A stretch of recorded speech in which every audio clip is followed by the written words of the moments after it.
Hello, everyone. We are back for Chef Wrestling Federation Week 15. We're nearing the end of Season 1. Season 2 will be between July and January, around then, which will give me a couple months off before the next possible game. If they decide to skip another year, which who knows if they do or not.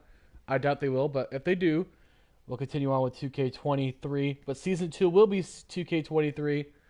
We got new things planned for that, new GMs. But let's get through this. We have the path to the Royal Rumble, and then, of course, double dose of WrestleMania. Will Yuri finally get a weekly win here? As it starts off with Yuri trying to get his championship back. Jon Moxley earned the opportunity. He earned this opportunity to face Yeti Games. Nope. To get it back his championship. Yeti is already nope. We just started and Yeti's already a nope on Yuri. Oh, poor Yuri. Jon Moxley. What's the over and under that he bleeds in this match within the 30 seconds? Must be pretty good. Welcome on in, everyone. Let's get Raw started. We're going to open up with a WWE title match. What a way to open up Monday Night Raw. Raw's got 3 championship matches tonight. I believe 3. At least 2 anyway. The U.S. title match and the Universal Women's title match will both be on the line as well, so there is 3. Let's see what Yuri put together for us as he's inching towards finally getting a weekly win here.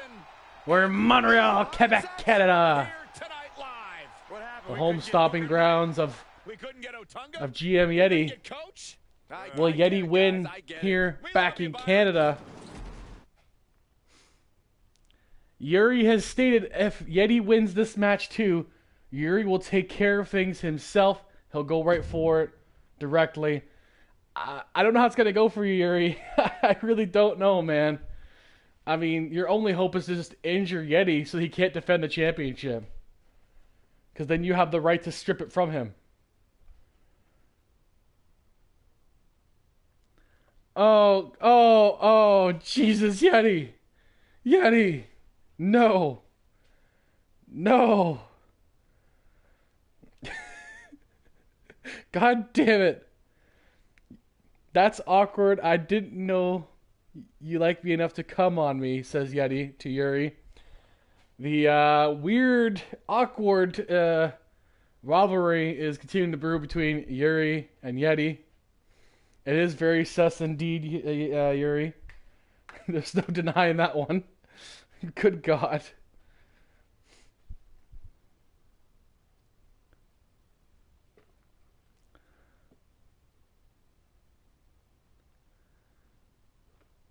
Oh no, on works better. You know when you're commentating, you gotta editorialize once in a while. Jon Moxley. Will he have a better... the real question is, will he do better than Triple H, who was destroyed within minutes? Yeti has beaten countless legends already on his path to glory here for Team Winning. Begrudgingly so for a lot of people involved. Jon Moxley's hoping to stop that. I have my doubts, since Yeti is also not coming alone anymore. Pun intended. As Gwen and Zoidberg will be there with him. Let's not forget the title is on the line here. Team Winning also is rumored to be growing. More to come on SmackDown and ECW about that. ECW says they have a celebration of Team Winning on ECW. Because that's what we need. A celebration of Team Winning.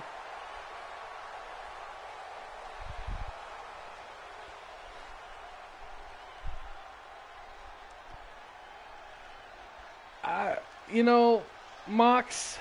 I really, really hope Mox pulls up the upset here.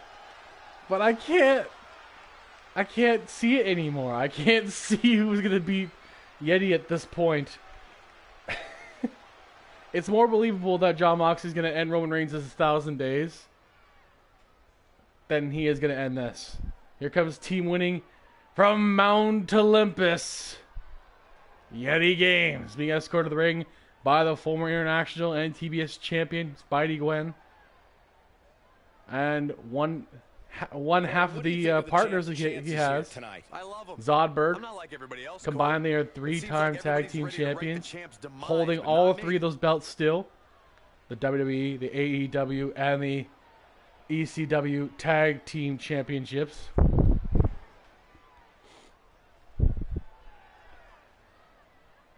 They wanted the NXT, but Dev is avoiding that like the plague.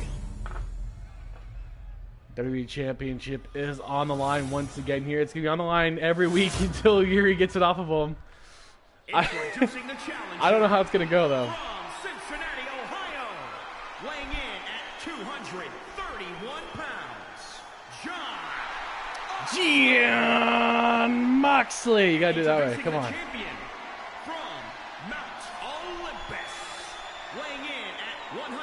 The man who's training out of Mount Olympus, but he's from the Toronto area, and he's here in Montreal at his stomping grounds. And of course, the only crowd that cheers for this man is Canada. Of course, the only crowd that's cheered for Yeti as of late is Canada. So we know where the crowd sits on this. Plus, who likes Ohio?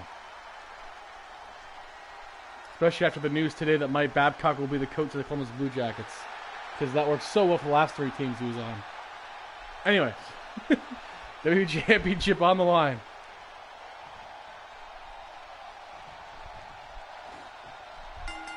Yeti is going to have that typical strategy here. But Moxley's got to make sure Yeti can't get his speed going and his energy going. Once Yeti's rolling, that's pretty much end the game. And here we go. Already, a Samoan spike is the first move he makes on Jon Moxley. Good God. This is already looking bad. There's that submission hold there. Moxley rolling out. Enziguri by Yeti. Moxley is in a world of trouble immediately in this match. Yeti goes for that pin right away. Just an insult. Kick up by Moxley at 2, though. Couldn't quite slam the door yet. But Yeti knows he's got Moxley down. Leg drop across the neck and chest of Mox. Moxley missing that drop kick. Oh, and getting hit in the face for it. Yeti continues the pressure. But Moxley reverses. Moxley trying to put up a gutty performance if he can here. And throws Yeti out of the ring. Moxley going to the top. Oh my God. Moxley, no. Moxley lining him up. Measuring Yeti. Moxley from the heavens. Double axe handle. But Yeti's already up. Kitchen sink, though, to keep him down. This is what Moxley has to do. But Yeti finds a way once again to get back up. And Yeti throws him right close to the barricade there. Count continuing. It'll be Yeti's advantage if he just keeps Moxley out there. He can just retain it by a count out. A suplex there by Yeti on the outside. Back first. And now those quick strikes to the face of Moxley. They have busted him open knowing Moxley. Look at this. Yeti saying kiss my ass to Jon Moxley. Obviously Mox is not going to have that. Mox does have a history of temper, of a temper issue. Will that come into play here? He might have to use a bit of his temper here. Moxley. Is he gonna play? Is it gonna be the clothesline from Mox? Going for the pin, and Moxley surprise. Kick out by Yeti at 2. Mox was looking to surprise Yeti here. Can we go in for a paradigm shift? He is. Paradigm shift on Yeti. Hits it. Center of the ring. He may have a chance here. 1, 2. On a kick out close again, but this time Yeti is the one in trouble. Moxley has to keep up the pressure. He's already lasted way longer than Triple H did. But that might not matter. As Yeti is about to strike. Those knees and then a lariat by Yeti. He's going to go for the pin now. Trying to catch Moxley off guard. He almost did. Very close. Oh my God, no, the crossface. The crossface. Oh boy. Mox has to get out of this. Can Mox get out of this? Mox, he does barely survive, but he got it. But Yeti has busted him open. No surprise that Moxley's hurt, but he misses the fist drop. Will the blood charge Moxley's power cells? Oh, will Yeti just capitalize? The back and forth right now. Moxley has him up. And chucks Yeti back out again. Moxley is giving everything he has, dropping that knee in Yeti. But I don't know if he's got it in him to do it.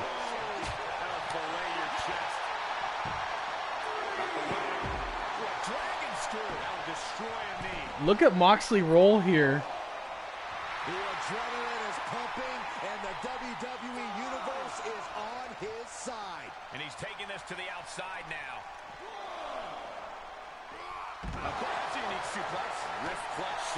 He's got Yeti reeling a bit here. But Yeti, with his quick thinking and his quick strikes, maybe been playing a bit of a possum, who knows. Zod and Glenn lurking around the ring, watching carefully, stirring the pot. He misses. Moxley is mostly just trying to survive at this point against Yeti, proving he can hang with him.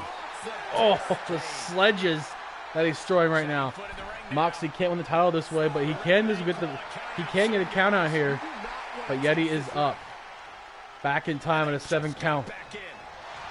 Yeti, crossface. But the rope is right there. The foot of Moxley saves him. But he may have been knocked out from that punch. And a rope break continues to save him. Moxley. Oh, getting knocked out on another clothesline. Yeti has him in the middle of the ring now. Stalking his prey. And another one by Yeti. Going for the pin. And a rope break again. This time, Moxley had the wherewithal. The Toros in the chat. Moxley reverses. But he couldn't get the paradigm shift. Yeti knows. Oh, he reverses the spike on Yeti. And a German suplex by Mox. There's a chance. Moxley, paradigm shift. Hits it. Unbelievable. No way. And a rope break saves Yeti Games. But he's busting him with the heel of his foot. Moxley going forward for a crossface of his own. Stealing Yeti's move. He stole Yeti's move. Moxley trying to win it back.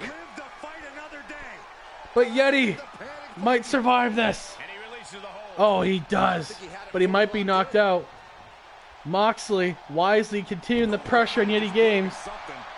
It's been a while, probably since the Andre match, since we've seen Yeti this in danger, but Yeti's still fighting on. And those strikes now. Yeti just torturing Moxley in the corner now. Oh, and that hammer strike, that could be it. What? What? Wait, no. Oh, come on. Boo! No way. The ref was looking right at his hand. Here is your winner. That was a rope break, clearly. Yeti wins by controversial decision this time. The Beast, Johnny. I can't. Come on. This is the type of victory. That was a rope break, clear as day. Moxley had the rope there. That was clear as day. Unbelievable. Yeti Games was very close to losing once again. I saw no rope break. Of course, Yeti didn't see no rope break. But there absolutely was a rope break. Whether he wants to admit that or not. Well, he wants to admit or not, there was a rope break. We may have to run that again, Yuri, just to make sure. Next, we got Logan Paul versus Booker T.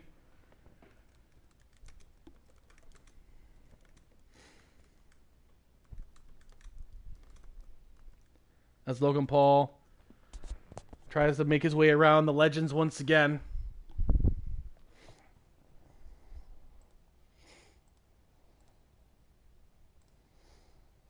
But yes, of course, Yeti didn't see no rope break. He never does. Yeti never sees no rope break.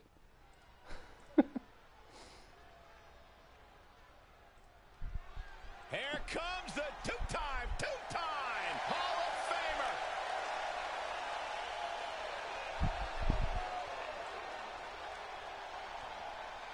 Whoa. Can you dig it, sucker? Can any of you dig it?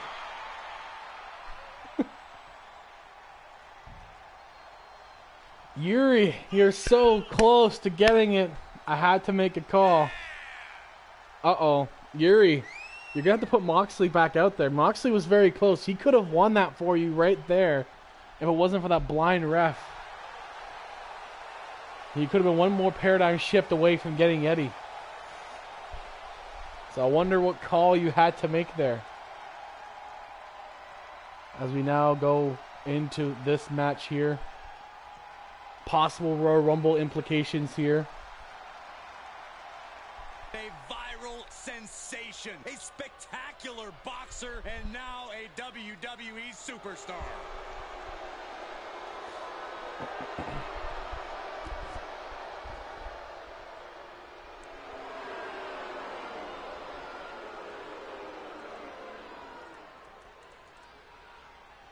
Sorry, just putting some stuff together as I go here, as these guys come out. Logan Paul, former WWE champion, until Yeti Games ruined his day, basically, and took it all away from him. Since then, Logan Paul has had to fight his way back to relevancy here.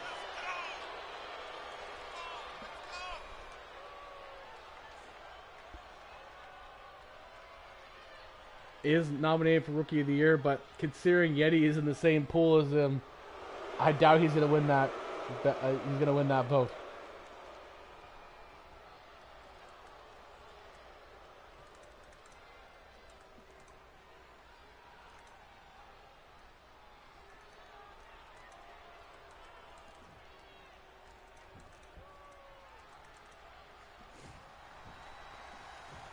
You know, guys, I think you could easily fool yourself into just seeing Paul and Booker teeing off now.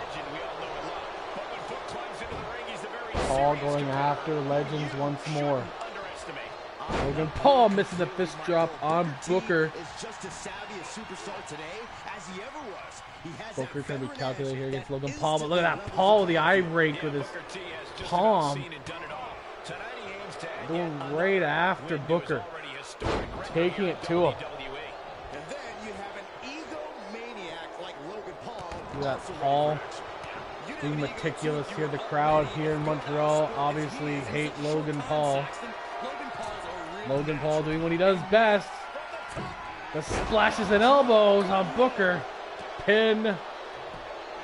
Rope break there. This time the ref saw a rope break. Of course, when there's no title on the line, he'll see it. Pushing Booker T's chest in, trying to cave in that cavity. Someone clearly did their homework and studied Booker T's biggest matches. Paul is definitely a student of the game. He definitely is a fan who studies every person he has to face.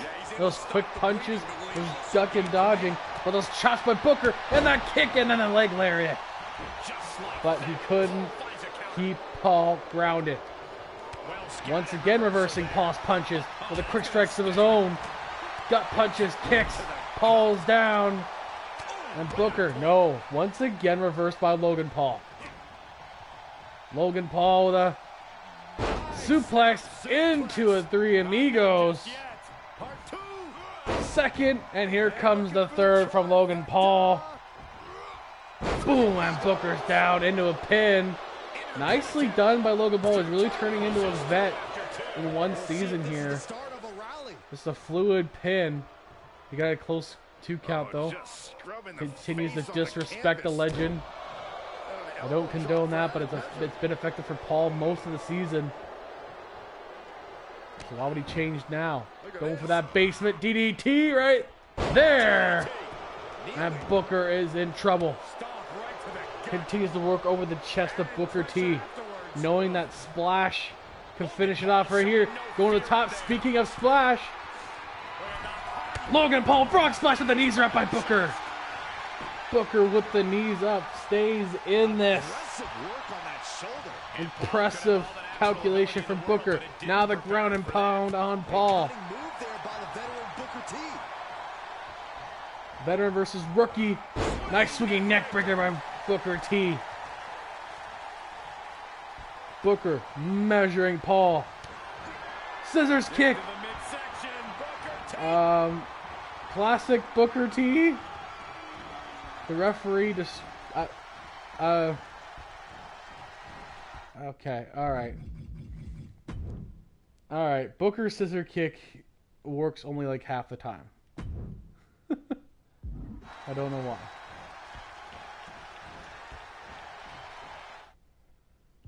Oh my god. His scissor kick does this every once in a while and it's really annoying. No, they're just stuck in this sequence at the moment. Come on, come on. One of you shake it off. Alright, Booker, stop going for a sprint. Paul looking like he's presented rearly. There we go. Alright, I get off the controller now. I don't know. Booker taking Paul to the ropes now. But reversed by Paul. Failing to capitalize on that scissors kick and going for that sprint instead may have cost Booker. Neck breaker by Paul. Fist drop across the forehead of Booker, but Booker's up. But that basement DDT once again by Paul hits it. Logan Paul building up once again against Booker. Oh, look at a torch of their opponent. Oh, this isn't going to be good. What does Paul have planned here now? Oh, Booker catches him. Ow, back of the head with that wheelhouse kick by Booker. This time he does hit the scissors kick, and Paul's in trouble. This could be it for Logan Paul. 1, 2, kick out by Logan Paul. He's still in this. But Booker is continuing. Spine buster by Booker. Booker with that leg lariat. Now to be going for one more scissors kick. Paul blocks it. Paul blocks the scissors kick, but Booker fighting back. Paul the dodge and the punches of his own. Look at Logan Paul dodging when he needed to there. Going for that splash once again. Can Booker save himself? No, it's hit this time. Frog splash by Paul. 2. And a kick out by Booker T. Incredible night starting up for Raw. Booker T going for a finisher. Or sorry, going for a submission.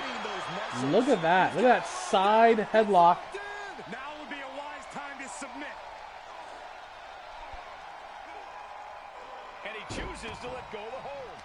But just the amount of time he was in that submission. Jacob Cass in the chat. He'll be on later as well. As part of the is he in later? No, he's not on later, but he'll be on next week. Rope break by Logan Paul.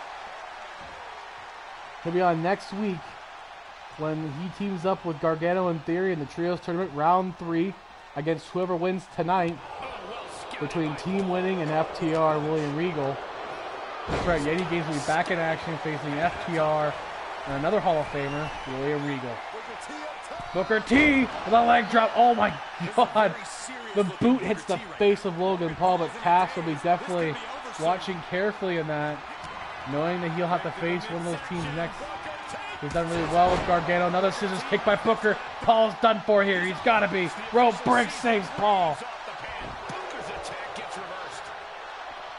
What a match for Logan Paul and Booker T tonight. Tearing it down. Everything they have tonight. And back to the Three Amigos for Logan Paul on Booker.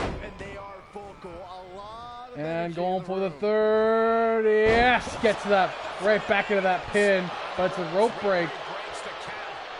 But Paul, knowing the ref might not be able to see it, go for that frog splash again. And Booker, 2 for 3 on the knees. And that could be the one that turns the tide for Booker as he gets that suplex down. Making that shoulder vulnerable. This is it. Go for that pin. Paul could be down. And Paul stays down. Booker T wins. But very good match from both men. Logan Paul is nothing to be ashamed of there. Booker T is a very good opponent. But that may have cost him an entrance to the Royal Rumble. Booker T could be going. Booker could win too. Possibly face Yeti Gaines for the WWE Championship. Here is your winner, Booker T.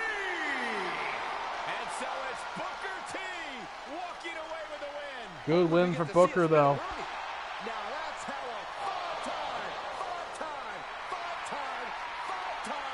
five-time world champion gets it done. The multi-time world champion, multi-time U.S. champion, and tag team champion, Booker T. One of the most decorated athletes in wrestling. Kind of underrated for it, honestly. Next up, we got an old feud coming to head, an old Impact feud / early days of AJ and Samoa Joe's career in WWE. AJ and Samoa Joe once again will clash. It's usually a good time when these guys face each other. They've been facing each other for a good 20 years now, and that's going to come to head here. Oops.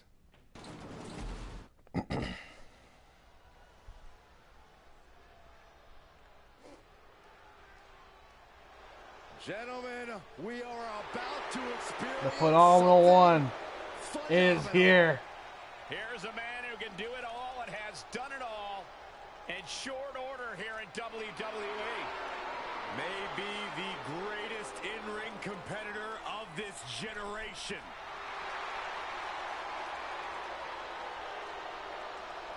I'd also like to take this time to say congratulations to 2 people in real life.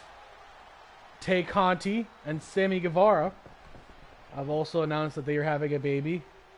So congratulations to Tay Conti. And Alexa Bliss and her husband Ryan Cabrera, the rock singer. So we won't be seeing them for a while on TV, but luckily we have tons of great new young talent. And you might see glimpses of them here on Chef Wrestling in Season 2. Names like Roxanne Perez, Zoe Stark, Katana Chance, Caden Carter. We're going to see Jamie Hayter join next season as well. So lots of new faces, especially the women's division, to kind of bolster that. Now, who would you guys like to see? We've had some suggestions of some people we can take out and replace with other talent. We're going to have the debut of the Briscoe brothers next season. This is going to be good.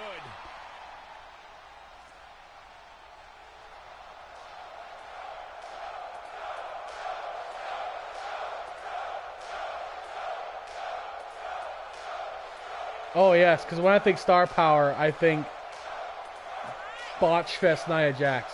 Yes.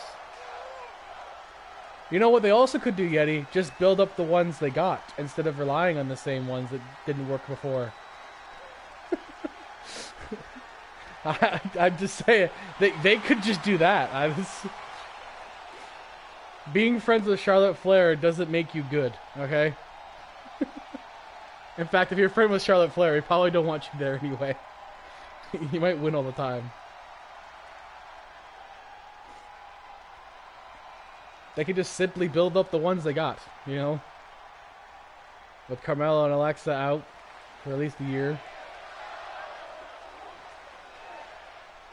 Zoe Stark getting the nudge from Trish Stratus will definitely bolster her. Very few superstars have enjoyed Io the Sky global possibly having a success feud with that AJ Asuka. Styles That'll be has had. some really good wrestling matches there. Raise the profile of that title. In fact, Io Sky is probably better off being singles anyway because we know she can get it done. She proved that in her last title match.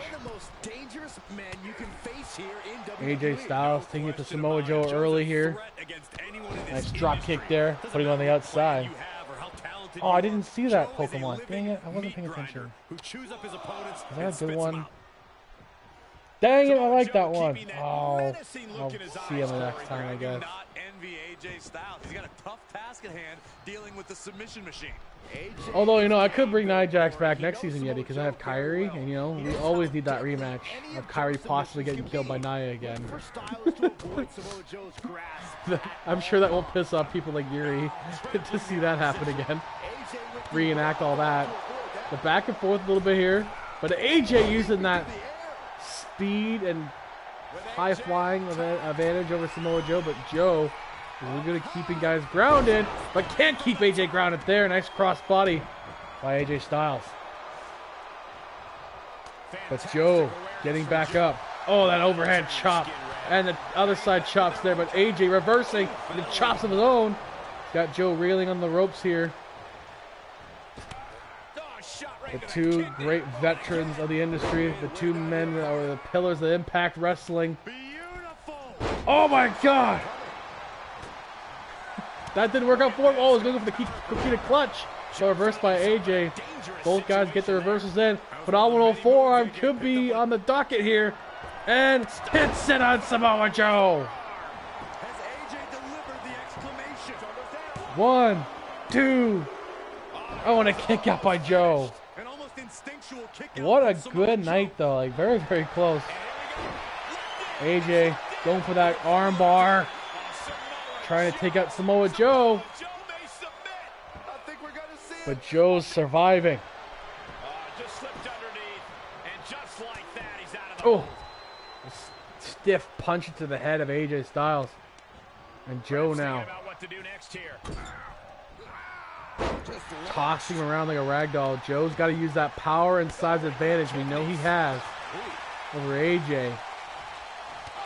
Oh, but AJ come back, but no, Joe takes him down again. Big elbow by Joe. Second row, missing the splash there as AJ roll out of the way into an attack of his own. This is turning out to be one of the best nights Yuri's ever had, as everybody is putting it on the line today. Joe has AJ in the corner. Those quick strikes and chops now. Classic Joe.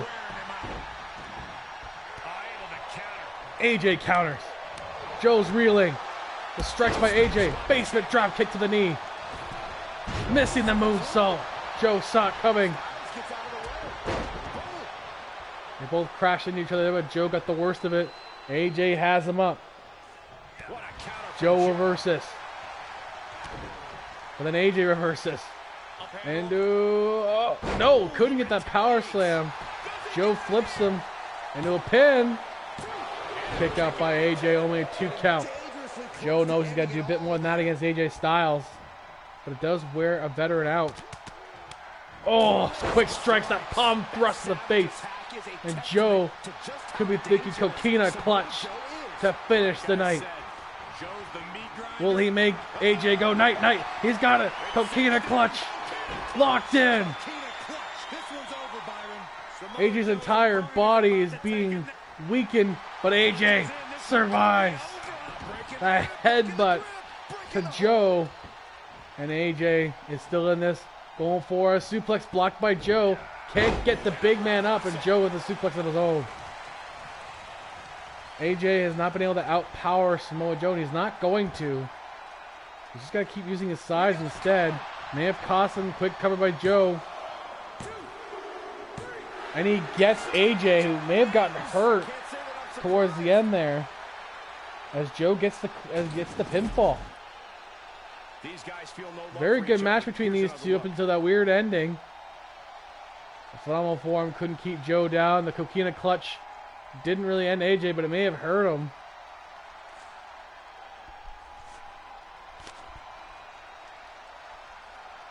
There's Joe had to capitalize on it, and he did get the pin.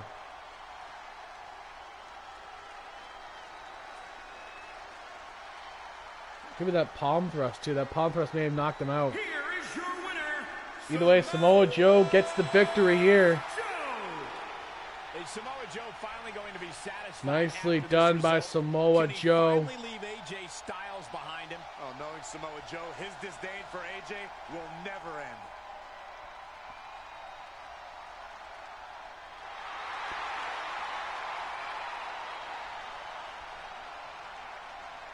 And now we move on to our next matchup for Monday Night Raw. Our second title match. Nikki Bella defending her Universal Championship against Lita, who once again is trying to win it back. Can Lita become a 3-time champion this season? We'll find out. This might be pretty good, though.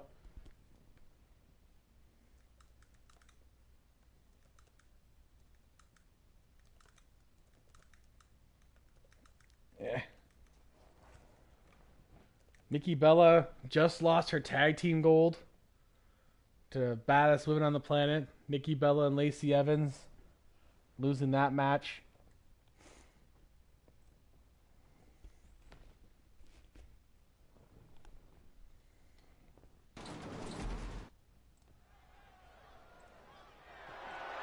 The following contest is scheduled for one fall and is for the Women's Universal World Championship. Championship.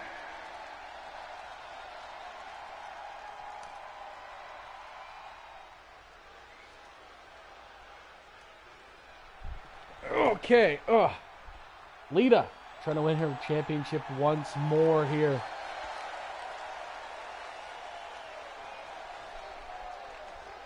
Can she get it done? I think she can. You know, she's proven that she's done it before. This is a big Hal time held it opportunity, twice Byron. It's the before, title. beating We're getting a lot Shotzi. here. You're right, Michael. And judging from the response on social media heading into this match, you're likely to see. She was awarded it when she came in, lost to Shotzi, won it back a month later. She's been on a rocky road since then. It's been a few months. You know, Mia Yim, Natalya, and Ember Moon have all held it. Now Nikki Bella. But Lita could get there once again. And I wouldn't put it past her for doing so. But Nikki has proven to be a solid performer, especially since winning back the Women's Championship in what was a surprising finish.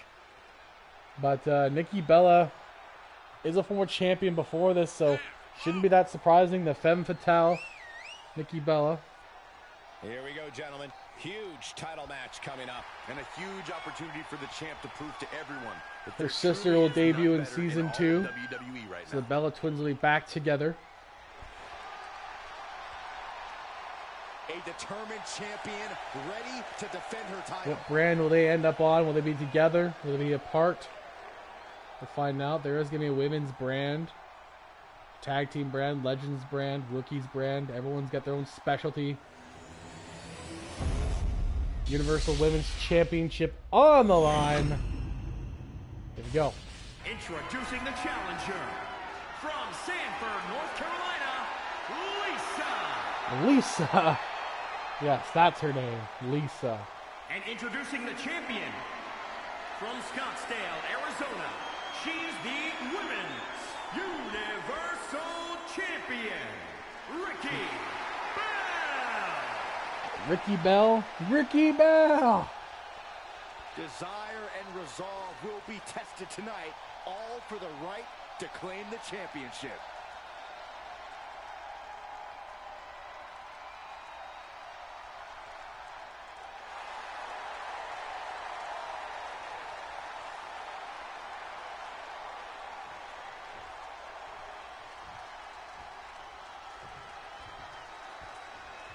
You have to forgive me for the lack of information on this title, but I have heard that it's highly coveted. Well, we also have a special. I finally got the word from Yeti Games about the 3 winners. Last week he had Dominic Mysterio, Eddie Guerrero, and Jey Uso. They will face off in a triple threat tables match. And the person who gets tossed through the table first is eliminated. And it'll go down to 1v1 for the Future Legends Championship. And that'll probably be the final time the Future Legends Championship can be cashed in. Because once you win it, you got to hold it all the way to WrestleMania and defend it every step of the way. Otherwise, it's useless to you. So you still have a lot of winning to go. Even if you win the championship, you got to hold it. As it is defended every show possible. Think of the hydrate, Gwen. I actually have to go get a hydrate. I forgot to grab one. I'll be right back. Lita is trying to come back in this as Nikki Bella starts strong, but I'll be right back in a second here, guys. Enjoy. This is going to take impressive power. Can she do it? Yes. Inverted suplex. Well, that'll do some serious damage. Enough already. She adjusts it and reverses it.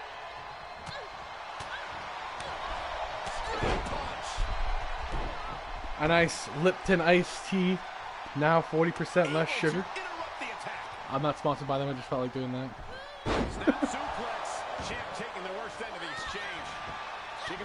Well, I know I failed, Glenn, but I did eventually get one, so it's okay. It all worked out.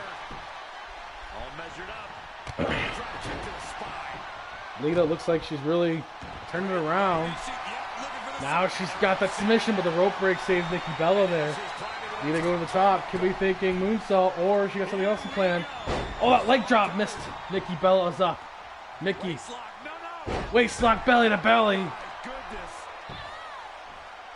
Nikki showing that she has developed some skills in her time away.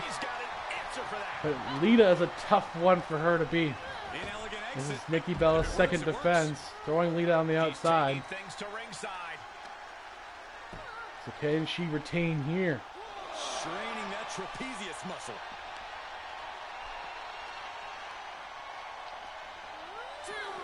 And Lita, oh, into the table goes Lita.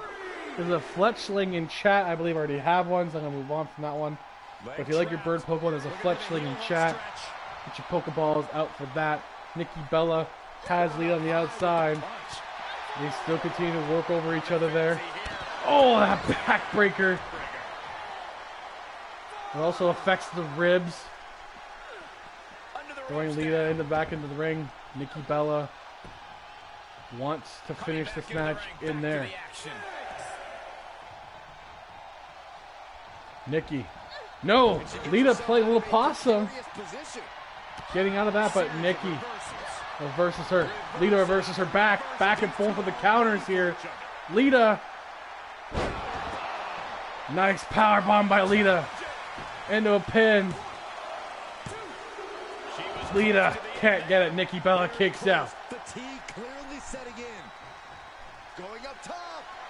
Now could be thinking the Lita Salt. Lita. No, knees up by Nikki.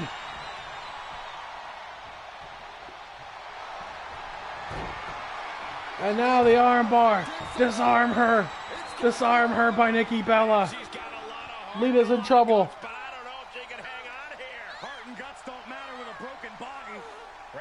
Lita survives. Not sure why though, Michael. She seemed to have it really. But once again, Nikki wisely going right back to the arm.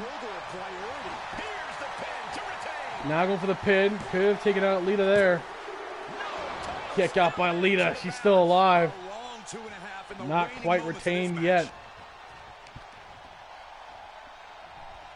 Nikki has to do a bit more work here. Oh, but Lita counters. Lita fights. She's still in it. Right back to that suplex again by Lita. She's going to try to measure up. She's going to try to go for that Lita Salt again. I would imagine she's got to try to hit it. The champ's shoulders are No, go for the pin instead. Nikki kicks out. Not quite yet. Very close by Lita. She could be one big move away, though. Nikki, back up. Counters her. Going for a pin of her own.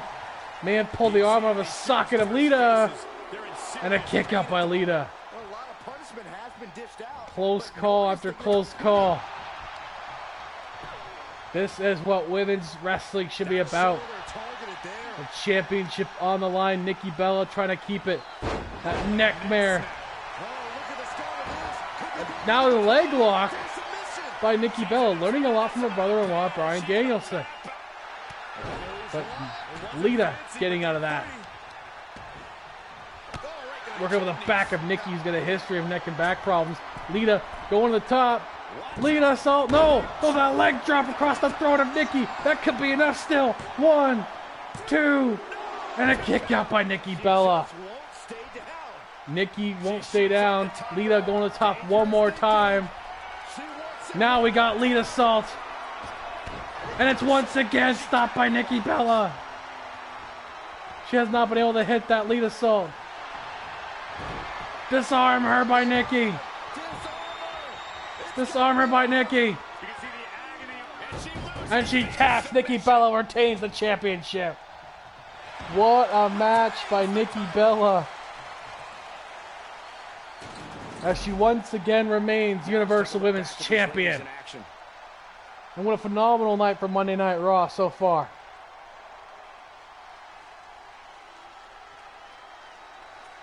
NXT has to follow this up. And they have some good matches on the docket.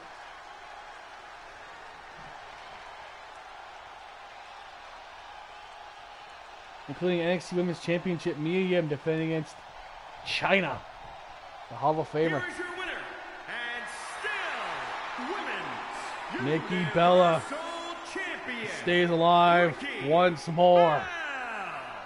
That is the kind of win that opens eyes here in WWE. A major victory. Showing why she's deserving to be Universal Women's Champion. That's a performance that everybody should hope to emulate. Could be stating her claim to being retained to the next GM. Represent the women's division.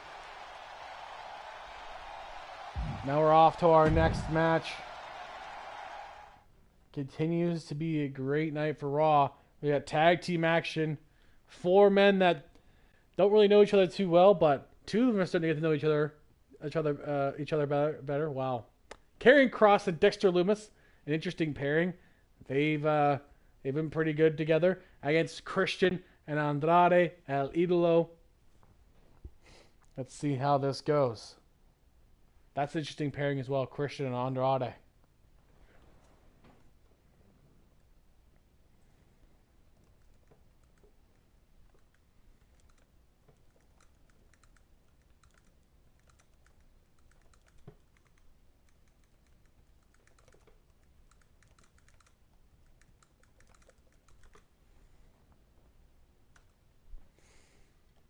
Our first tag team match of the night.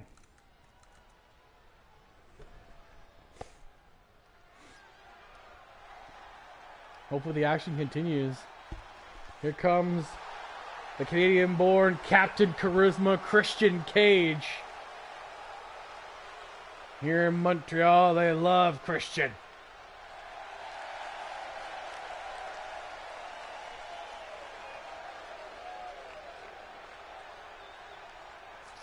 Whose first pick do I get to strengthen or fuck over? You know, that's a very good question, Somniac. We'll find out at WrestleMania. Because the GMs will face each other, and the GM with the most wins will get the first overall pick.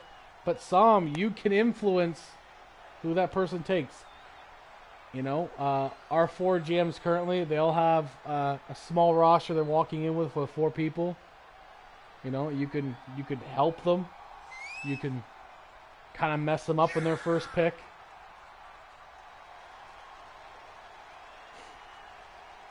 Because the person you pick also affects their finances, so it could be like a $50,000 superstar, or it could be a low $20,000 superstar. You made to negotiate with that GM. We'll find it on draft day at the season's end. Hope you've been doing well. Somniac, sorry you've been exhausted, but I'm glad you're here anyway. Welcome on in, just in time to see some more Monday Night Raw action. Christian Andrade, Dexter Lumis, and Karrion Kross tag team action.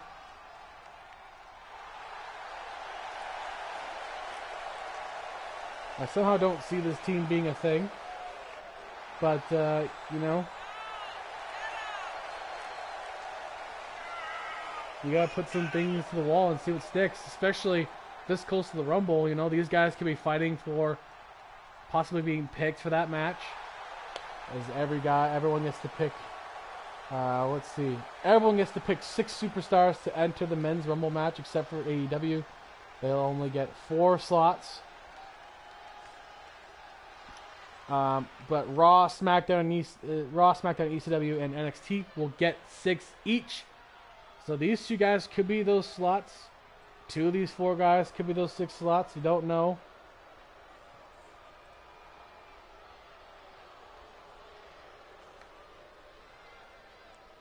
Gwen, I'm sorry to hear that you're sad. But I hope overall you're still alright. Karrion Kross. You know, Karrion is not the same without Scarlett Bordeaux. He needs to have Scarlett Bordeaux with him. We gotta make that happen next season for him. I'm not a big Karrion Kross fan anyway, but still. I mean, it's not the same without Scarlett. She just adds more to his ambiance.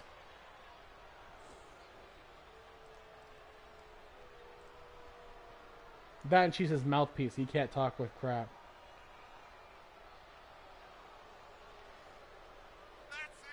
But he is super intimidating, especially lined up next to Dexter Lumis, the silent assassin. Their actions do all the talking for them. The trios turning in AEW will end at Royal Rumble. Imperium made it to the finals because of a bye due to a double count-out draw, forcing them to go to the end. So we'll see who they face at the Royal Rumble.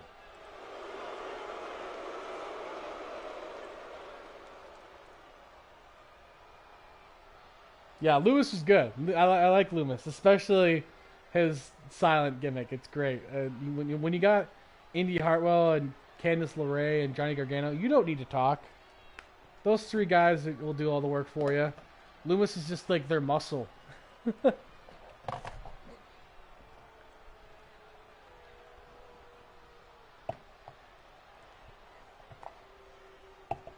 Will Christian Andrade fall and pray? Or will Christian Andrade get the victory here? A sudden chill in the air. Speaking of Royal Rumble, though, Chef Mike versus MJF for one of the 4 AEW slots. Winner will move on to the Royal Rumble.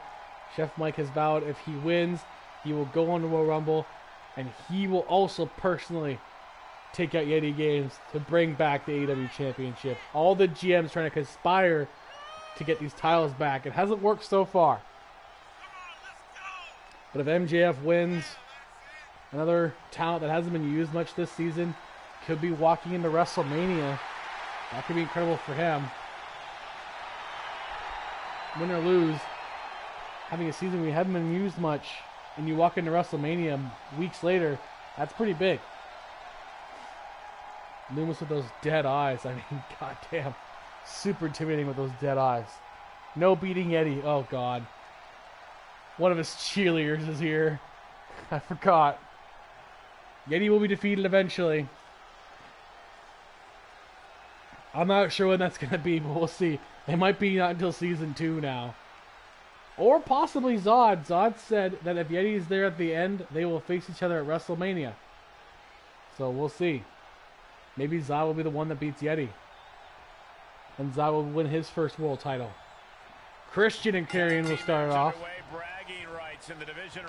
Not peppy enough to be a cheerleader. I'm sure you're peppy enough for Yeti. yourselves from the back. You know, you can get peppy. Carried around with ease. I'm sure. I've never seen it, but I'm sure you could.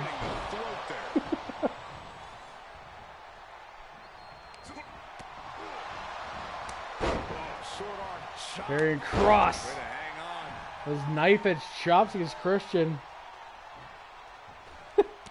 I'm trying to be positive, Gwen, and I don't know if it's not really working, but I tried. Kross at the top. Drop of the elbow. Awkward. It looked like he was going to go for a leg drop in the crotch and ended up being an elbow to the chest. So there you go. Here we go. Kross. You ready for it? Got him up and a choke slam and down goes Christian. I think so. Still only got one. Well, you know, Superstar. maybe that's why I'm single, Gwen, because I'm not very supportive. Or I try to be and I fail miserably. One of the two. This one. Just Maybe that's the reason. We'll see. business coming from Karrion Kross. Oh, Christian. Oh, getting caught in that suplex. Tagged in. And now it's Loomis's turn to take over.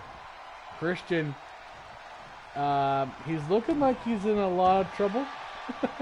He's not looking good. He turns it around. Christian reversing Loomis. Floating DDT by Christian.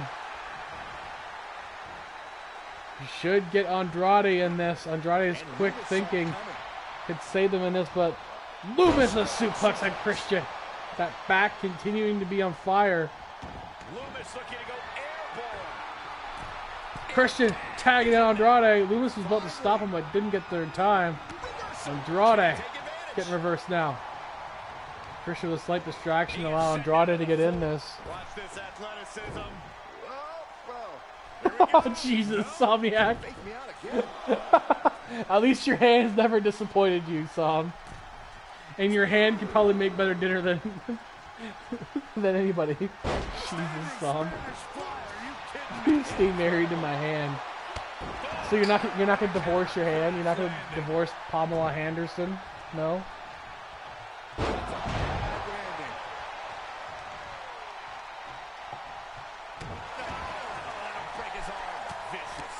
I don't even know how I remember Pamela Henderson. I haven't heard this since high school, so I don't remember that.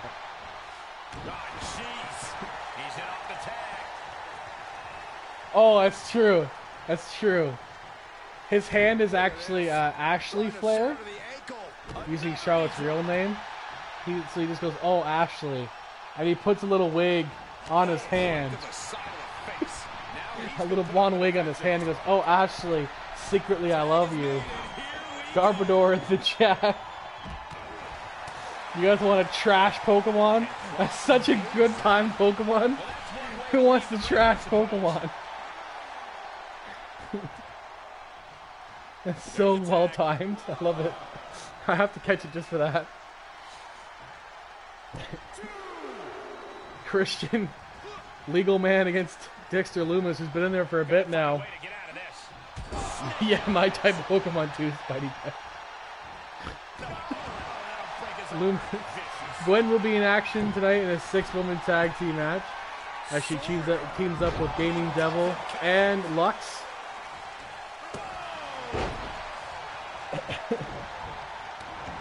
As they take on Charlotte Flair, actually, Raquel and Paige. I completely forgot that Charlotte will face will face Gwen in 6-woman action. So there you go. This is just in. Brock Lesnar has redeemed his favor to claim a Royal Rumble for him each of his now. Oh my God! Of course. So Brock Lesnar, Carlito, and Chad Gable. And he had Karrion's number. Why do you hope you lose? Oh, no. You and Lux and Gaming Devil have all done pretty well this season. Yay, Eddie and I catch the garbage. So yes, this just in. SmackDown's announced that 3 of their slots will be the Alpha Males, Brock Lesnar, Chad Gable, and Carlito. 3 actually very good competitors for SmackDown. I could see any of those 3 of them actually doing very well in that match. He switches it back around. Som, you're an injured cruiserweight now. You lost your championship because you got injured. So Santos Escobar won a ladder match, but you will face Santos Escobar when you are back. But yes, you're still a cruiserweight. You, Yeti, and I think Zod are all considered cruiserweights, even though none of you are cruiserweights. I think I made Yuri a cruiserweight too, so you guys can all continue to kill each other all you want. To be fair, I also needed cruiserweights for the Cruiserweight Classic, so I had to add a couple guys.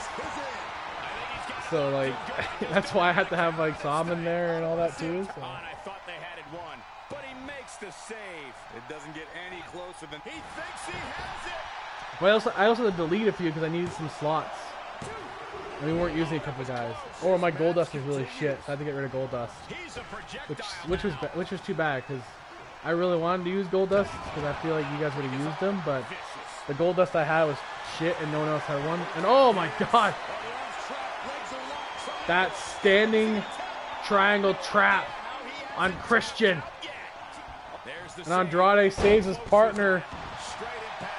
But I bet that's barely. Andrade reversing Dexter Lumis. It's getting a little unhinged in there. Andrade getting thrown out. Wisely done by Lumis and Cross, but Christian's a little awake now. Christian going for the sharpshooter. The crowd loves it because, of course, it's Canada. Sharpshooter on Lumis.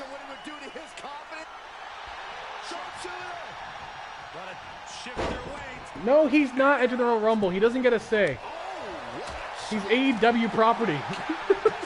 He can't go to the Royal Rumble when he holds 2 of the world titles. I'm sorry. He's not entering it. Zod can enter it, though. Zod can represent AEW.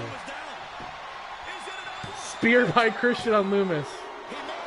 Because Yeti, you enter that and you win, you've ruined all of WrestleMania.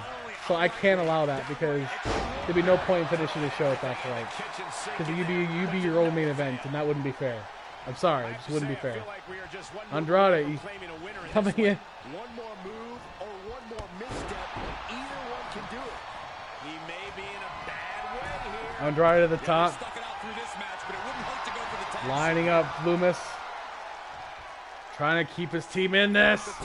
Oh, missing. I don't know what the hell that was supposed to be. Corkscrew floating nothing. Salida del Sol still hits something at least. 1, 2, and Cross saves it. Oh, he blocked. Look at that. Cross blocks Andrade. He was probably going for Hurricanrana. He has to get before he gets disqualified, though. I know you so badly wanted to win the Royal Rumble, Yeti. I know. Maybe in Season 2, you can go from one win in 10 minutes because he beat the other 29 within seconds of each other. Oh my god, the straight jacket. That cross jacket maneuver. That submission hold. Andrade's in trouble. Can Christian save his partner? Christian's not even helping his partner at this point. But Andrade survives anyway. I don't know what Christian's trying to do here. Springboard. Head scissors by Andrade. Taking down Karrion Kross.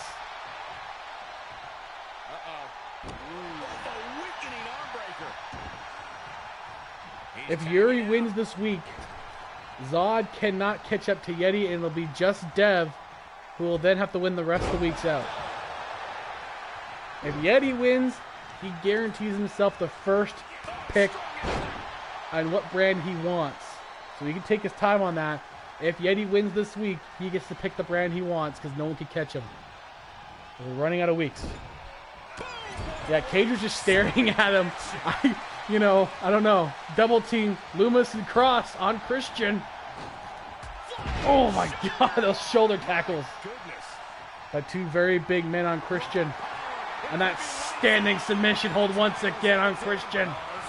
Andrade not saving his partner in time. No, he does. Very close save. What a weird tag team match. All the interferences are kind of fluky right now. Going for the pin. That could be it anyway. Christian kicks out and it continues on. Oh, another submission. Lumis is just trying to rip apart the body of Christian. And Andrade saves his partner again. But how much can he do that? How much can he save his partner? Neckbreaker on Andrade. That could take him out. Christian is about to get killed. Because here comes Karrion Kross.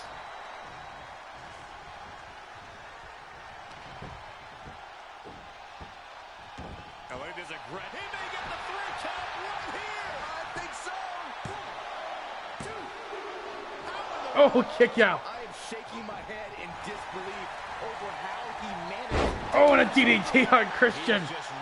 Or by Christian on Kross. Christian's still in this. Takedown by Christian. The reverse DDT. He was probably thinking I'm prettier. Couldn't do it. Kross fighting him off. Kross suplex into a powerbomb.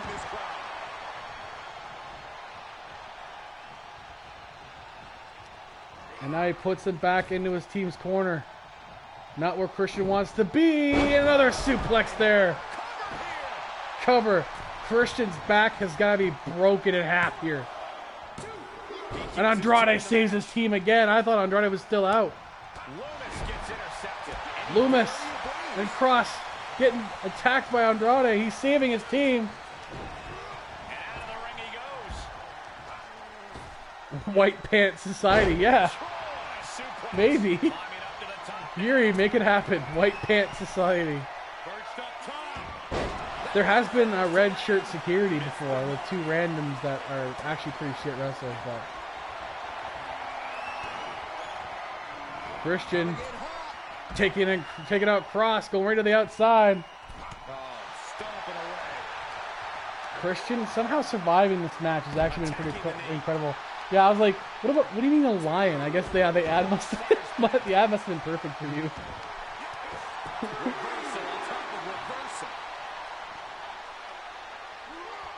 Oh, Christian's head bounces off the post. Spear by Christian. Concussion be damned. And he's got Kross up. Oh, an inverted suplex. Christian might be fighting to a count out. Kross is down. Kross is still down. Ref's at 9. Andrade and Christian win by count out. Nicely done by Christian. Tag teams always entertain, but the entertainment on that one was off the charts. Veteran move to capitalize on anything he could there. And wins by count out. Not the finish everyone wants, I'm sure. But Christian gets a victory that only Christian could do. A count out victory by Captain Charisma and Andrade El Idolo. Not the prettiest, most honorable, or even the most fun way to win, but hey, countouts happen.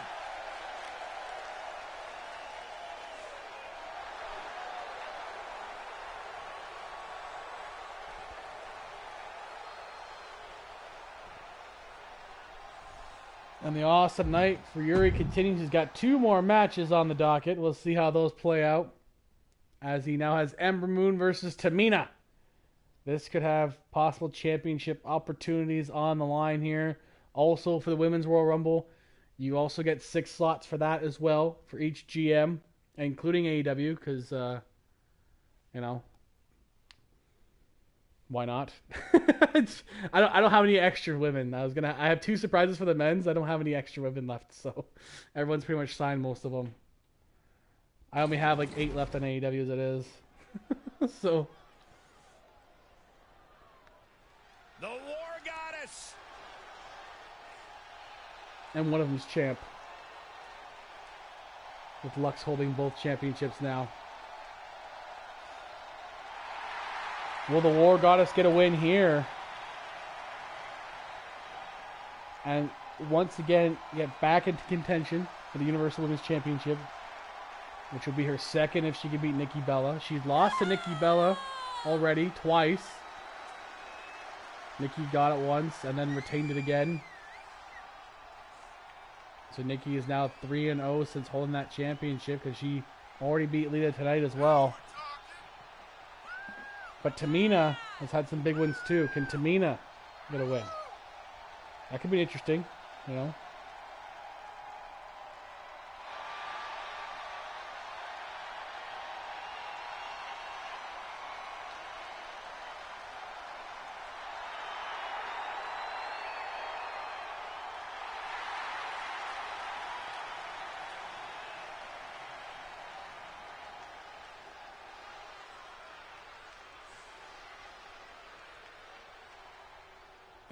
get ready, guys. There ain't nobody meaner than Tamina. Oh, God. Yes.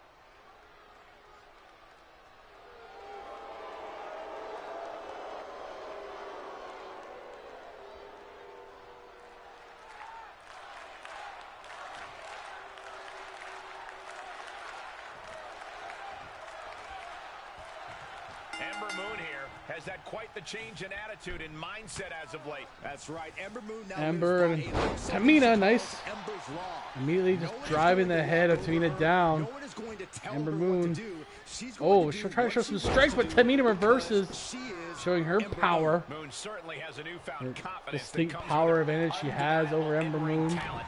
Ember should look good in Ember this one. Moon. And then there's Tamina. Fisherman suplex. Song once said, I'm only happy when it rains. Well, Tamina's only happy when there's pain. Pain that she's inflicting upon But her Tamina, opponents. oh, that headbutt, that big head of Tamina. Effective here. And she makes it clear with Look at the hydrate, Gwen. What a smash! That is just insulting. Tamina going to the top. Is it the flying headbutt? No, the elbow. She's got lots of moves up in the repertoire from the top. Effective against Ember here. 2 count early on. the ref hit 2. Looking for a high risk, high reward. And once again, go to the top. Tamina is going to try to end this as quickly as she can. Elbow on Ember again. Tamina is not paid by the hour, folks. Pays off once again. Oh, Ember Moon is in a world of trouble. I know Ember Moon loves to push the limits during her matches, loves to test the boundaries of her And now a neck breaker on Ember. Her best bet here is to play it smart, play it cautious, and leave no margin for error. She's certainly talented and intense enough to make that Jeez, strategy work. just punishing Ember Moon right now. Didn't see that coming. But Ember Moon trying to fight back. Now's her Shots chance to the get ribs back into this and match. kidneys of Tamina going to the top as Ember herself now. Big frog splash by Ember Moon. A Dupiter in the chat. Oh, right to the kidneys. Golly. Come and catch it.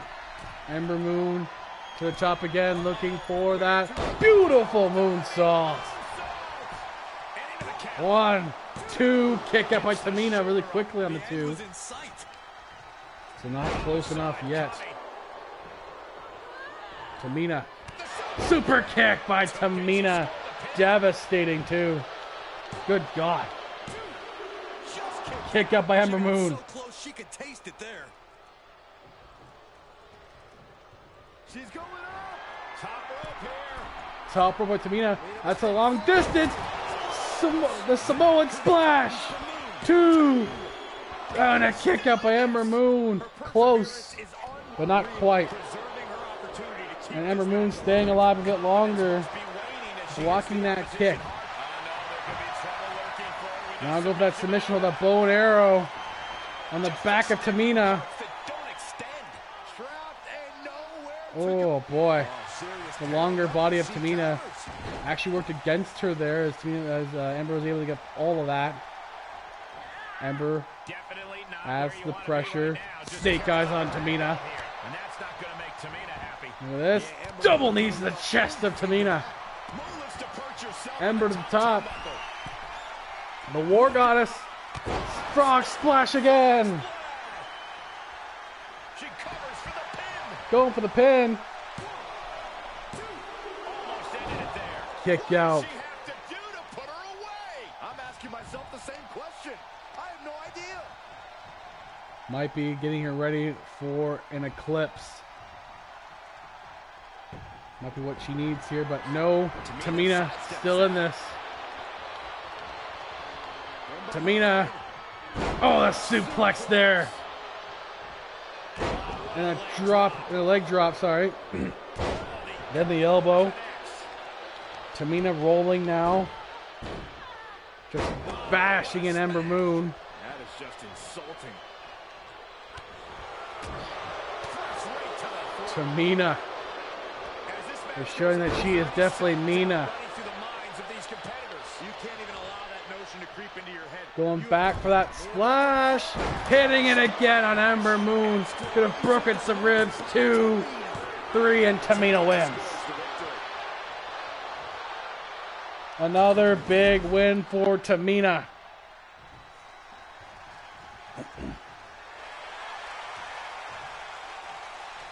What a battle. Respect to both competitors. Respect being shown here and received by Tamina. Maybe you should have taken a page out of that kid's book in your career. One of the longest tenured women in wrestling. Great sportsmanship. Tamina.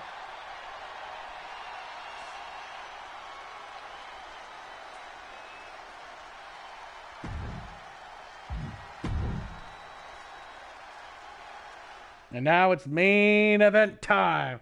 United States Championship. Triple H trying to redeem himself from that slaughtering he took last week. The Rock in this match as well. And JBL defending the U.S. title. This is a pretty damn good match on paper here, guys. And it should be a lot of fun. The Rock, Triple H, and JBL to close out Monday Night Raw.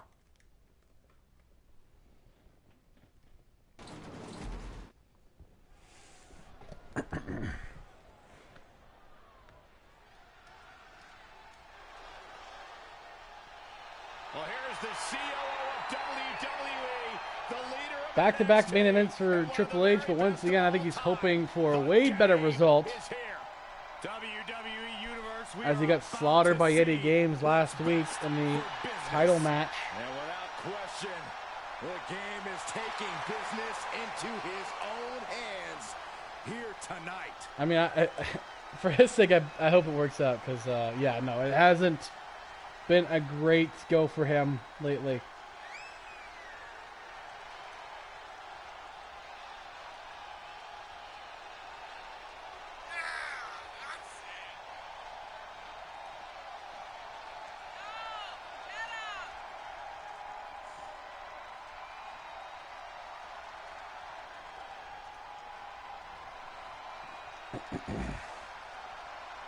And since Natalya did not win her match last week, she's officially out of team winning.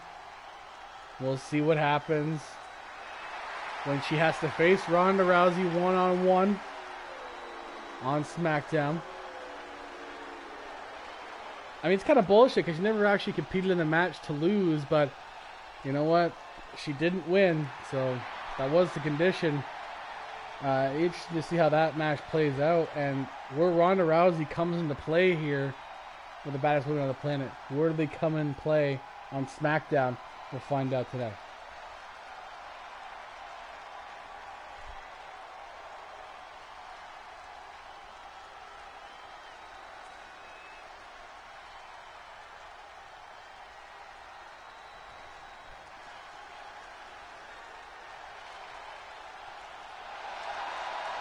Listen, this is pure electricity. I feel like the entire arena is shaking right now. It's all Damn, the crowd, of course, is unhinged for The Rock, the Hollywood star, the busiest man in the universe, taking his time out of his busy Hollywood schedule to compete here on Raw.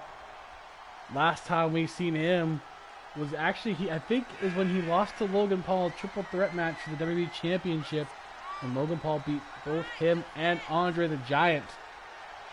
But to be fair, The Rock was not the one getting pinned, I'm pretty sure. So, he's back here again.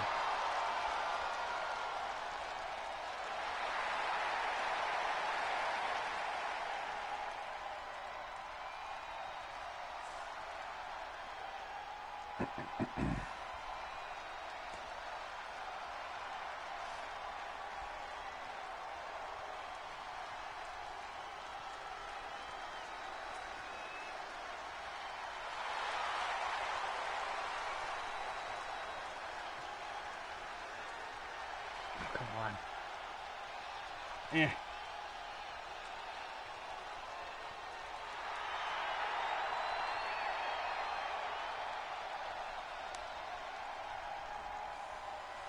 This is gonna be a pretty good triple threat, I think. It's gonna be a great way to end Monday Night Raw, if Yuri can have another really good match here, it's a possibility of him having a fantastic week. Definitely one of his better ones.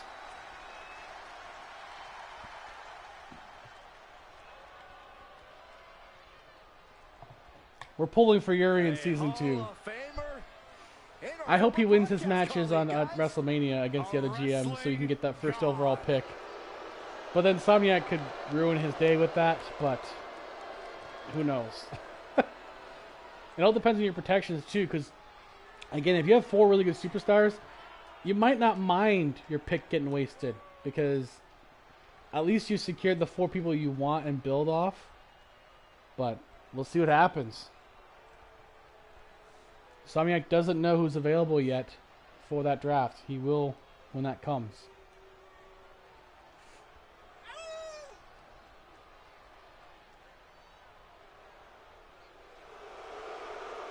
JBL, not very well liked here in Montreal. Can't imagine why.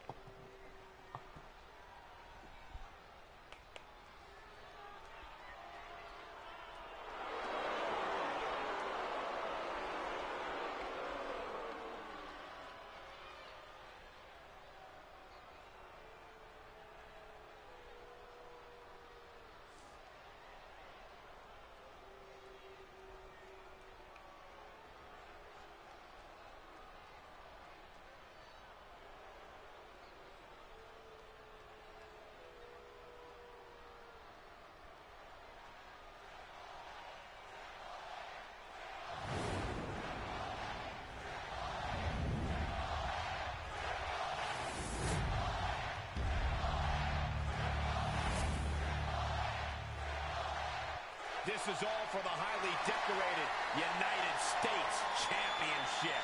Harley Race, the inaugural champion, truly a tough man's title.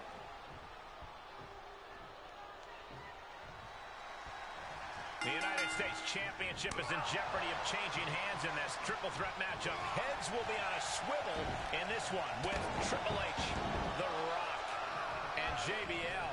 And remember, the champion doesn't have to be part of the decision to lose the title. And the champ can't be happy knowing that the title could be lost, not due to any fault of their own. Veteran instincts of Triple H. Take a good look at a real-life Titan, folks. Right to the back of the neck. Hits him with the counter. Big-time clothesline. Good grief. Counters. This could be an opportunity. Three-man battle underway. JBL, The Rock, Triple H, U.S. title on the line. Into the hammerlock. Right now, no one's got a real advantage here. Triple H suplexing JBL. Now going after The Rock. Throwing The Rock out, and Triple H. No, I thought he was like holding court in the ring, but The Rock stops him. Triple H DDT on The Rock. Into a pin. This rope break. That could have been over quickly, though. Who knows? Probably not against The Rock. This is not the time to shrink from the spotlight. This is the But the time to cerebral take it. assassin has to be at the top of his game today. JBL back in. But Triple H immediately going for him. He's controlling the pace right now. Hanging JBL on the ropes. Neck breaker on Rocky. The challenger eating up some damage. JBL going right after Triple H. With that headlock and that punching him in the head. Producing a trampling. But Triple H stopping that. Nice little corkscrew. But again, JBL, he does the corkscrew of his own. JBL with the counters on Triple H. JBL won his last triple threat to win the U.S. title, so he's definitely had some recency of winning these matches. Now it's JBL versus The Rock in the ring. The champion does not have to be involved in the pinfall to lose his title here. The Rock right there over JBL.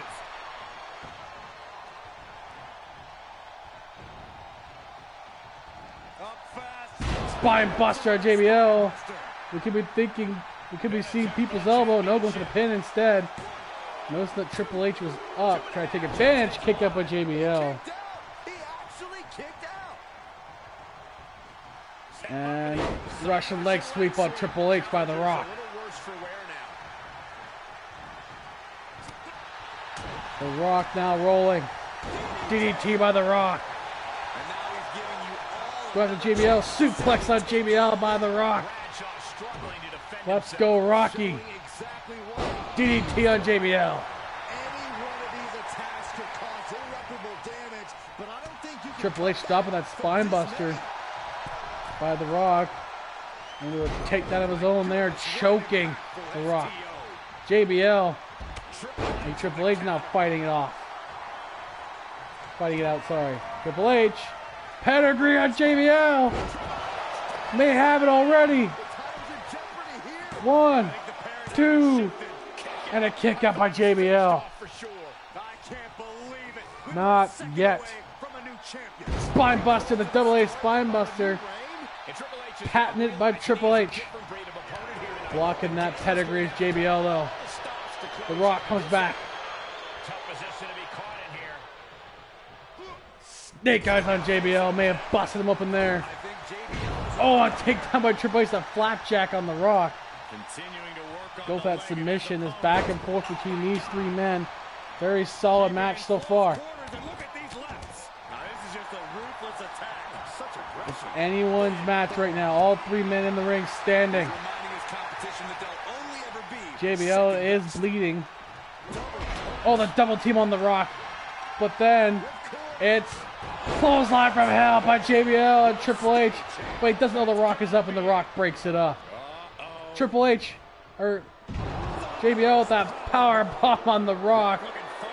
And could be going for a clothesline on Rocky. This could be game, set, match. Ripcord, clothesline from hell. 1, 2, Triple H stops it. overhand connects.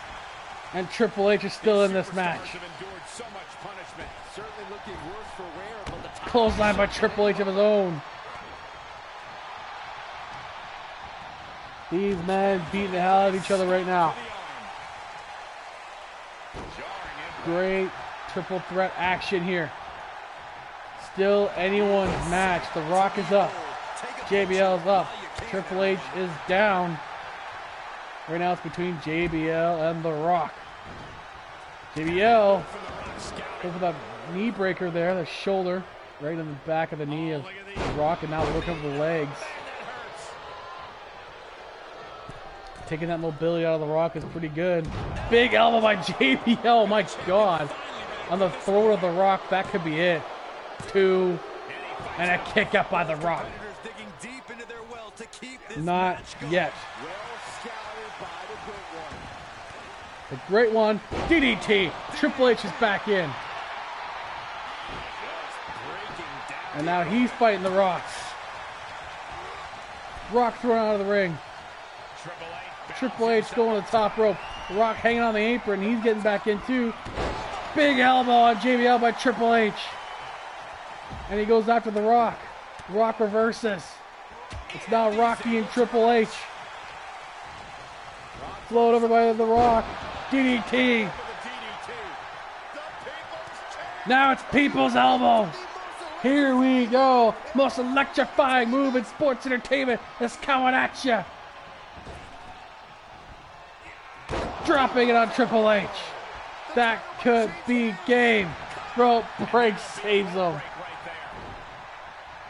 DDT on JBL, who's still in this match. Down Hotel might be filling its vacancy. Rock bottom on JBL. The title's in jeopardy here. And Triple H breaks it up.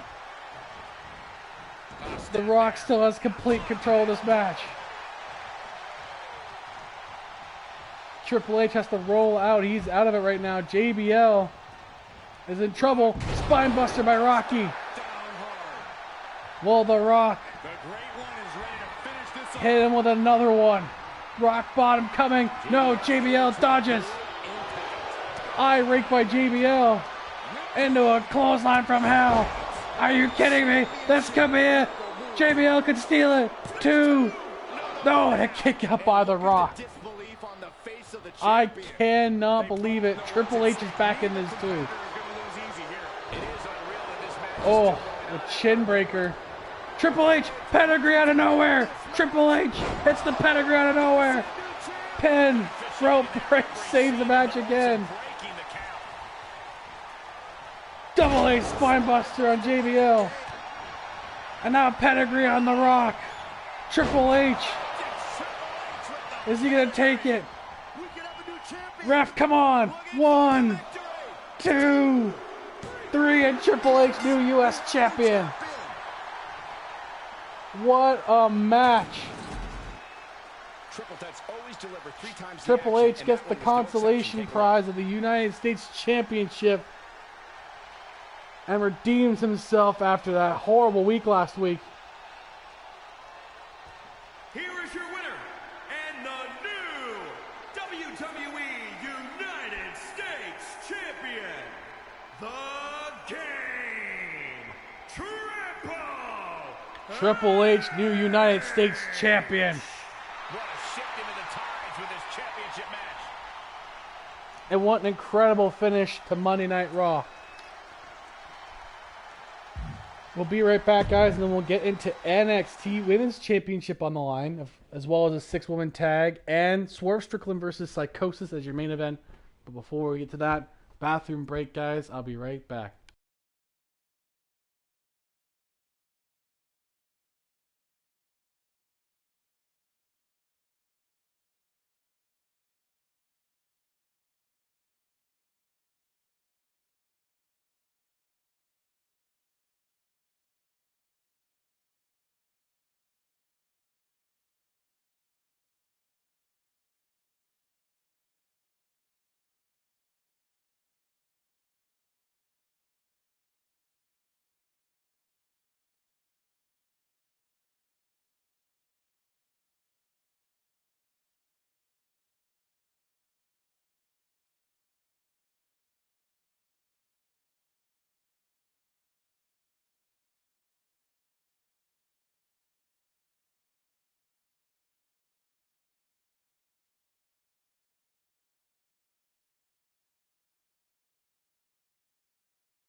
Oh, Yeti continuing to chirp Triple H. Couldn't win the main belt, so takes the runners-up belt. Oh, God. Thanks to you, Yeti, the U.S. title is his main belt. Just...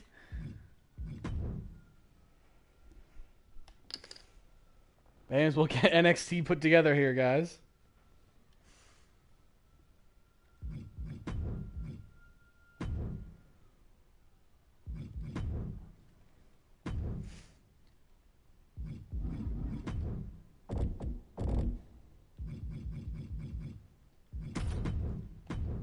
Mansoor will take on Jungle Boy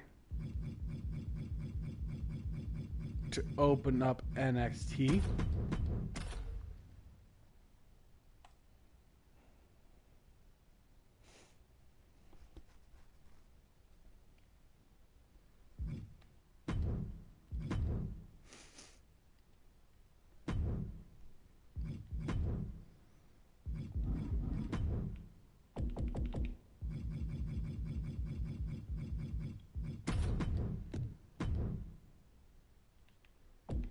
Mia Yim versus China.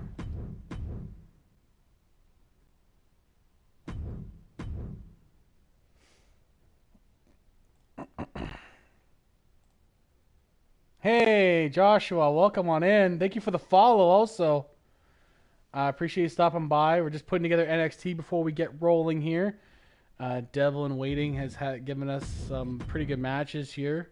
One of our GMs. Do we have that? We don't have that, Dev. So I'm going to have to do something different here.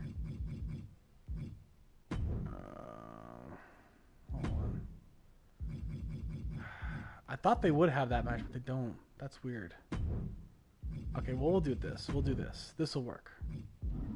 This will work for what he wants to do. Okay. Danielson versus his partner in a little friendly fight. Welcome in. Hope you're doing all right. Alex Wright. There you go. The tag team champions facing off against each other. 6-woman tag and then the main event. Okay. And then we'll have NXT ready to go.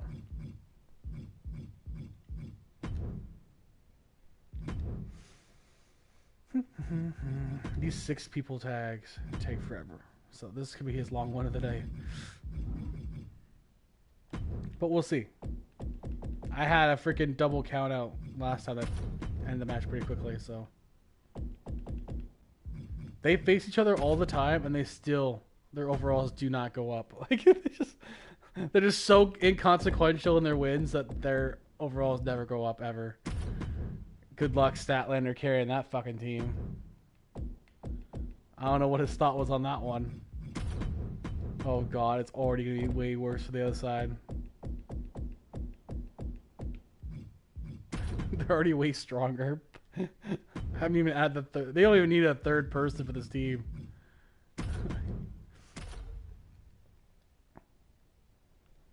Well, watch Lana and Dana win it in minutes. And Statlander gets injured somehow. Because this is the way of NXT, so.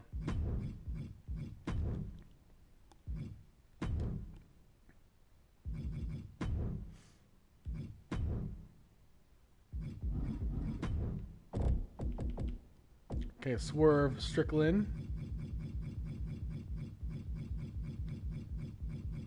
Oh, God, where the fuck? Oh, he's under Isaiah Swerve. God damn it. I keep forgetting that. There we go. Isaiah Swerve Scott. Psychosis. He's not under Strickland. He'll be under Strickland in the new game. When I get to that in season 2. Alright. Ready to go for NXT in Winter Park, Florida location. Let's go.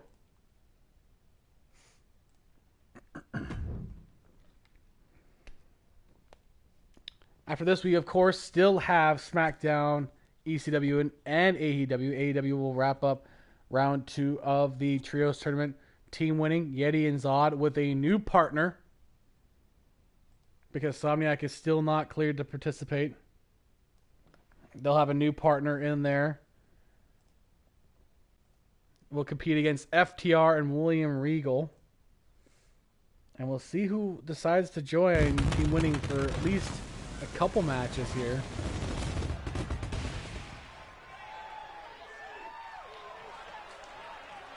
The revolution is here. NXT. To NXT. The atmosphere in the NXT arena is off the chain tonight.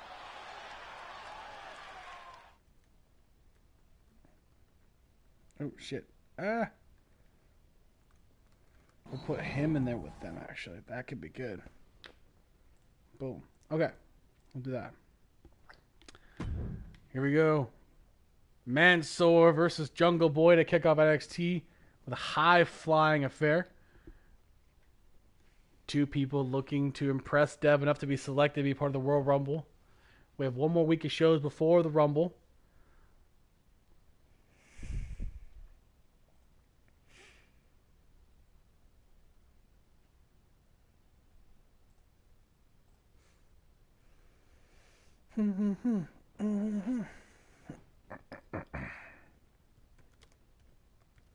Oops. Keep tapping that wrong one. Keep tapping that in the wrong one. Put that there.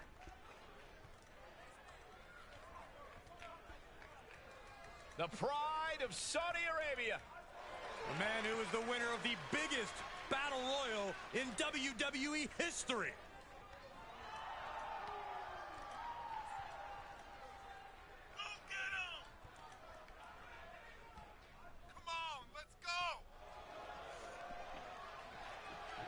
The following contest is scheduled for one fall. Making his way to the ring from Riyadh, Saudi Arabia, weighing in at 175 pounds, Mansoor! Mansoor! No, it's Mansoor. Get it right, guys. Mansoor and Marseille. Otis. Finds himself in the crosshairs of Raw and SmackDown superstars, so it'll truly test his luck. And Shad Gabale. Because you got a nice Shad Gabale. And his opponent from Los Angeles, California. Or just weighing in at Gabale. 184 pounds. Oh, that works. There you go. Otis and Gabale. The WWE Universe has been counting the days. That's what you should do, Yeti. For this match to start. Maximilian Models, It's almost over. Massey, Mansoor, Otis, and Gabale. That George of the Jungle? Hey, that is Jungle Boy Jack Perry. Alright? He is the son of Luke Perry, the actor. Competitor who does not know the meaning AEW, of the word quit. He is AEW ready young for stud. Up and coming. But not George of the Jungle, no. It's Jungle Boy Jack Perry. Jim Ross loves that kid. Let's see how he does here against Mansoor. Welcome on in, Lux. It's not George of the Jungle. God dang it. Of course, Lux and Yeti are now on the same team. Everyone's converting to team winning at this point. George of the Jungle, strong as he can be. Well, let's hope that comes to play here. Mansoor to the top rope already. Watch out for that tree. It's Mansoor as the tree. Moonsault by him on Jungle Boy. Going for the cover early. Jungle Boy Jack Perry kicks out.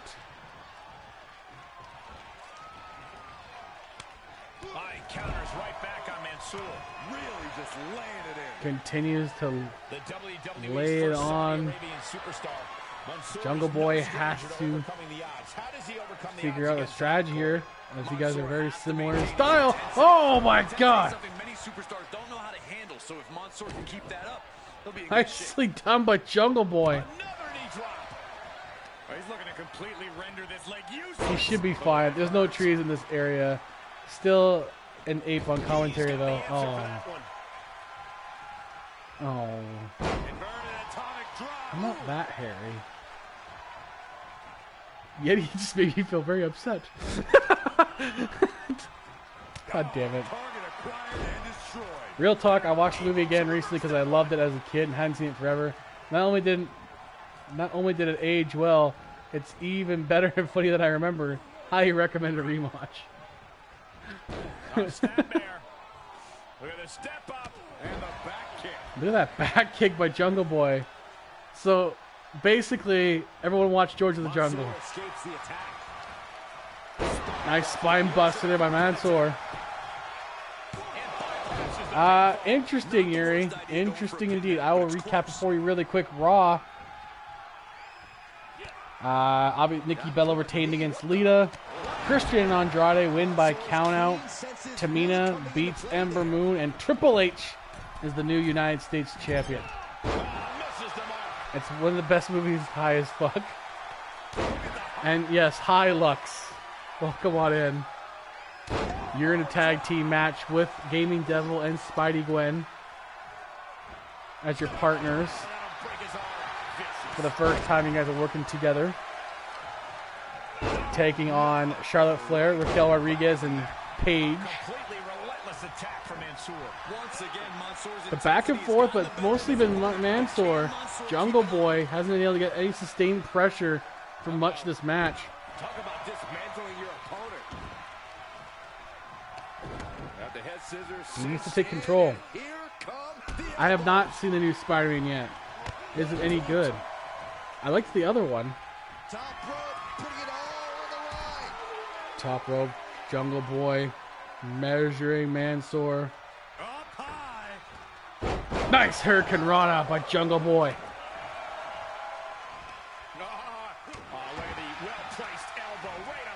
Who will get the first pin here?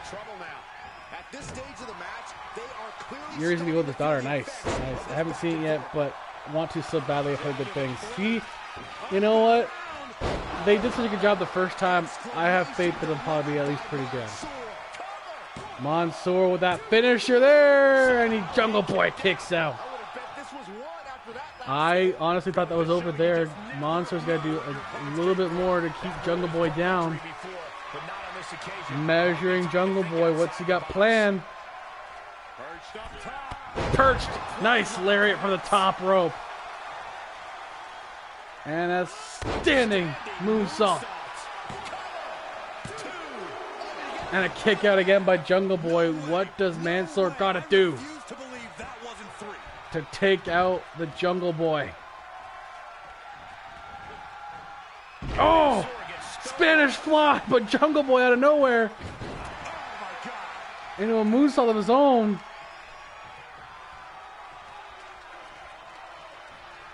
And Jack Perry has a chance, has an opening. Oh my. Panama Sunrise by Jungle Jack Perry.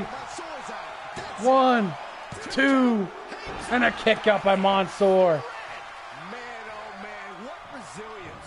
He's got to be running on instinct. It wasn't long enough. Wow. Under 3 hours is not long enough. Jeez, I know people that complain that Lord of the Rings is long. We are seeing a I mean, that's actually a good sign, though. It's like, it's so good that I wanted to go longer. Cutter by Jungle Boy. A lot of resiliency, you have to give him that.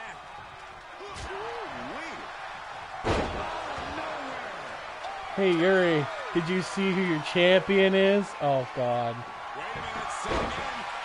Nice drop toe hold into a submission. STF by Jungle Boy. the STF is cinched in.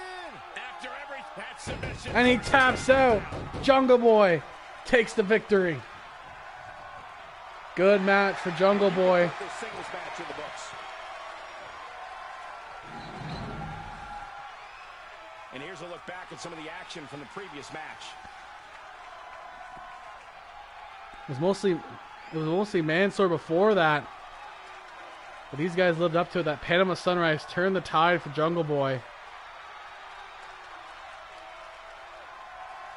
Let's go, George. Here is your winner, Junkyard. Well, Jonathan, he's not on this week. He was last week. He won his match. He will be a part of the Trios tournament, joining Johnny Gargano and Austin Theory of The Way. He'll be on next week for the semifinals of that match to see who will face Imperium at the Royal Rumble. The winning team will get title opportunities of their choosing on AEW. And yes, George of the Jungle wins. Next up is the women's title match. Mia Yim defending against the 8th wonder of the world, China. Yeah. I have a plan for Jacob Cass. He actually had a good debut last we used him. But Team Winning has a new partner. They're going to be facing FTR and William Regal in the Trios tournament. Yeti and Zod could once again just... If they win the Trios tournament, basically they get to pick... They don't get to pick, but they just get to sit pretty until someone gets there. But their new partner is Miro. Miro is going to be the new partner, slotting in for Somniac. Quite a difference in size in men, I must say. If Miro wins with them, he gets an opportunity to probably face Yeti or Zod for a title. Yeti will also have a title defense on AEW as he has to defend the TNT Championship against Walter. So Yeti, once again, busy week for him.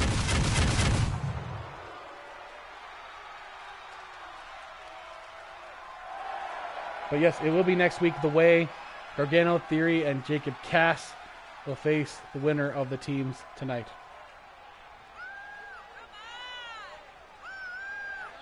Well, you see, Miro and Somniac not the same size, is what I'm saying. Thank you for the hydrate, Gwen.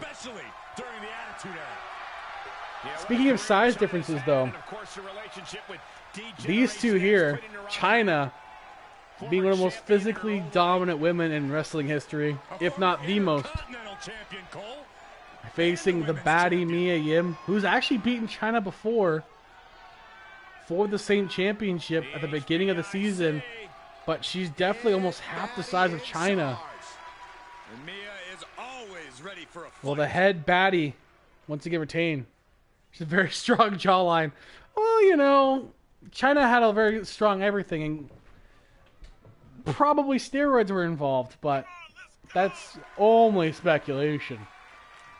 But she was dating Triple H, who obviously never juiced either, if you look at pictures. So, Mia Yim definitely didn't juice, though, and we'll see how that comes to fruition for her. She's now I believe now this is her third time as NXT Women's Champion, so she's had a great season. Double check that, though. Although Yuri has Deb makes them defend the titles like every other day, so I don't even know. Now this is Mia Yim's second run. Okay. Never mind. I looked it up. I do have a record of these things. And they will carry over into Season 2. They will come into play because some of these brands will be the same as next season. Introducing the challenger from Redondo Beach, California. Look at this. Oh, sorry, the 9th wonder. The 8th wonder is someone else. No, there already is 8 wonders, though, I'm pretty sure. But they changed now because, unfortunately, I don't know. It's just glitchy. Montana, California. She is I don't know why it is. NXT Women's Champion, Mia Yim defending the gold for the first time since winning against Saray last week. The challenger not taking their eyes off the championship. And the champ is staring daggers right back at the opposition. She did. She beat the warrior of the Sun, Saray, last week. So Mia Yim is back on top of the NXT ladder, but has to once again go through China, who won this opportunity. No, this game does some weird things sometimes. Last week, the RNG glitching kind of affected Yeti's show, which doesn't really happen for him too often, but it really fucked up his SmackDown last week. So, but he's also sitting pretty. He can do whatever he wants now because if Zod catches him, Yeti wins the tiebreaker. Dev has to win the next 5 weeks in ratings to beat Yeti because Yeti has the tiebreaker advantage. So at this point, Yeti is pretty much guaranteed to pick the brand that he wants next season. But we'll find out. Right now, Yuri is in the lead unless Dev has a really good show. DDT by China. Oh my god. May have just killed her. Money definitely on Dev then. You know what? I already know what brand Dev wants, and I think his pick might not be as secure as he thinks. But it might be pretty secure. So I don't think he's too worried. But if with Daniel T and Unguided joining, the second place GM doesn't pick until 4th. So say it's Dev who finishes second, he doesn't get to pick his brand until 4th, and his brand might be gone. We don't know what Unguided and Daniel T are going to do. Yeah, you always have the lead until the other shows. That's how it works. Exactly, Yuri. Just don't pick Raw next season. Don't be Raw next season unless it's the only brand left. There's 8 brands and 6 GMs, so you could avoid picking Raw. But Raw and SmackDown are going to be there regardless next season. So you only have well, actually, I might not even do that. I might not even have them for sure permanent, but we'll see. I'll see what you guys think, but we'll find out. I'm pretty sure they're going to get picked anyway, so. Soul Food by Mia Yim. Oh, that block by China there. If this match ends quickly, oh, you'll pretty much be guaranteed unless Dev finishes out with a bunch of 5 stars. So. At least a win over Dev. Dev has to get a really good match. Has to really good night now.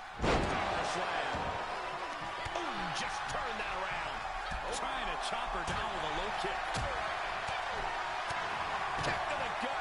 Boy, what a kick.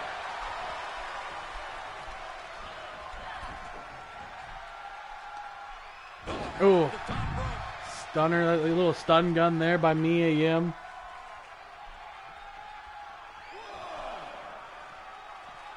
Mia does have the champion's advantage. Could let the count happen.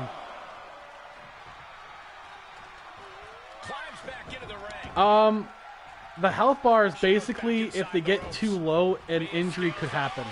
So if their bodies are like red, or even sometimes orange, and they keep losing a lot of their health bar without getting momentum, they could get injuries. That's how injuries happen in this game. And we've had several injuries. Chavo Guerrero's had 2 injuries back to back.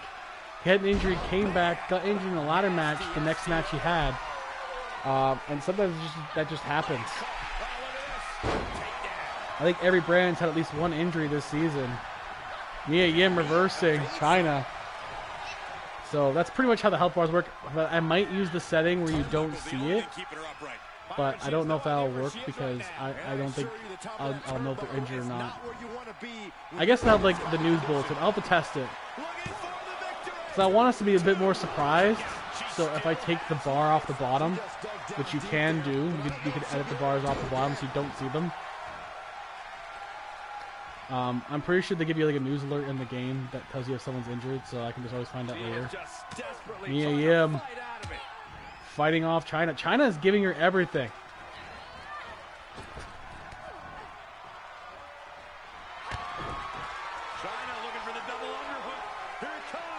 Yeah, they regain health when they get momentum, or sometimes when they do taunts.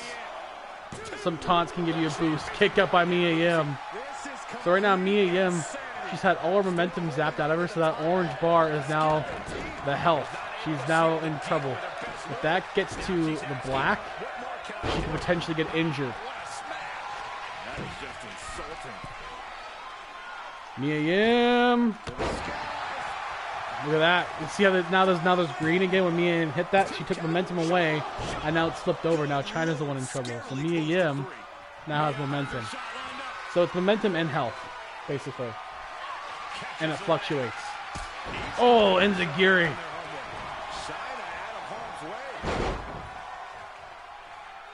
Both of them missing a drop kick there. Mia Yim, powerbomb on China.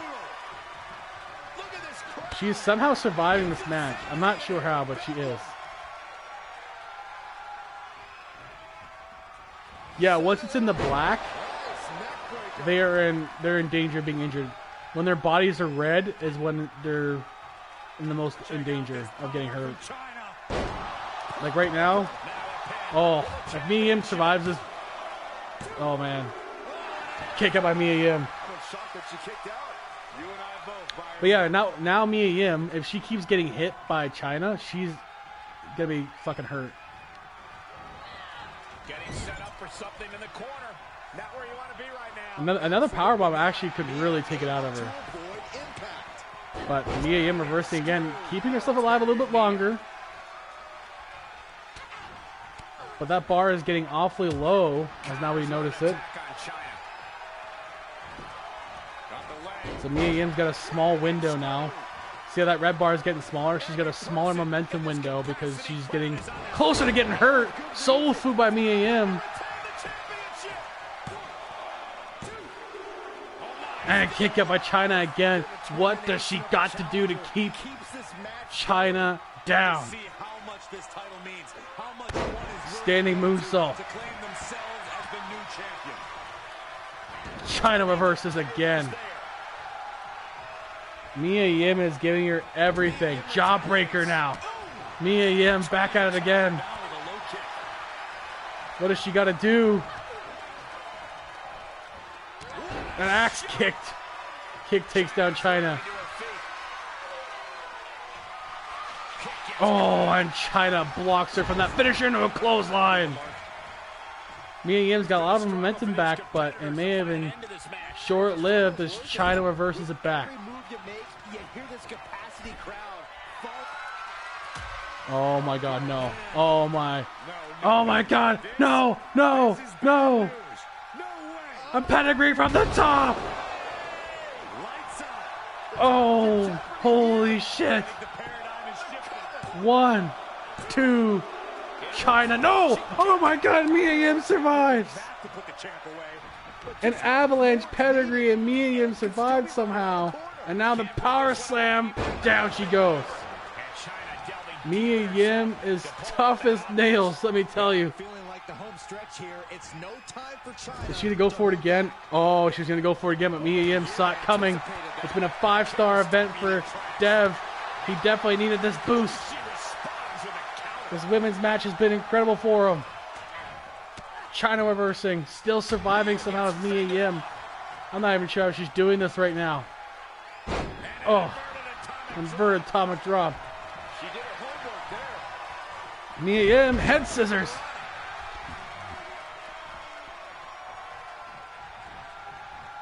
Soul food.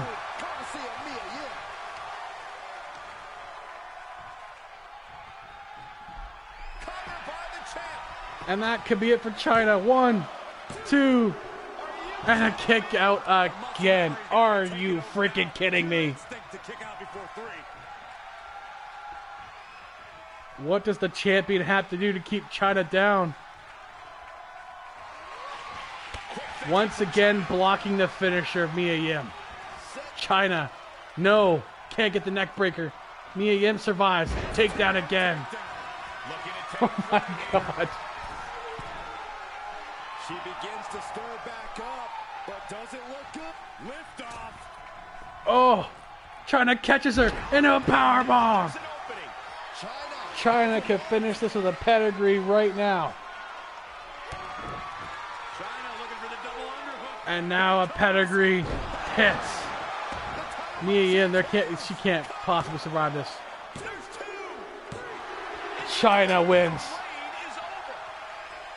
Mia Yim put up one of the gutsiest performances.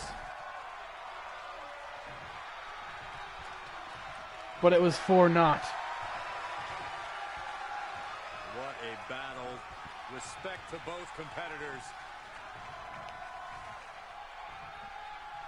China accepts Mia Yim's hand. The mutual respect. They faced each other before.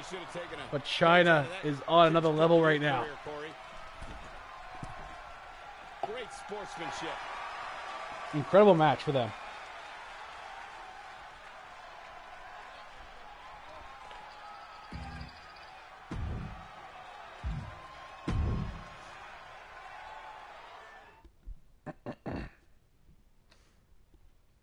Next is the tag team champions facing off each other in a little friendly submissions match. Bryan Danielson versus Alex Wright. They're also nominated for one of the tag teams of the year for the Slammy Awards. I don't think they're going to beat the other teams, but, you know, thank you for the hydrate, Lux. But you never know. We'll see. Probably not.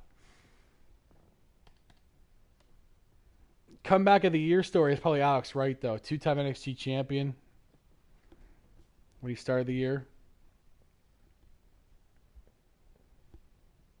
Was 20 years away from wrestling, came back. He's done very well for himself.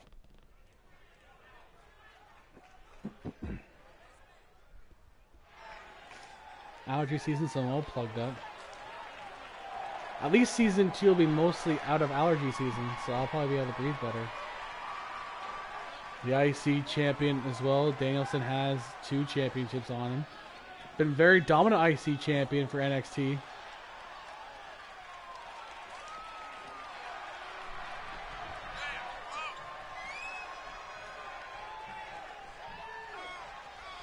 But maybe if Alex Wright can beat him, he'll have an opportunity to face his partner. This is submissions only. You can only win by making your opponent tap out. This could take a while, or maybe not. So if they survive the hold and they're knocked out, you got to go for the submission again. You cannot win by pinfall.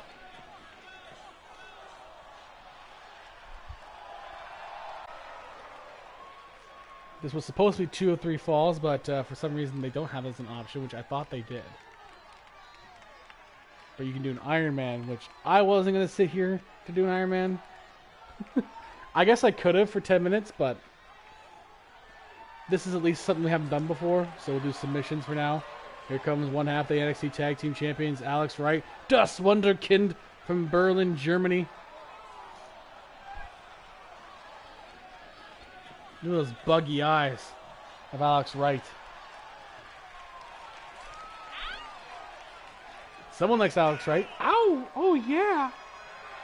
Let's go, Alex Wright! I should never do that again. And I apologize.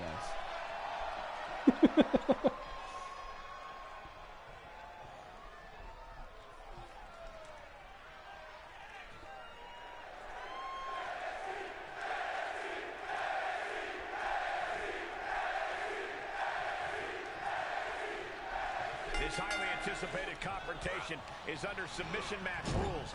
No pinfalls. The only way to win is to tap out or pass out your opponent. Yeah. I've got a feeling we're about to see these superstars bust out submissions that we haven't even seen from them before. Ugh. Able to parry that one.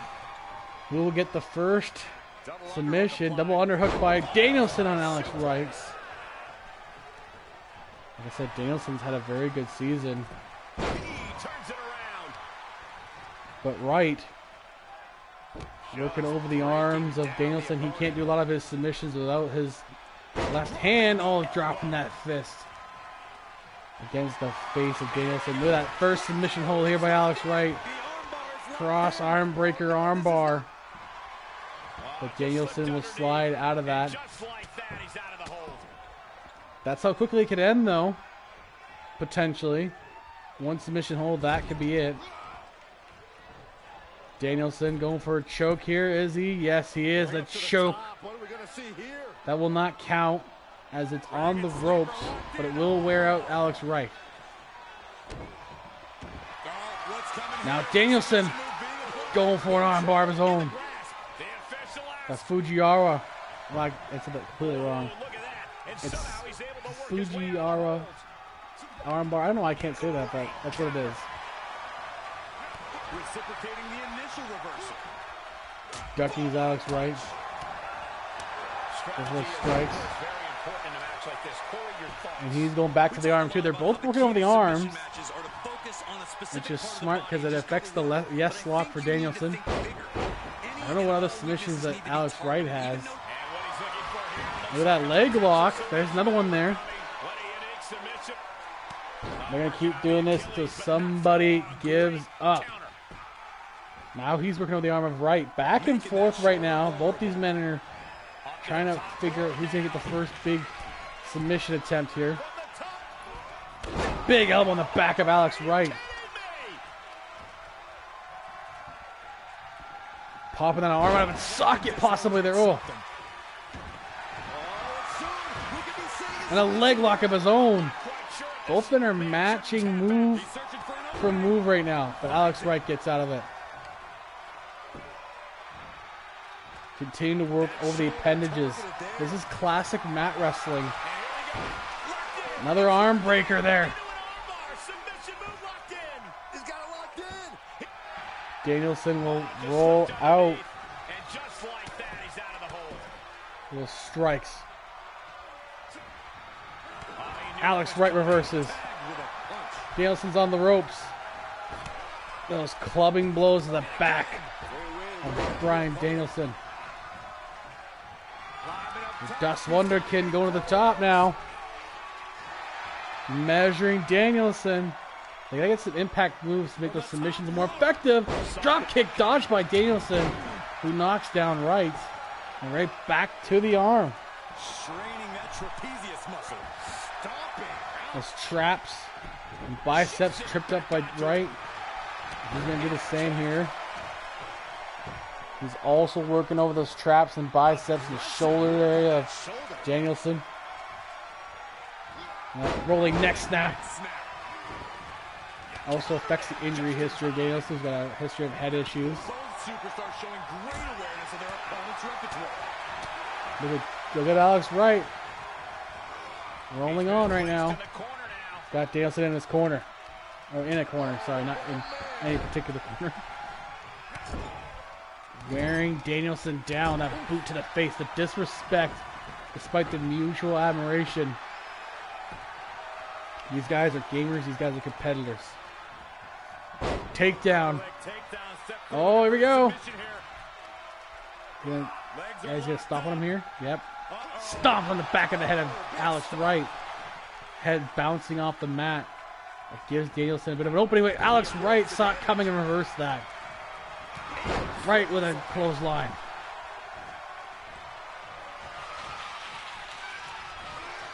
Bridging suplex behind Danielson.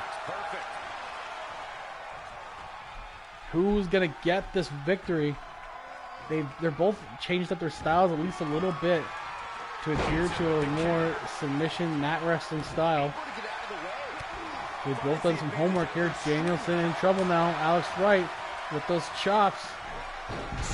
Look at that suplex by Alex Wright. Elbow on the face of Danielson. He is mentally and physically exhausted now. Rolling neck snap again. Alex Wright going for his finisher here, possibly. That German suplex. No, Danielson rolls out of it. Not very many people do a German suplex better than Alex Wright. The German himself, bridging suplex. Can't get the pin, but will affect Wright. Something special between these competitors, but they are taking things over their own limits. Good back and forth right now. Oh, I got a sharp shooter on Alex Wright. Danielson may have him here. Oh, rope break saves Alex Wright. Oh, Alex Wright reversing. Wright with a drop kick, missing it. Danielson gets back up. Blocking Danielson from doing that takedown. And the chops by Danielson on Wright. Wright with the strikes back with the forearms and fists. That takedown, neck first. Oh, God. And back to working over the arms of Danielson. Cross arm breaker. And that's a rope break. He has to get out of that. But Alex Wright is wearing him down quite well here. Neck off the ropes. He's really worked over that neck of Danielson and those arms. That German suplex by Alex Wright. That could be it. Yeah, all he's got to do is lock in a submission now. He may have him. That arm bar again on Danielson. And a rope break saves Danielson's arm from being ripped off. Danielson has a chance now. But Wright once again reverses. Neck breaker by Alex Wright. He's going to go for another German suplex. He is. Oh, God. And that knee to the face of Danielson. And back to the armbar once more, but a rope break will save him. Alex Wright not measuring out that rope first before he goes for the submission hold. Danielson turned the tables, but still getting overwhelmed by Alex Wright. This is unbelievable right now. The Wunderkind may have it. Danielson, waistlock, belly to belly, but maybe not. Danielson, another suplex.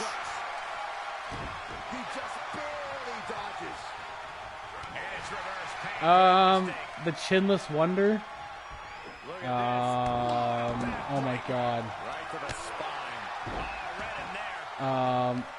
I know he's a creep in real life. That's all I remember. I can't remember his name. Nor should we. Is it the one that worked with Carmella? Taps out. Danielson wins.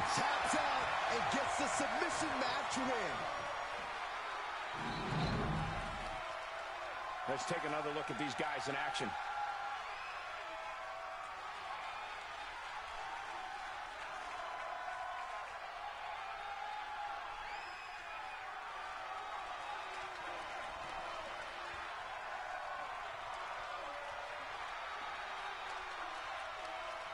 James Ellsworth. That's the name. It's James Ellsworth. Uh-oh. Here is your winner, Bryan Danielson. That's how I closed out this. He really got the better of the opposition here. I agree. It was Anyways, I think you mean James Ellsworth, but I'm not sure. Hard work and in-ring adaptability. He's got all the tools. He is pretty chinless. Tonight.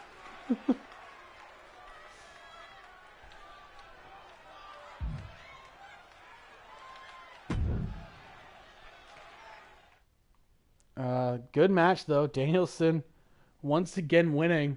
Now we're in that 6 women's tag match. Lana, Statlander, Dana versus Nox, Conti, and Saray.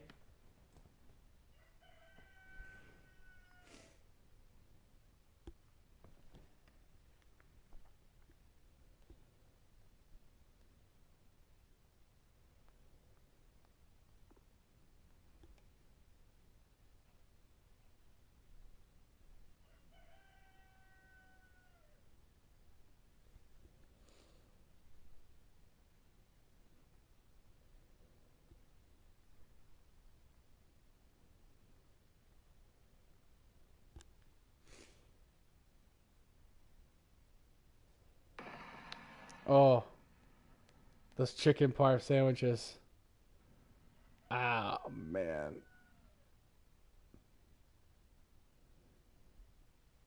Man, work has got this food truck going on the outside of the bakery, and I suggested a chicken parm sandwich, and now I'm like, fuck, I have to go get one.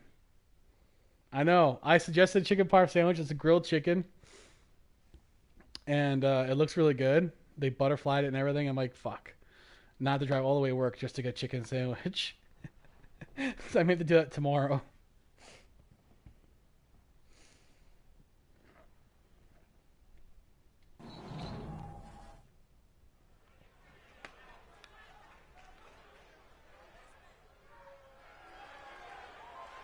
Look who's here!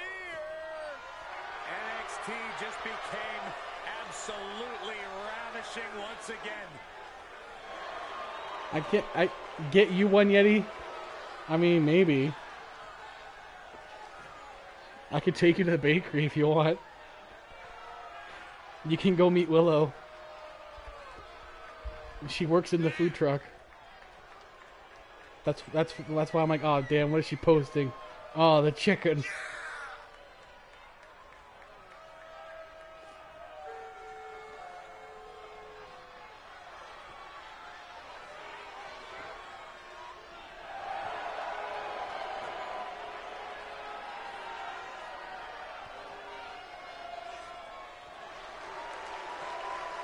Oh, never mind. Maybe I shouldn't take you. Maybe I shouldn't take you. I just didn't think of that. I'm like, oh shit, Yeti will embarrass me more. Never mind. Maybe I don't want that.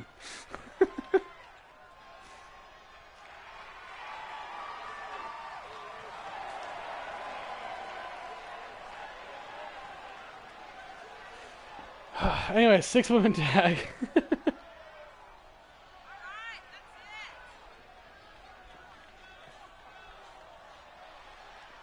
Too late, already offered. Damn it, Yeti.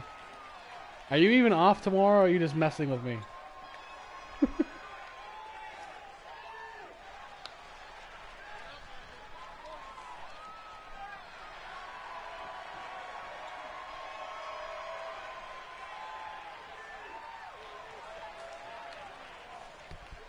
Apparently she says I gotta stop stream, go get a sandwich, and then come back later.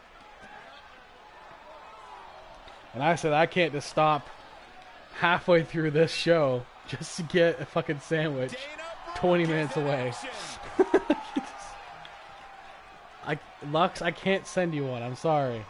You're all the way in New Zealand. I can't even send food to you. Your country's super strict about it. The answer is both. I'm not going to go halfway through NXT to get a sandwich and come back. I'll leave it running and see if anyone notices, you know?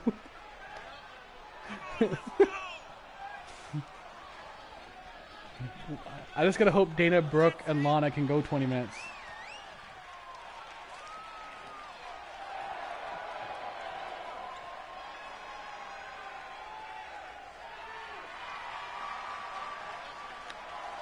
Come to New Zealand and cook me one here then. I would.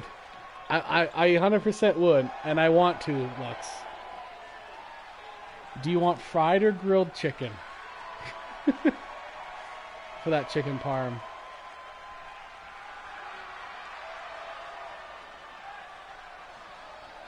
Not a chance. Not a chance what? That Dana Brooke can go 20 minutes in a match? Probably not. Superstar. Up to you. Oh, okay. Well, I'll surprise you one day, Lux. I'll just show up to New Zealand one day with a sandwich in hand.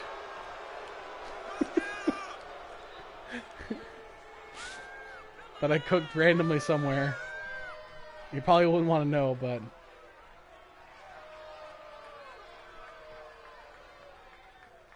Well, that's true. Fried tends to be the best. We didn't want to do fried, though, for our chicken sandwich. For the truck.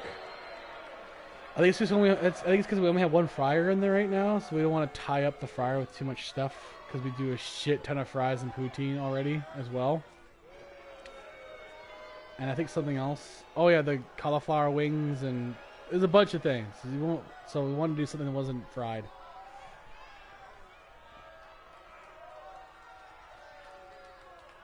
Yeah, I feel like Tay Conti's team is way more stacked, but we'll see. Poor Dana Brooke and Lana. We're just not very good. I'm hungry now too, actually, Lux. I'm hungry now too. Maybe I do have to stop this stream and go get food and come back. Well, here comes the girl with the shiny The problem is, wizard. I'll get busy doing something else and then not finish the stream. I'll have to come back tomorrow, and I'm already doing something else tomorrow. Inspirational superstar. I could potentially do the rest tomorrow. I'm thinking about the sandwich too much now.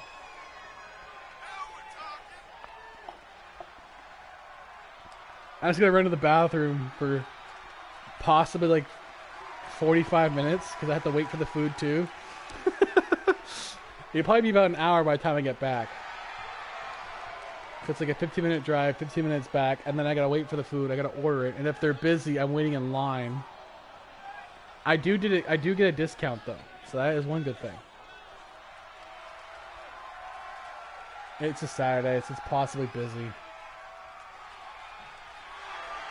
I could do that, Lux. I honestly could, but I'll wait. I'm gonna do it tomorrow. I'll tell her to do it tomorrow, and then I'll come get it, and I'll pay for it.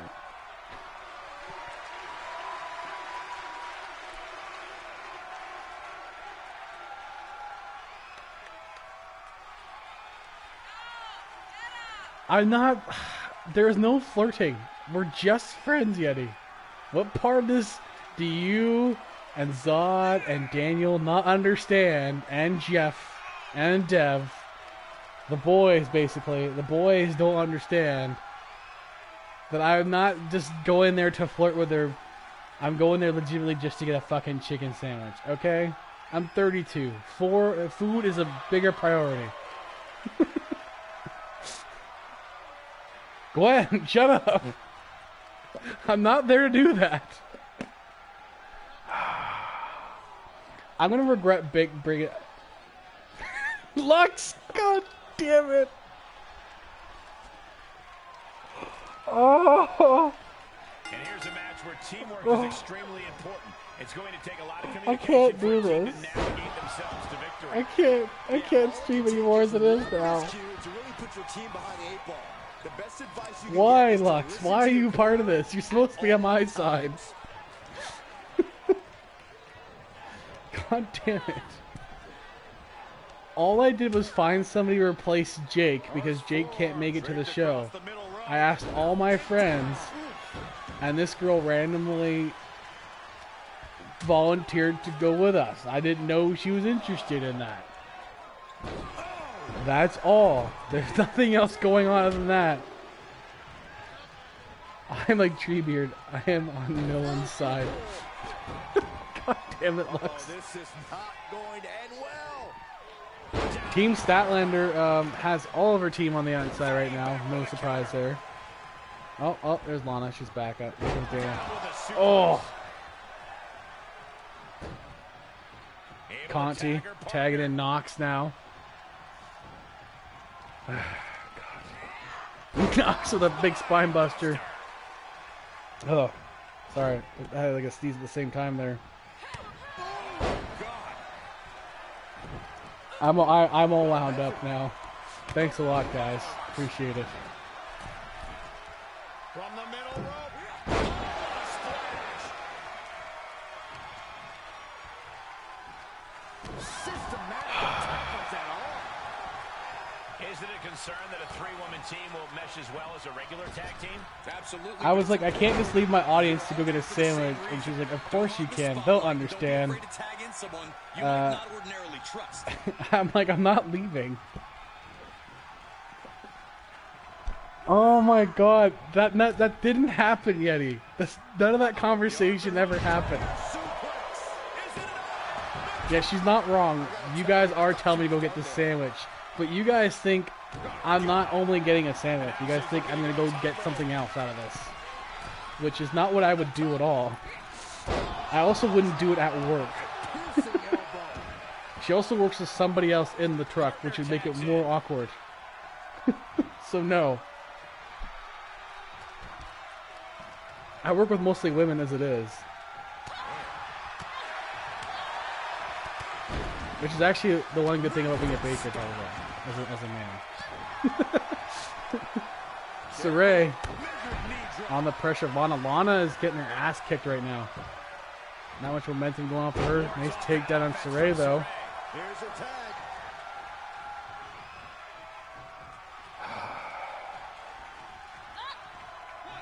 Yeti, I'm trying to commentate on the match. I'm trying to be the ape that commentates, okay? The one in the pink? Pink and black? Yes, that's Lana. That's Lana, the ravishing Russian, who's actually not Russian at all, but whatever. She has the worst Russian accent on the planet. But yes, that's Lana. Chris Statlander working over Tegan Knox. Pink, lime green, and black. And up the turnbuckles we go. Pink, lime green, and black. Oh, that's Tegan Knox. You mean to out you so hard, Mike? I shouldn't have said. I shouldn't tell you anything. Like, but the thing is, I invited you first, and I'm obviously gonna invite my wrestling friends first. Measuring Tegan Knox here, the one with nice colors, apparently Clone Deluxe.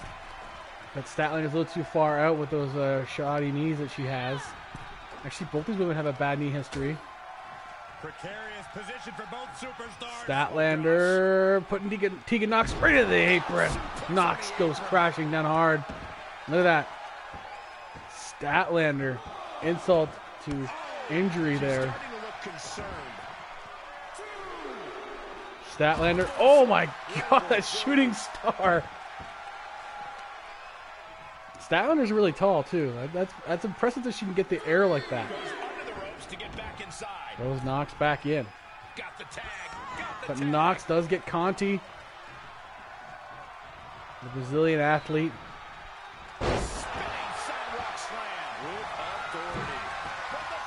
I don't need a wingman. I just need friends hanging out with friends. There's no wingman here.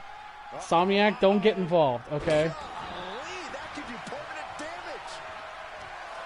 I don't need you in there too, Psalm. You'd be among the worst if you were there too.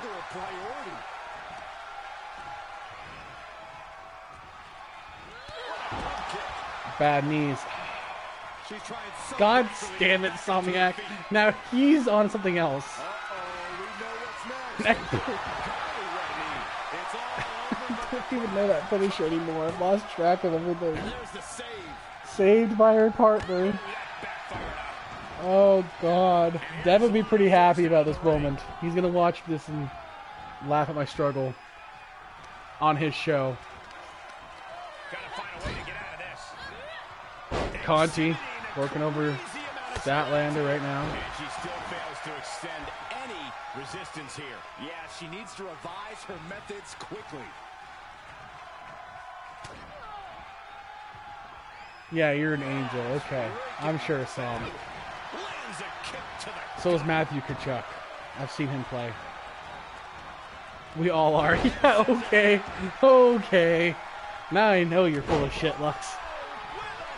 You just said earlier about me talking about breasts, and you're saying that you're innocent now? Really?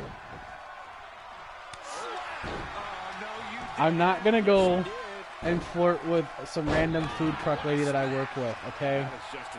If I go, I'm just getting a sandwich and coming back, but I'm not gonna stop the stream. I'm gonna do it tomorrow before I do a different stream.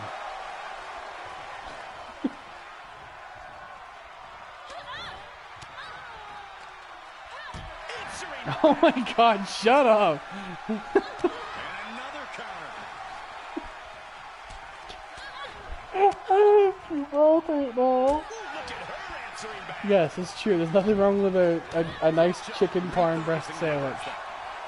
That's true. Oh my god. Tick-tock. I want to end the stream just to end the humiliation. Here comes Saray, who may or not win this match. I don't even care anymore. Kick connects. Oh. We're going to barely get through NXT. We have one more match after this. We have the main event, Swerve Scott versus Psychosis. A hammerlock suplex by Saray on Lana. Oh, God. That's gonna hurt. Heavy knee by Saray. Chicken parm breast? There's the tag. Setting up their partner. Yes. We were talking about a chicken parm sandwich, Somniac. A chicken parm sandwich that my work is doing. I got 3 more shows. I still have AEW. This has become a We got AEW after this. Yeti's got double duty on that show. A tag team match and a TNT title match. Sky High by Lana on Tegan. And there's the save. That's a save by her team. Dana Brooke throwing Conti out. It's now a 3-on-2 right now.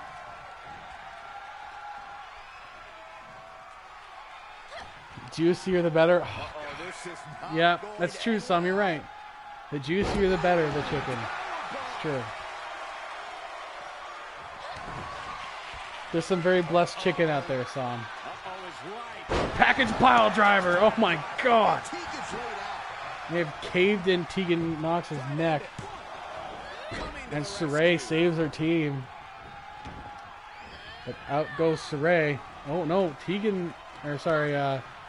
Conti saves her teammate there, but a little chaos uncovering here. Oh my God. Couldn't get the UFO. Sorry, Area 51 actually. I think that's what it's supposed to be.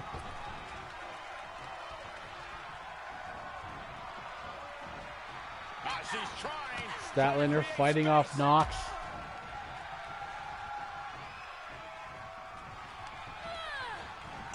Throwing her into the corner. And Knox reversing. Knox is in a little bit of trouble. She has to get a partner in this match. Otherwise, she could be done for. Statlander gets out of it again.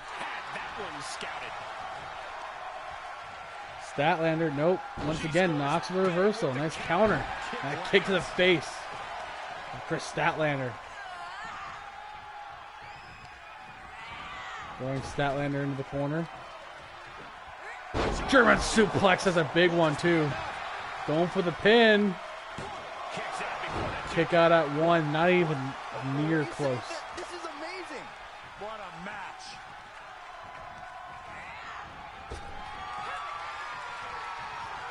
Trying to keep her in her partner's corner, but Statlander fighting it off. Throwing Tegan across the ring. Statlander's power showing in this match. Nice discus punch there and a standing shooting star, missing it as Knox gets out of it. Oh, and that headbutt. Tagging in Saray, the healthiest woman on her team. And Dana Brooke, the 2 healthiest on either side. Big elbow by Brooke.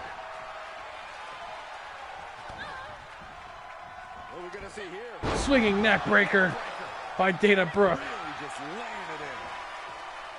She could finish Sarray right here, but Sarray with a reversal. The Warrior of the Sun from the second rope. Missing the drop kick as Dana Brooke walked away. With authority. Now Brooke getting stopped there by Sarray. Sarray has it in the corner, but Brooke reverses. Brooke with that slap and then a punch. With disrespect, hair pull, and then throws her across the ring. But Sarray gets out of it. Sarray with a big kick there. Tagged into action. Tagging in Conti.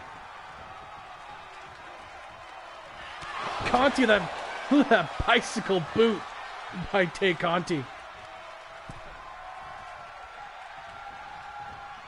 Keeping her away from her partner's corner, wise choice. Will there be a reward? What's Conti got planned here? Oh my God, is pulling her down from the top.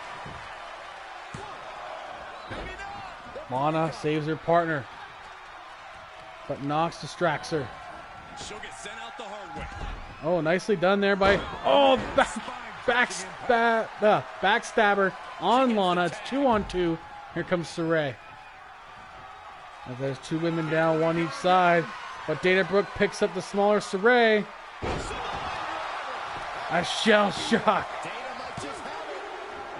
And a kick up by Sarray. Statlander takes out Conti. It's 1-on-1. It's just Brooke and Sarray. But here comes Nox now too. I think I see Lana coming back. It's back to 2-on-2. Fully aware of it. Yeah, they know another turning point is coming any second, and that can be the instant that ends it all. Sarray Face first with a and waist Dana Brooke. They're really getting a good fight right now. Needs to recover. Sarray countering that one.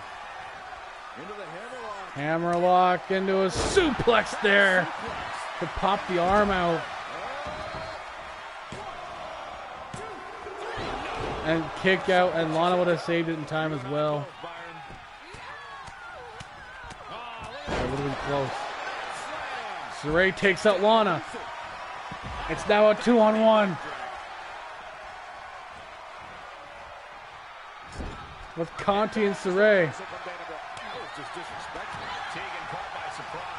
But Brooke. With that sky high neck breaker and a kick out at 2.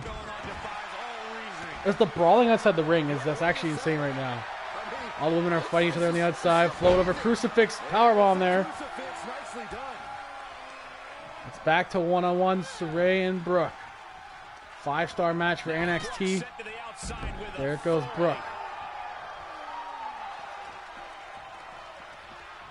That's 2 5-star matches for Dev.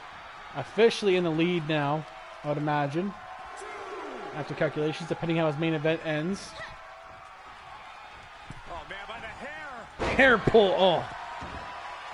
Crashing down. Oh, that was just malicious. Insulting. Conti getting wrecked there. Everyone's back in this match, though. Conti keeps distracting Dana.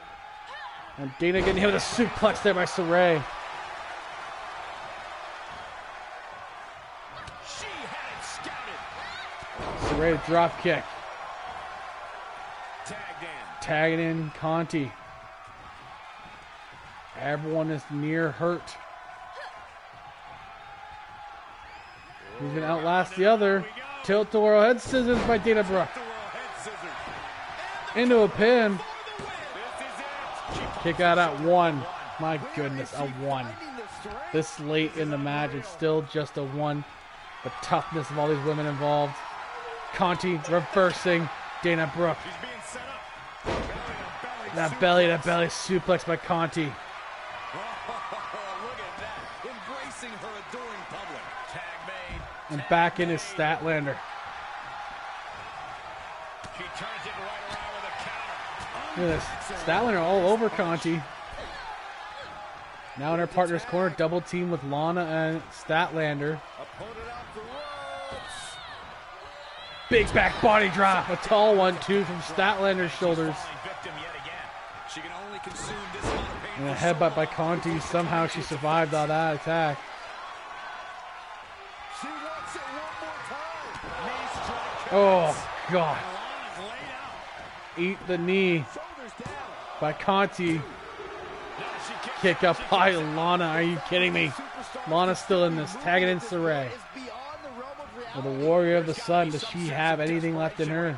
She's used her best weapon, but She's going to go for something here.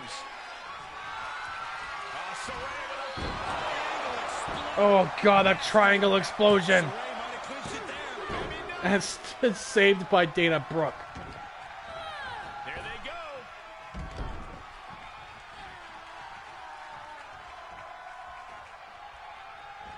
A triangle exploder. Here's the tag. God damn it, Yeti. Look for the suplex. I'm not. Oh, my God. Look at that. The suplex. This one could The be suplex into a drop kick.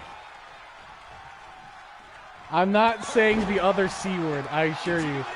Nice bicycle boot by Conti. Saved by Statlander. If she's back next season, she's going to be Guevara instead because it won't be as inappropriate, okay? Those strikes by Conti. Knee. Sicilian barrage. Actually, she's Ty Mello now. And now Lana's being measured. Saray may have her here. Oh, Lana.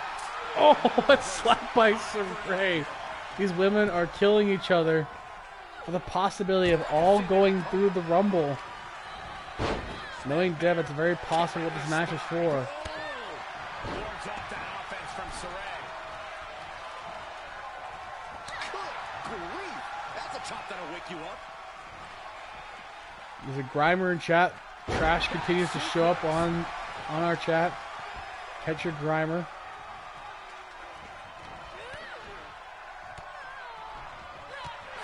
Scouted. A slap. It's back and forth right now between Lana and Saray. How is this going to freaking end? Like I said, these these 6-person matches are long. Suplex. There's no team gives an inch.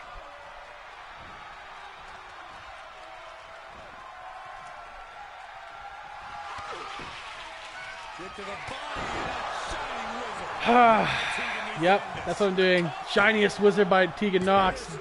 Saved by Dana Brooke. Oh, Dana Brooke crashing into the ref. Thanks to Knox. Knox taking Lana into the corner. But Lana Took advantage. stopping the possible double team. Oh, look at this. Slam. And that's the Michael tag Cole to getting Dana pumped for a hair pull. Dana Brooke was going for that slap, but nope. Goes into the corner. Waistlock takedown. Waistlock takedown. And just the continued destruction of Team Dana Brooke and Lana. Maybe catches his Grimer, good for him. Uh-oh. Face first in the turnbuckle. The double team again. What they got planned this time? Oh my. Breaker Throwing Conti as a missile across the ring. across the collarbone. I get pumped when people pull my hair too. Yeti, God. That's not what I meant. Brooke turns the tables. Why? I can't go through this stream with you guys anymore. Can't. We have 3 more shows and it's getting too much. This match has just been scuff commentary as it is. And it's been a long match. Just fucking end it, guys. Please. Oh. Let's just get to the main event so we can move on with our lives. So I can get closer to possible chicken sandwich.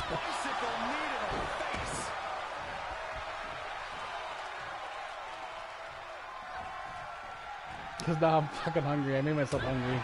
Actually, no. Willow made me hungry because she fucking posted it.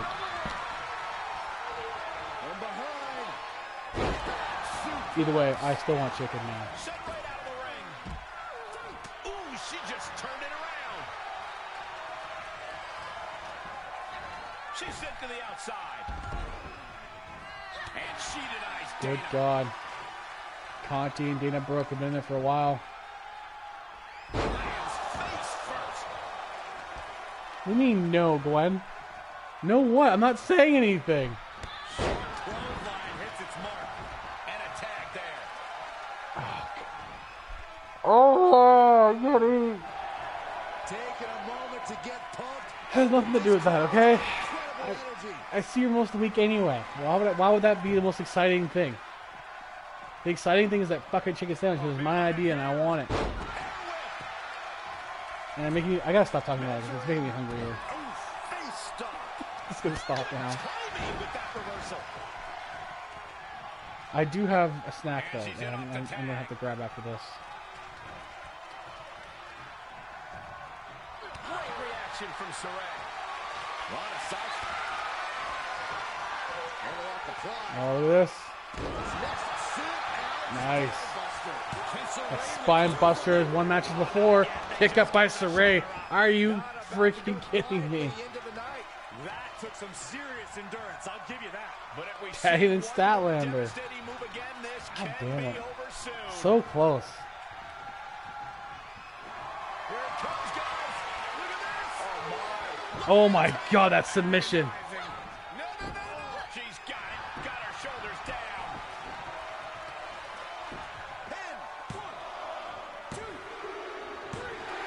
And Statlander, Dana Brooke, and Lana move on. Well, they win. I don't know if they move on or not. I really don't know. Dev's got the most confusing plan sometimes. I'm sure he's thought of something. We're on to our NXT main event, though. Swerve Scott versus Psychosis.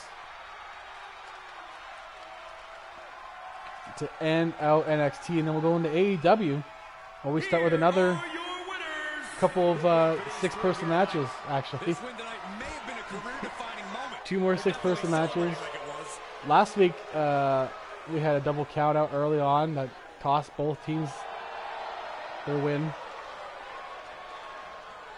What a weird trio, Dev. That's all I can say to you. If you watch this later, Dev, this is the weirdest trio you've probably put together in a while.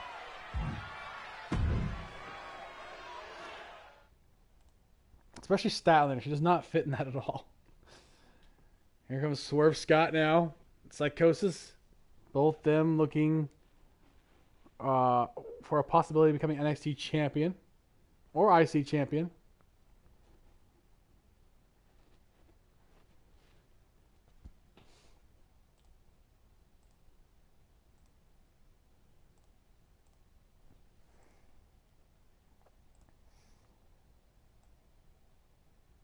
With the current NXT champion, Jushin Thunder Liger, beating Boogeyman after just 9 days for him. Liger before that was the longest reigning NXT champion Dev's had, which was not a high bar, but actually was a pretty decent long reign,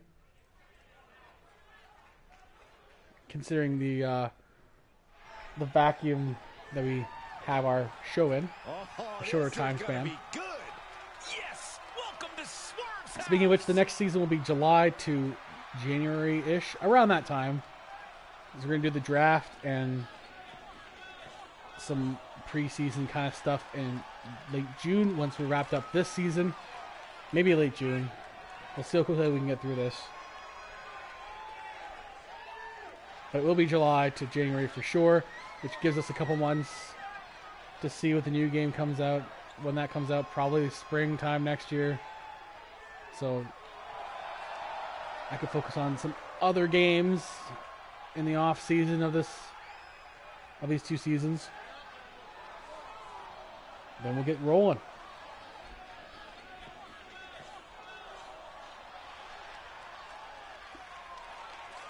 In fact, we might do my second year anniversary as the second anniversary show. As the second season finale of the show. That might be a good way of doing WrestleMania, is on the anniversary of my stream. So we'll see. We'll probably do it around then.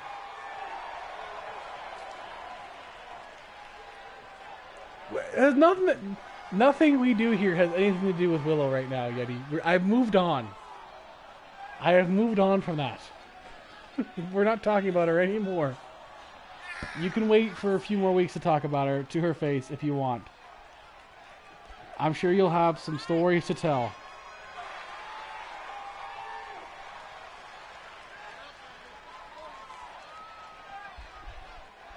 You haven't, of course not. If Jeff was with us, he definitely would come up with some stuff, but... Again, this person is just my friend, so don't be too Yeti about it.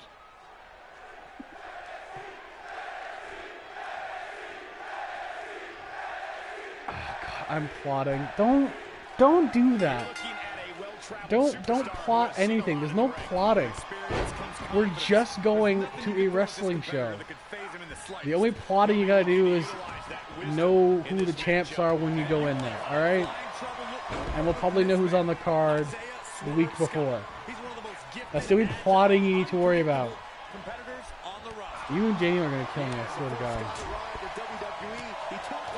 It'd be worse if Zod was going too. If it was you and Zod instead, oh my God, it'd be so much worse.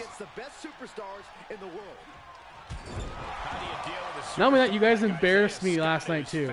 I gotta say this, chat.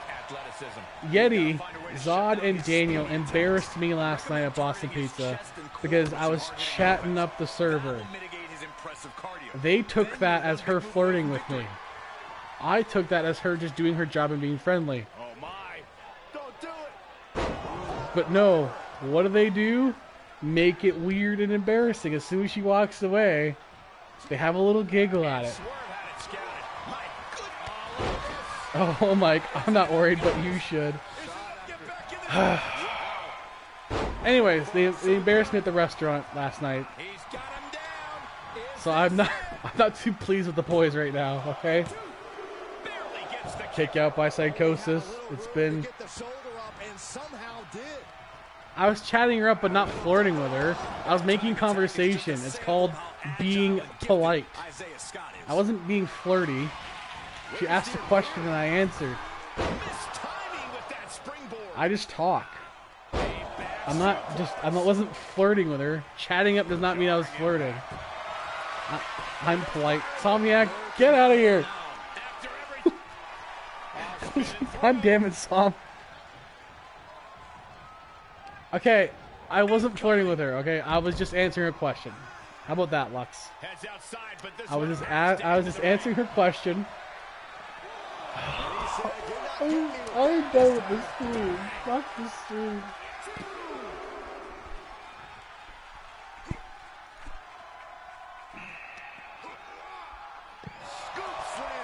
The story goes basically, I got a veggie burger and she was curious how that tasted and I answered her question.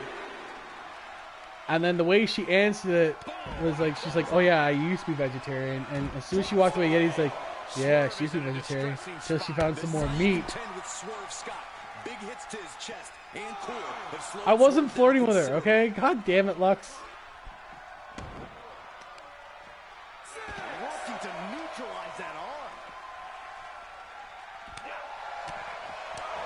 This entire NXT has been botched. I don't even know what's going on anymore. They might get double counted out. Just let it happen, alright?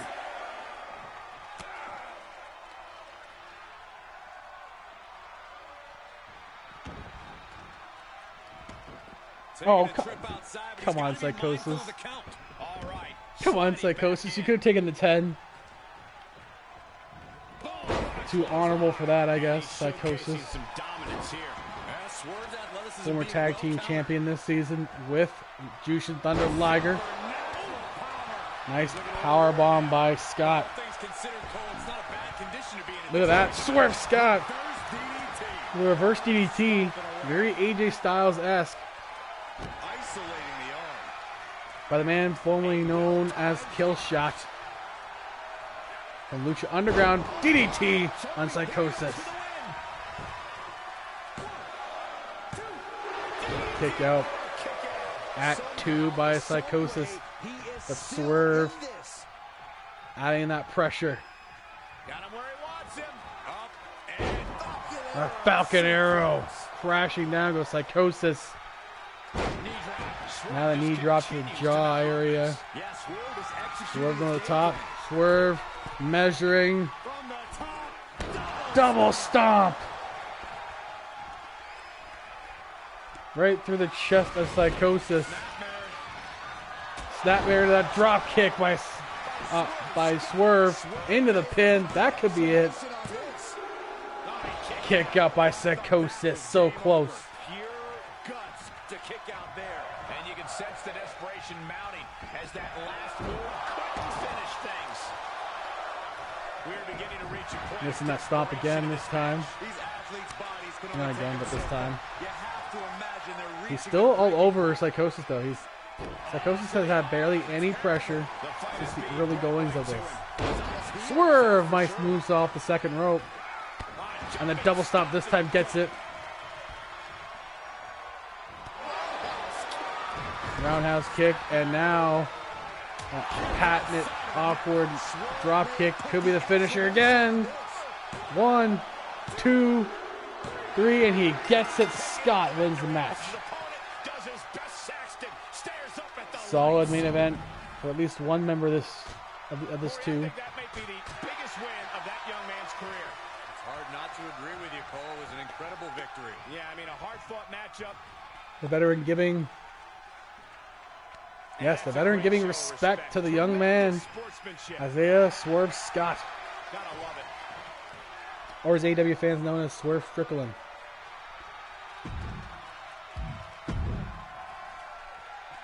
Okay, now we got AEW. I'm going to get that ready to go. I got Team Winning starting it off, of course.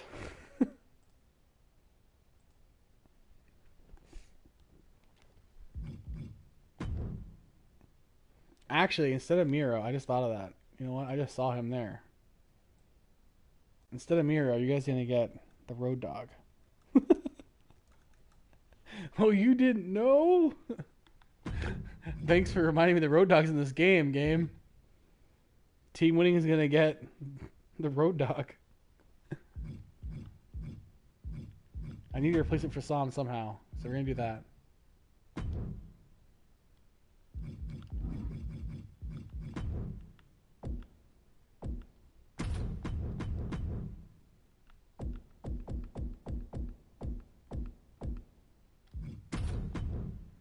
Good fucking God. How is Yeti I'm happier with Road Dogg. Yeah, I'm sure you are. How did Yeti go down a point? Like, is that for mercy? Like, what the fuck?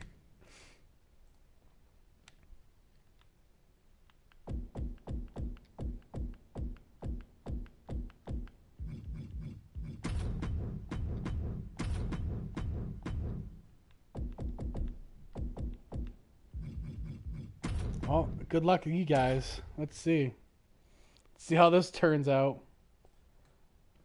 This could be really short, or this could go on forever. Oh yeah, I forgot about Jeff's weird character. I'm going to get him to do another one for us, by the way. I will get Jeff to make us another one, because that was already ridiculous. I want to see if he could top that thing. I want to see if he could top the bad boy. I don't know if he can, but he's going to probably try. I know he's going to try. Raquel.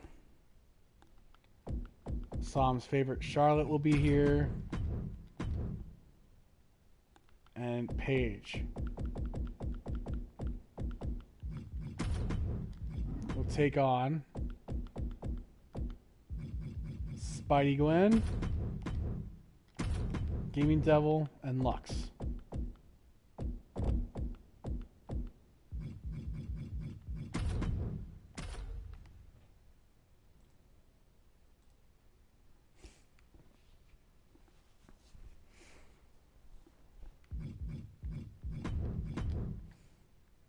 Then it's Santos Escobar.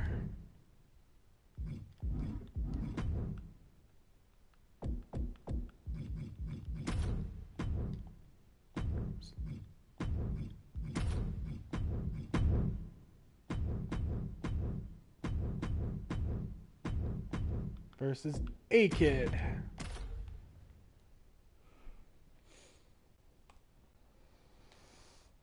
Then we got Brody King. Not Brody Lee, Brody King, different Brody. Of House of Black.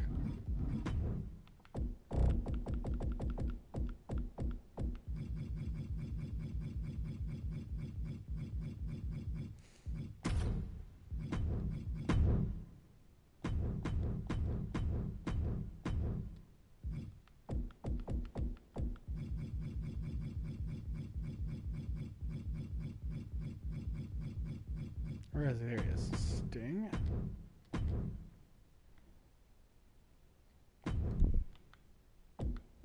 Versus Cody Rhodes.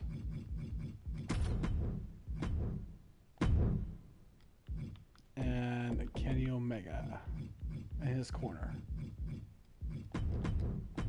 There we go. House of Black and the Elite.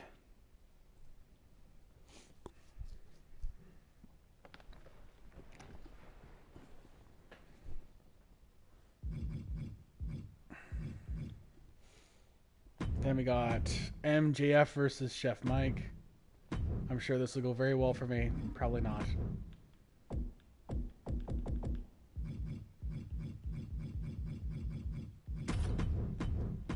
MJF does not look like Melina, but that's really funny.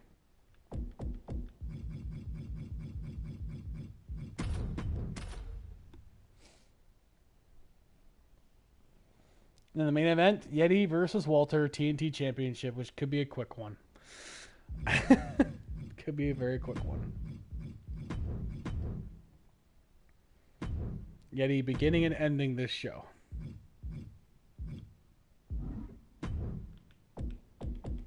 I just wanted to get rid of Somniac, but whatever. That's fine.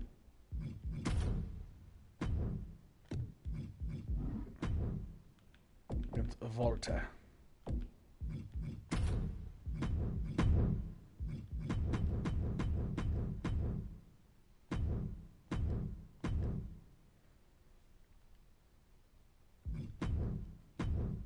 Okay, here we go.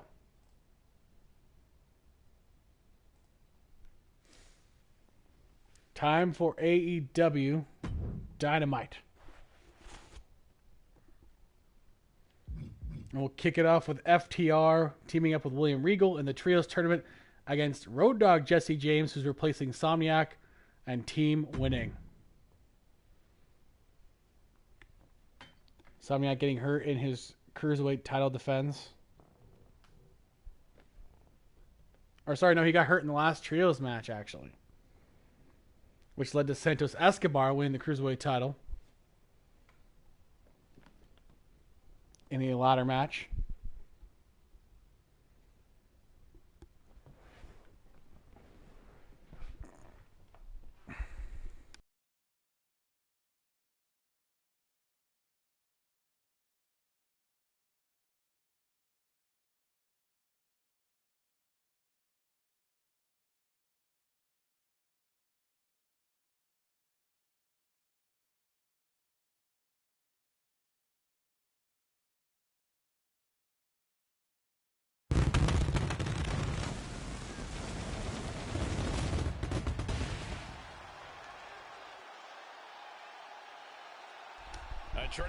Dynamite's live and ready to go. Welcome to WWE.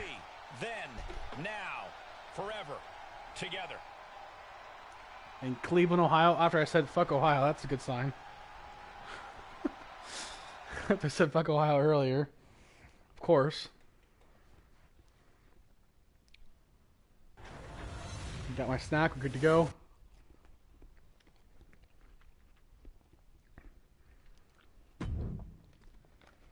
Let's get this trios match going to start us off. Sit back, because this might take a while.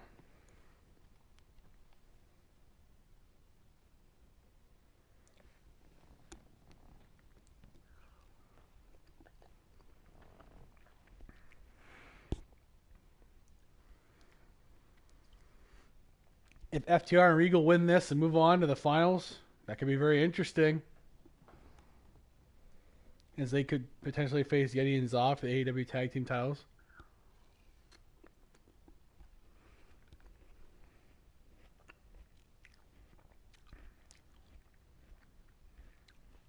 Where? I don't see Lux there.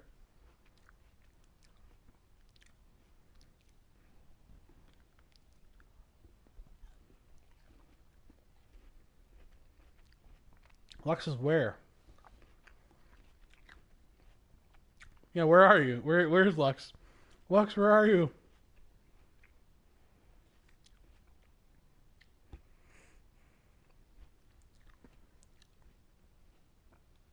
I'll call out for you, Lux. Lux. Oh, God.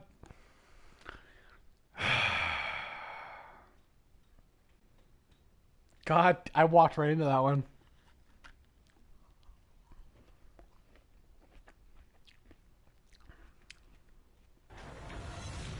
So, if I had Lux here, why would I be going for the chicken sandwich later?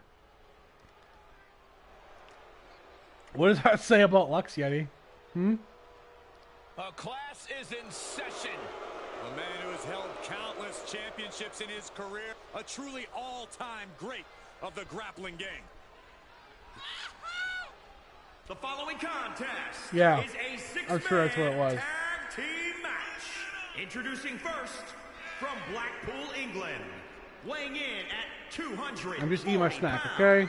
I'm not eating Lux. God. The entire career of William Regal has been To be fair, I said nothing about her looks. commanding respect, whether it's in the ring as a competitor. or She as could be like a general foot full, you manager guys for know. Monday Night Raw or NXT. And you're right, Byron, that William Regal forces his opponents to show him the respect that he believes he deserves. This is gonna be good. Oh my God. And at a combined weight of 534 pounds, the Good I can't do this. I'm not gonna make it through the stream. I can't do it. And it's not because it's too long. From a highly anticipated match.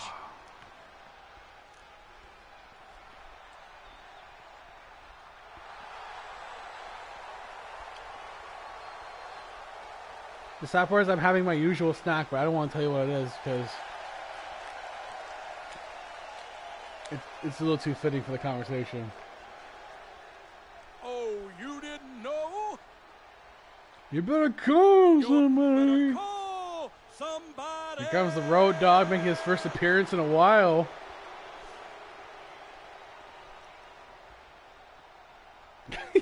Of course, Road Dogg fits team winning. You damn right.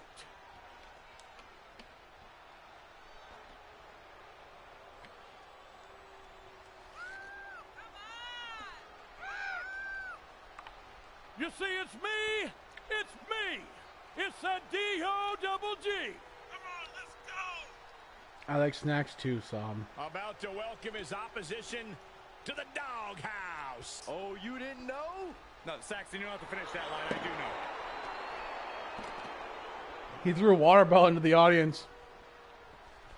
And it sounded like some guy went, woo! Because he got Road Dogg's water bottle. Okay. Look who's Snack here. complete in time. To witness these two again. At a combined weight of 365 pounds, the Nerds. Pretty much, yeah. This match was announced the WWE Universe He has just tosses, expected he a just classic. chucks it I into the think it is crowd, and the guy goes, destined to deliver. woo! And then he throws his underwear back at Road Dogg, but you didn't see that part because they cut it out.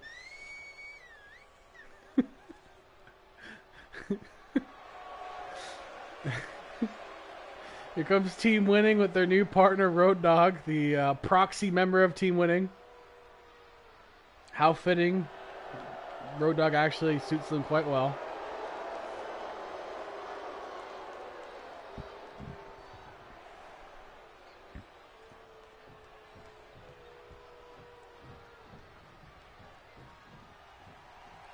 Road Dogg will start off against William Regal, the two Hall of Famers. This should be Start us off. interesting.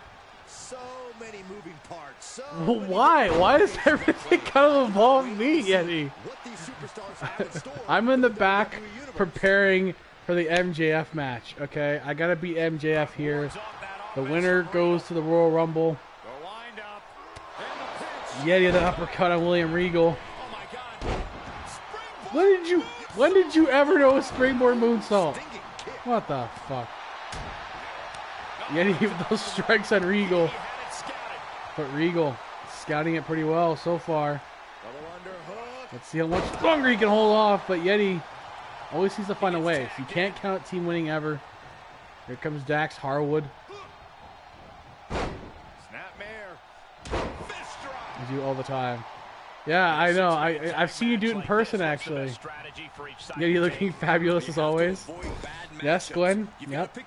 He is just like he was earlier when he started the night. Winning and retaining the WWE Championship once again. Controversial fashion, but Jon Moxley did have a great match against him. Zod coming in now against Cash Wheeler. As you can see, hashtag winning on Zod's jacket. What a gourd buster. Shot to the chest. Reversal. Can they go on the attack? Double underhook by Cash Wheeler. No, Zod with his long legs gets out of that. Wheeler continues to try to add the pressure to him. Snake Eyes on the Giant of team winning. But Enziguri by Zod. And driving that knee to the back of Wheeler. And now tagging in the Road Dogg. He'll continue to go to work on Cash Wheeler. He's lost some of his win now. I wonder, like, if Road Dogg wins, does he get a chance to face Yeti? for the TNT if he retains, or the AEW Championship. And then imagine Road Dogg is the one that beats Yeti in the end. That'd be hilarious. Oh, you didn't know? It was me all the time, motherfucker! And then he just beats him.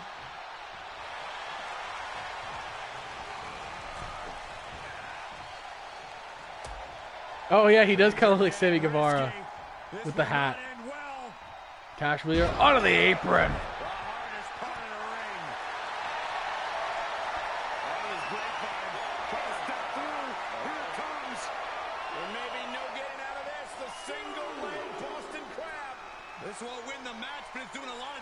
Zod's turning himself into a submissions expert. That's single leg Boston Crab now.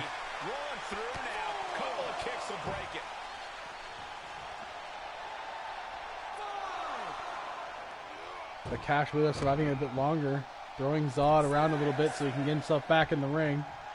He is truly feeling it right now. As well he should. Trying to call Zod back in this. Zod. Oh my. The Southern Lights suplex by Zod. One of his signatures. It's. Oh my god. He almost won by a fluky breakup there. Oh my god. What's Zod doing? He's taking out the partner with a Dragon Sleeper. He's like a freaking python. Just strikes out of nowhere. Zod trying to take out FTR. Yeti helping Zod to take out FTR. What is going on? He's floating. He's floating. What the fuck is going on? Why is it always team winning matches? Backbreaker by Zod. Tagging in the Road Dogg. I don't know what's going on anymore. Tagging in William Regal. Now it's the Road Dogg and Regal. But Zod's still in there. Has to get before the ref counts him out. And disqualifies his team because that would give Regal and FTR the win.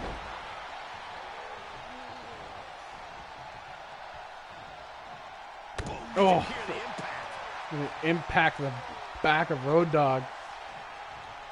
Gets tagged in. Now tagging in Dax Harwood.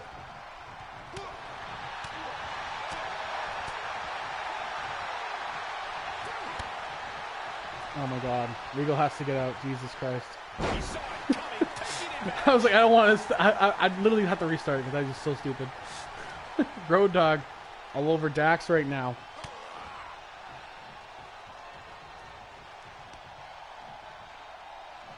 Float over. Road Dogg reverses. Impressive by Road Dogg. Here comes Zod now.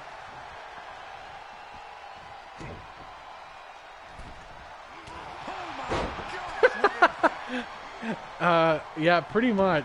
Pretty much. Road Dogg could be the one that costs you. That's 100% true. Oh, look at that! But maybe it's Zod. As he's thrown to the mat by Cash Wheeler, and Dax takes advantage of the neck with a backbreaker. Regal and FTR had a pretty meticulous win against actually Legado del Fantasma in the first round. It was very methodical for them. Half and half, or sorry, Southern Light Suplex. Again by Zod, go for that pin. Dax lands neck first, broken up by Regal. But out goes Regal. And then, oh no, the Dragon Sleeper by Zod. He just takes it out of nowhere. And he stops him. Zod taking care of FTR pretty much by himself right now.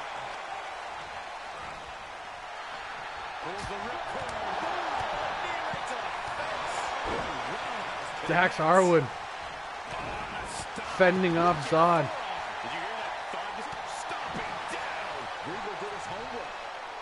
Continues to work over Zodberg here. Heel hook.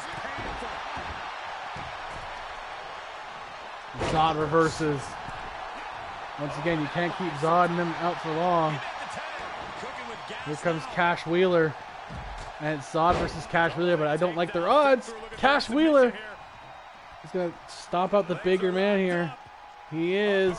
Big stop. The head bouncing of Zod. That bounce he had on that. Go for the pin. Yeti there is watching. Didn't even try to help his friend. He knew Zod was fine. And they continue to work over Zod here. But Zod, back up. Corkscrew. Tagging in Yeti now. Who hasn't been in for a bit. He's been causing a stir on the outside. Yeti. But that wacky... Oh!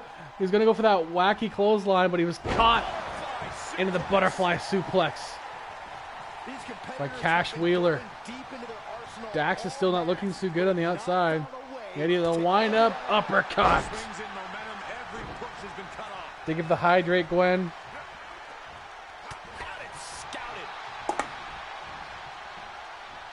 Oh, Yeti blocking at half and half.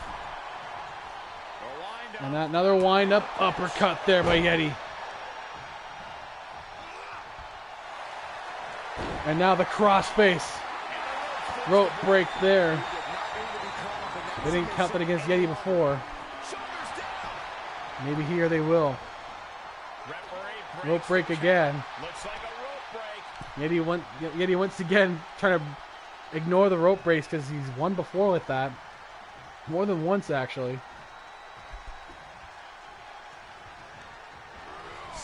Into the corner. Throwing Cash in the corner. Look at that. Continuing the strikes and pressure and Cash. FTR and Regal are in dire straits. Cash Wheeler counters. Powerless position to be in right now.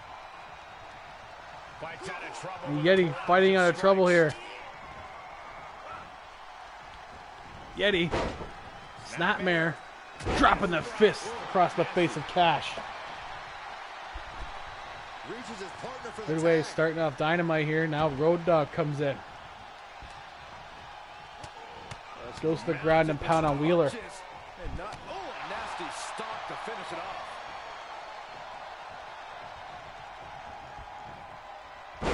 Oh, inverted atomic drop on Cash Wheeler. Go for the pin now. Broken up by Dax.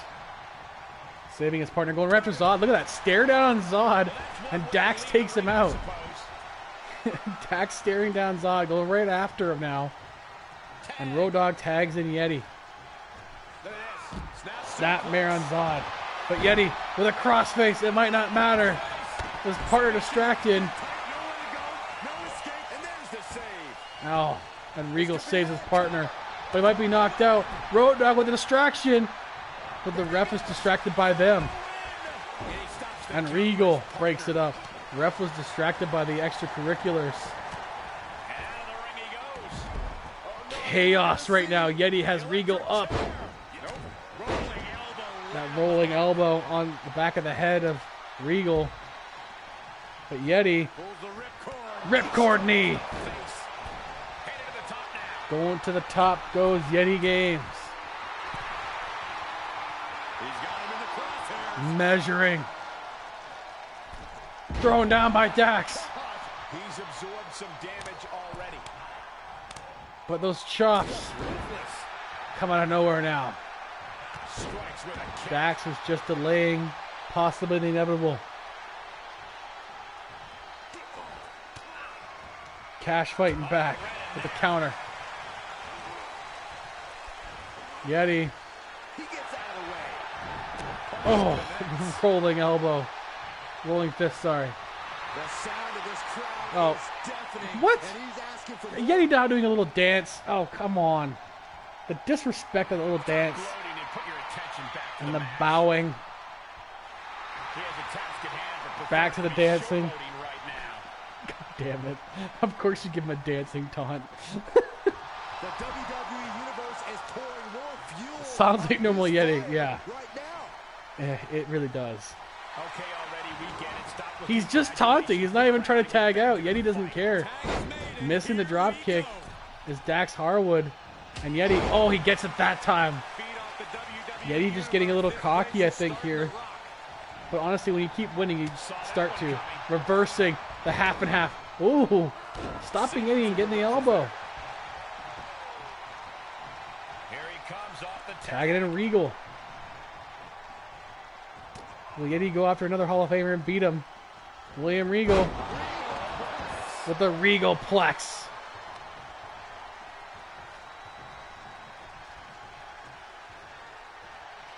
Yeti's dirty feet just hanging out there. Kick out by Yeti. His team was confident he'd kick out. Pure instinct. That's the instinct that Zod and Yeti have together. He's putting him in his corner here. Regal now has Yeti in a bit of a way right now. Oh, the double underhook suplex. Locking those arms. Ooh, and dropping that fist too. Comes in off the tag. Here comes Dax. We have seen them do the Shatter Machine in the past.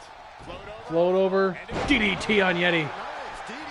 A Shatter Machine could end Yeti's day here. If FTR can get it in, but Yeti gets up. Missing that drop kick. Yeti with a nice takedown. Instead of going for that drop kick again, he just went for the takedown. Smart choice.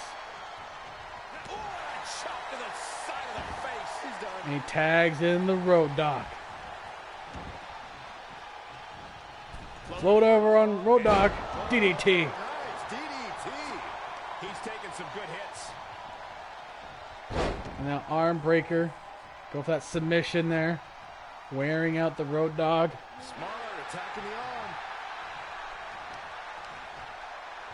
Jesse James joins his last minute addition.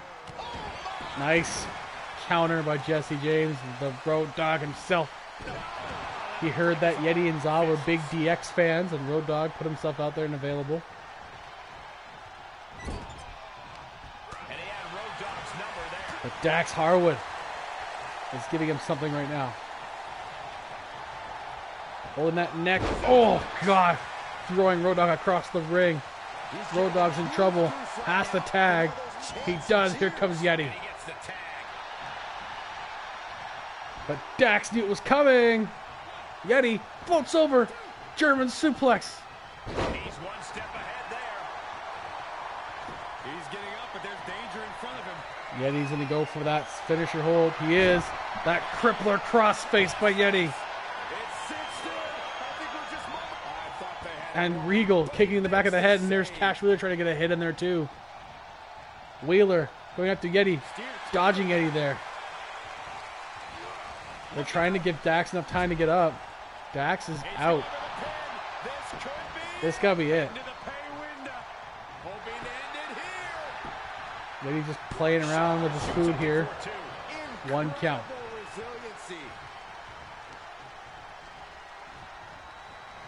Yeti with a ripcord knee. Into a pin. Kick out by Dax Harwood. Tagging his partner in now. Now taking it in Zodberg, who could get that Dragon Sleeper and finish this off right now. Waiting, waiting. Oh. Sharpshooter. Zod goes for a sharpshooter instead. Are you kidding me? And he taps. Zod wins with a sharpshooter. Zod wins it for his team via sharpshooter. And Yeti and Zod move on to the finals, which ironically features Imperium. But they have to, they go to the semifinals against the Way. If they beat the Way, they will face Imperium. And imagine if Walter can somehow beat Yeti.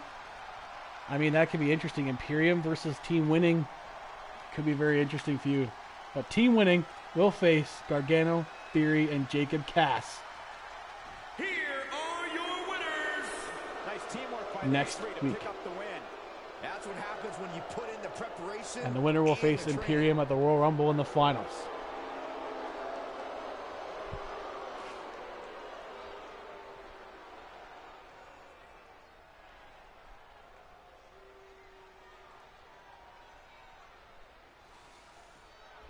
Road Dogg fitting in quite well. And now we get to our second 6-person tag. Spidey Gwen, Gaming Devil, and Lux versus Raquel, Charlotte, and Paige. There's a Gumi in chat. That sounds disgusting. It sounds gross.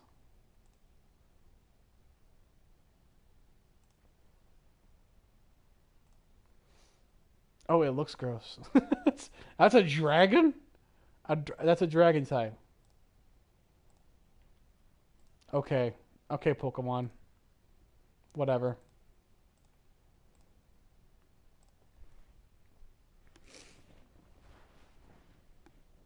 A dragon that spits out fucking garbage, maybe. I mean, it's a slimy dragon. The dragon from the Dungeons and Dragons movie is more realistic of a dragon. he's just really chunky. That one's just a slime ball with eyes. Anyways, Team Winnings, 2 of Team Winnings female roster, Gaming Devil and Spidey Gwen teaming up with the double champion Lux. A massive presence in the women's division. Yeah, I know. The following It looks like they put sandpaper in the background Introducing first, with like a silver from Rio W. Grande Valley, Texas. It's somehow worse than the 2 belts they just had. I don't know how they got worse. Just over a year after her debut, Search she became Gudra? NXT I don't Women's want to Champion. because it might end up being a slime dragon. First singles pinfall loss in nearly 2 years. Oh, it's to just an become adorable NXT slime dragon, Women's huh? Champion. That actually looks like something out of Dragon Ball Z. Oh, it's snotty and gross. Ew. Ew. I'd rather them just retire one of the other belts and keep the old design. 100%. Like, I'd rather them just retire one of those and put like a new strap or something on something. If they're gonna like change the whole, if they're gonna change it, but keep it mostly the same, just change the strap. But no, let's make it gold and silver, Here comes the queen, but like the franchise, not matching colors at all. and the self-proclaimed opportunity. And from the Queen City, Charlotte Flair. Here comes Somniac's favorite competitor, Charlotte Flair. WWE Universe, at least many in it, believe that she's been handed title opportunities opportunities in main events. Well, many of those same doubters live in their parents' basements, Cole. I wouldn't necessarily value their opinion. This is Charlotte Flair. This is the queen. This is the opportunity. So, Byron, from your parents' basement, If Lux's team wins, Spidey, Gwen, and Gaming Devil will be added to the Royal Rumble. If Charlotte Flair's team wins, all three of them will go to the Rumble. After everything Charlotte Flair has accomplished in her career, It doesn't her look ego Obsidian at is all. allowed to be as big as it possibly That's the can thing. It be. doesn't look anything like it wants it to be. It just looks like literally a piece of sandpaper holding up the W. And like the black strap just kind of, I don't know. It just doesn't work. It seems like a downgrade, 100%. He's got an amazing robe. The world title though has grown on me a little bit. That one's pretty good. I like the homage. You can tell which one Triple H designed and which one McMahon designed. I'm just gonna put that out there. I'm not saying everything bad is McMahon, but I'm 100% sure that the new WWE belt is literally Vince McMahon. Yeah, the world title is fine. I like the world title. And the fact that Seth is going to defend it against Damian Priest as his first defense pretty much right away. That's going to be pretty solid. And the Money in the Bank cash-in will probably likely be against Seth Rollins. And from London, England, the Superstar. And guys, this looks to be a match with major implications here in WWE. Could change the entire landscape here.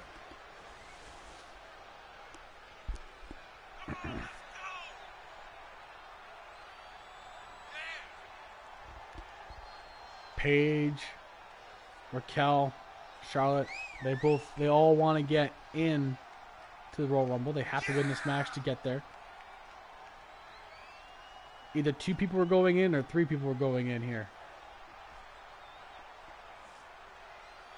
She is ready for this big match, and she knows everyone backstage will be watching her make an impact.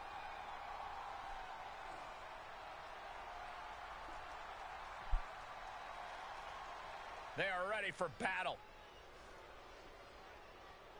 And the Nerve. Here comes Team Winnings members, Spidey, Gwen, and Gaming Devil.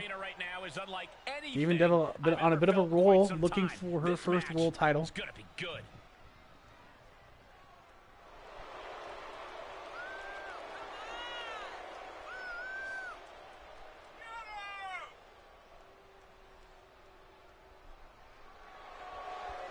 Ah, the crowd loves these. Loves Team Winning. There's rumblings that their numbers are growing. We'll find out on SmackDown.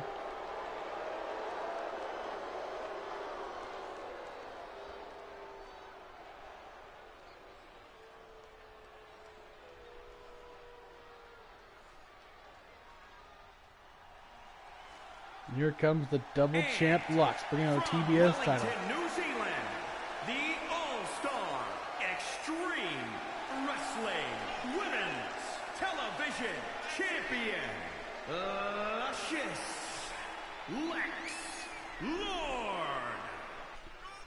Here comes double champ Lux, who could get her 2 new friends in the Royal Rumble to win here tonight. Title defense or not, She could be creating her own contenders in this match.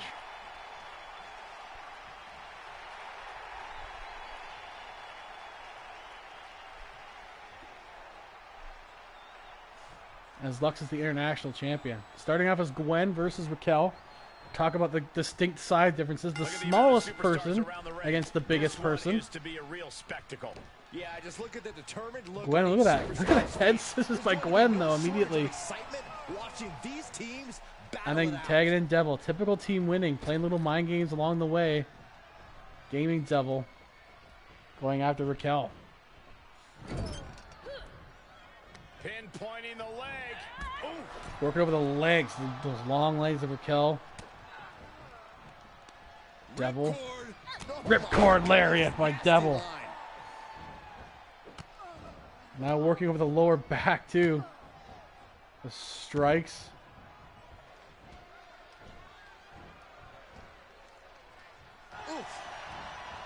Oh. Just methodical. Devil's approach. Just mounted with punches and not. Oh, a nasty stop to The finish it off. aggression that Team Winning brings to their matches. There's Charlotte Flair. Look at that ref stopping Charlotte from taking down Gaming Devil, but Charlotte's going to go for it anyway. Charlotte Flair pushes Gaming Devil over. But Devil will tag in Lux, who's beaten Raquel before. The one that can match Raquel's power. If it works, it But works. out goes Lux. And Gaming Devil going down with a power slam. Power slam.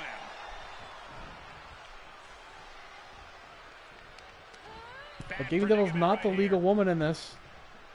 Look at this. Oh, oh. Nasty elbow shots. Lux saving Gaming Devil, just walking right into it. Punch. Nice counter from Gonzalez. She's trying to create space. Lux fights her off. Throws Raquel over. Might be thinking suplex on the apron. She is. Suplex on the apron to Raquel. Oh, God. Her back writhing in pain has to be now.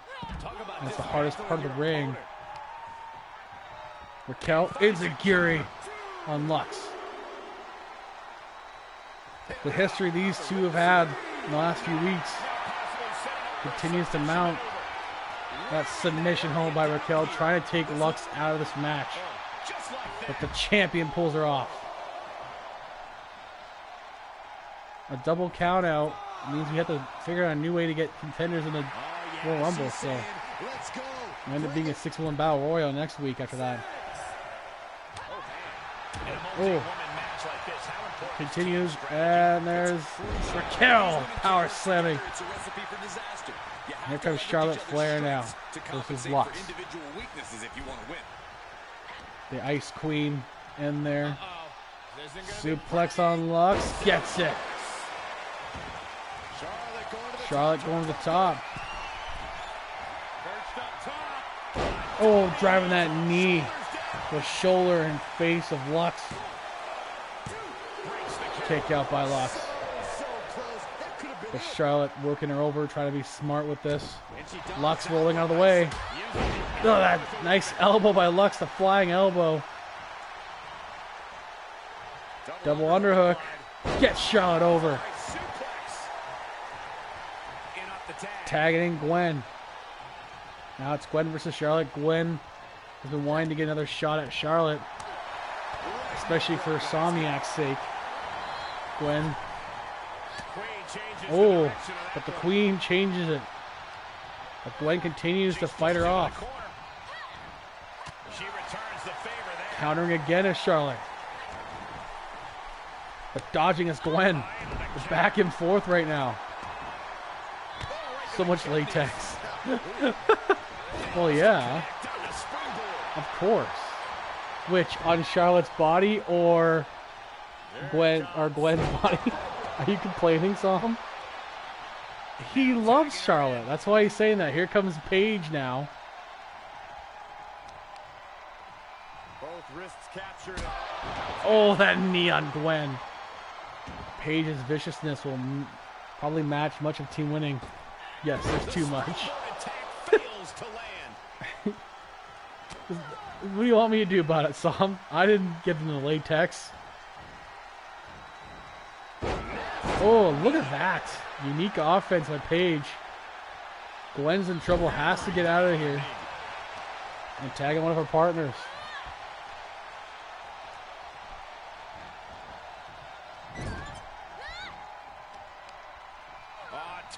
Working over more of Gwen. Who has to try to use her speed out here. But Paige, the most experienced of the six, despite her age. Gwen reversing. Look at that. Gwen double stomp. The chest of Paige. And tagging in Gaming Devil. To be fair, no such thing as latex. Oh, God. Team Winning loves latex, by the way. I don't know if you've noticed the leather and latex. See, people go leather and lace, but Team Winning is leather and latex. As you can see with Gaming Devil as well. Wearing a similar garb to Zod. but purple. Now we're here with the back of Paige. Now to the head too. Methodical once again. This is what Devil is known for. Slows down the pace. Driving her knee to the back of Paige. Tag made, she's in. Tagging back in Gwen, who needs a bit of a rebuff here. He needs to get back in this. Oh, that punch by Paige. And Lux saves it. Lux, the champion, standing up for her partners. Paige takes her out. Paige, second row. Moonsault into a pin. Kick out by Gwen at 1. She's not done yet, but you have to believe that she's still in all sorts of trouble here. Gwen has barely been able to get anything going in this, but she's going to fight. Oh, she's going to do a tope takedown. Yes, she is. Nice arm drag by Gwen. Tagging back in Devil. Gwen's going to stay out for a while. Takedown by Paige on Devil. There's the switch. Now taking Charlotte. Now it's Charlotte versus Devil. Setting it up. Oh, that clothesline by Devil is stiff across the chest of Charlotte Flair. Oh, she's going to go for the camel clutch, but getting out of it was Charlotte. Charlotte has Gaming Devil up. Oh, into a backpack. Backpack stunner by Charlotte on Gaming Devil. Oh, and that big boot. Good God.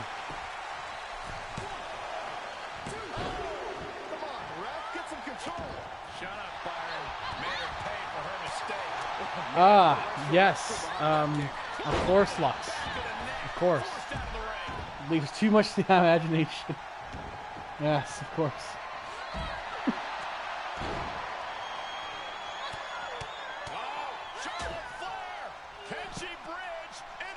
Figure 8 on Gaming Devil.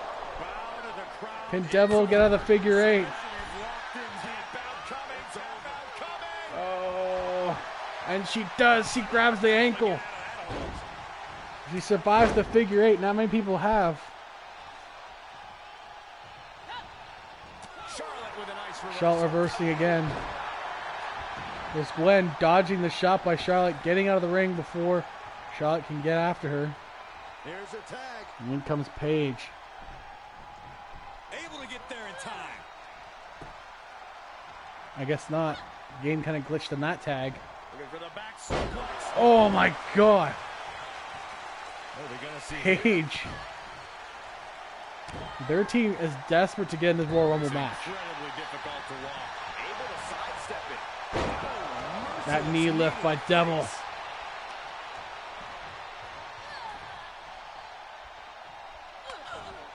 And Paige getting out of that. Oh, saw it coming. Devil reversing. A downward spiral, that reverse STO by Gaming Devil. She's looking for the win. And with a pin on Paige. Those moves affect Paige's neck, so any of those moves. Oh, that big boot! A Kinshasa on Charlotte Flair. And now Gwen and Devil are working over Charlotte. A clothesline. Insomniac probably appreciates that. And now the quick strikes of Devil. Now she's finally getting some sustained offense in this match.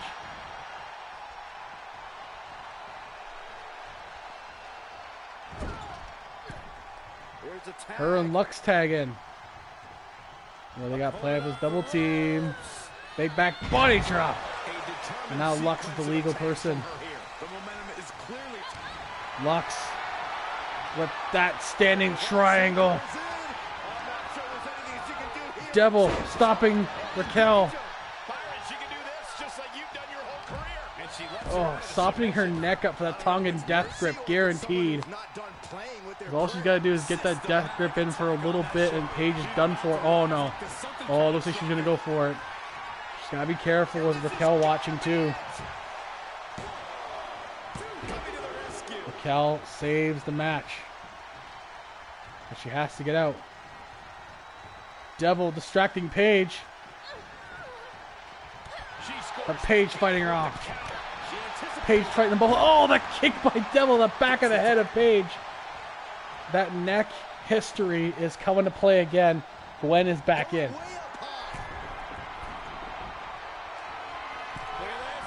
Oh, God. She was going for the web shooter.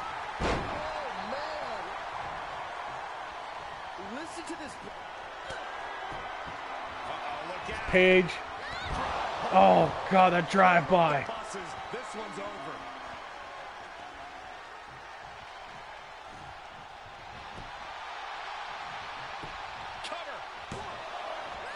And Gaming Devil saves her partner. I couldn't agree more. Devil just stand there watching Raquel and Charlotte.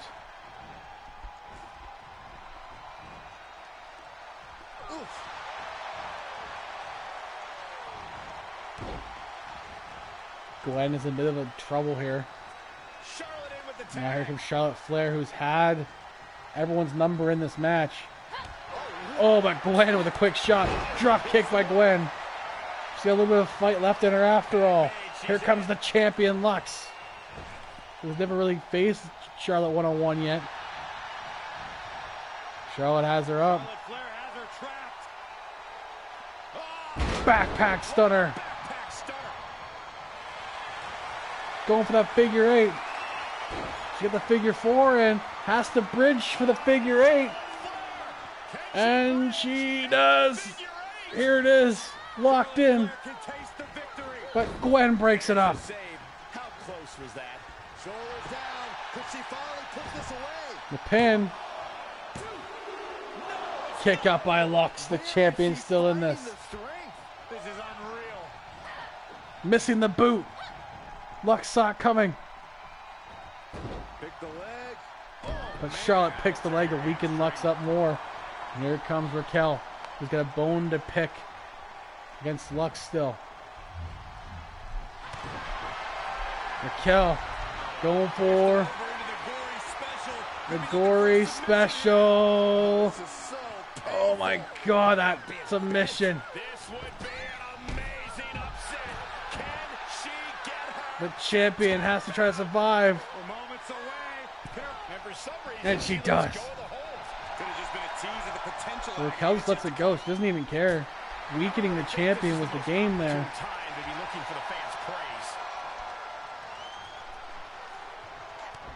Might be a 3-on-1 assault at the moment.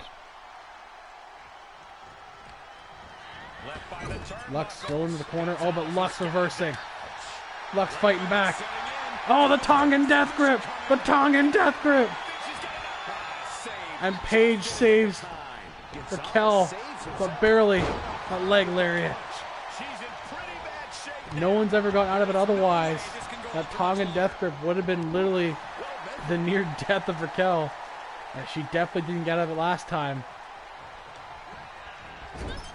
When she locks that in, it's been effective every time. Paige saves her partner. Lux gonna try to build up forward again. Now that standing triangle once again, just trying to weaken her opponents. Go for the pin now. Kick out by Raquel. How much is it worth to continue through the agony? It's obviously worth everything. Obviously worth every drop of sweat on the ground. Charlotte getting out of that possible choke slam. Another counter. And Lux is all over Charlotte as well. When you can't hear yourself think because the crowd's so loud, you find a way to do superhuman things. That's what these combatants are doing here. These two showing how well scouted they each are. Lux slips out of that. Oh, but countered by Raquel as well. Oh, spine buster by Raquel. And here comes Charlotte Flair, has been carrying her team for most of this match.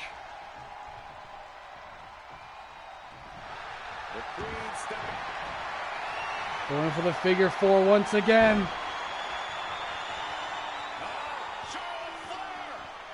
Now going for the figure eight. And she's got it. This one's over. This one is over. Gaming Devil goes right after Charlotte and saves her partner.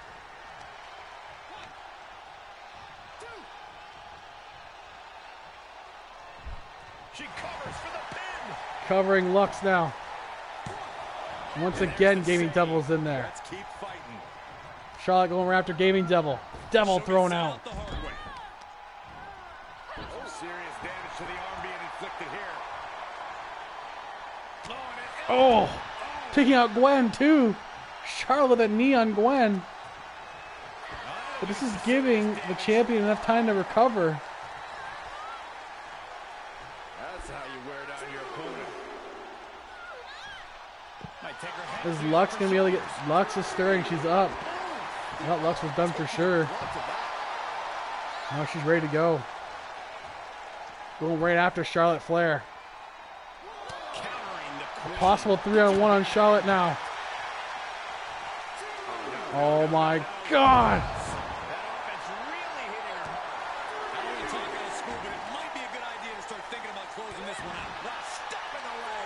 Just nasty. Lux now working over the legs of Charlotte instead. She's gonna blow out Charlotte's knee.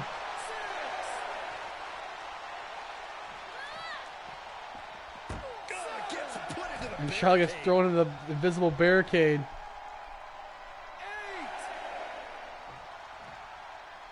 Come on. She's feeling it, and the WWE Ref, that's a 10. is feeling it too. The longest 10 in history. Wow, what timing. Oh my God, that was so close. Count out to me, guys. Suplex by Lux, though. She waited her time for Charlotte Flair. Tagging in Gaming Devil now. Slow roll by Charlotte. Reversed by Gaming Devil and a kick to the face. And springboard moonsault there by Devil. Oh, and a Kinshasa by Devil on Charlotte. 1, 2, and it's broken up by Paige.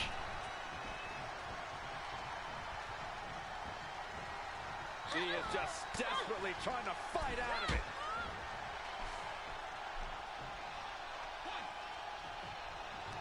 I always knew the Brits and the Scots hated each other. There it goes, Paige.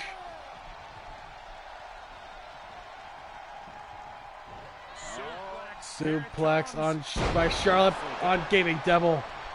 The power of Charlotte Flair.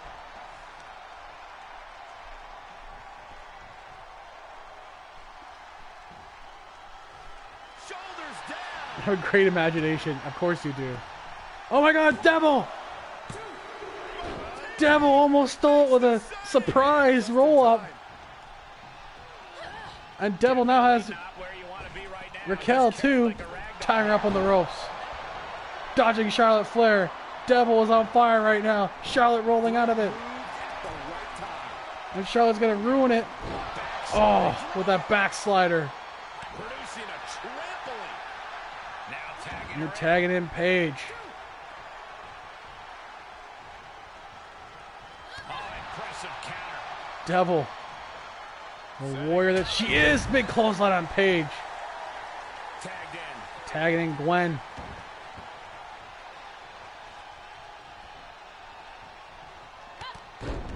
Oh, look at that catching Paige into that double stop by Gwen. This could be it. And Charlotte saves her partner there. More fight here. Targeting the arm that But Charlotte's got to get out. everyone is on their feet in this building. Absolutely showing the respect for all the exertion these athletes are putting each other through. She shoots up. Gwen going to the top. Going for the web shooter. Hits it on Paige. And she takes out a further beating now. And a kick out by Paige. Are you kidding me? She doesn't show more Oh my resistance here. God. She got launched. Carefully placed stop to the arm. And she's being And here comes Gaming Devil. It's a 3-on-1. They got to take advantage of this. fire fast. Paige reversing. What are you guys doing now? Sequence of reversals there. Reciprocating the initial reversal. You guys are awful. Nothing, yeah, of course. Of course. Paige fighting off long enough for her partners to recover. This is how you torture your Yeah, the opponent. typical angels that you guys are, I know. Charlotte and Raquel are both up. Oh my God, this is hard to watch.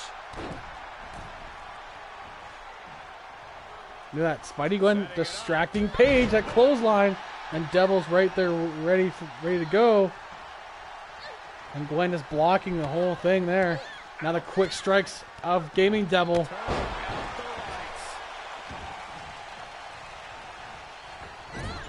Devil with a quick moonsault to make sure Paige doesn't tag her partners in. Right to the arm. Hyperextend your elbow. And the Kinshasa on Paige. I don't care who you are. You can't survive any more of those. And Raquel saves her team. But look at Gaming Devil just working them over. And there goes Raquel. Gonzalez needs to figure things out. Devil goes right back to Paige after taking out Raquel for a bit there. Raquel has to get out. She gets her team disqualified. Look at Devil going right back to her again. Oh, Raquel stopping before she's thrown out, but has to get out before she's counted.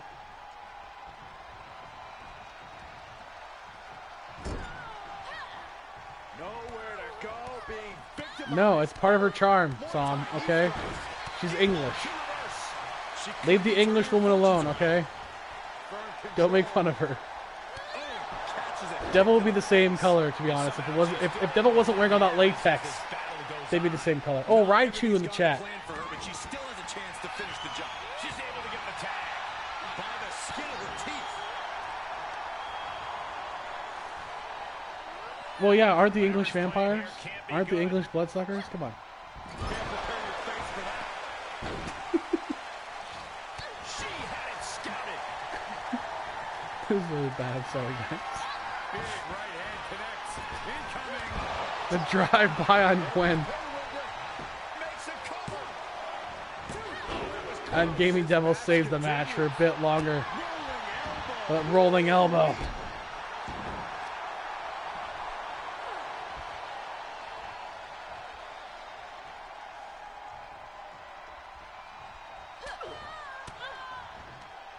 Counters that.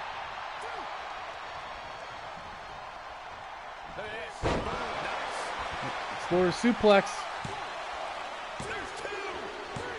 Yes! Oh my! Team winning gets it again! And just like that, Gwen and Gaming Devil are going to the Royal Rumble guaranteed. Some of the action from that match. Wow. What a finish.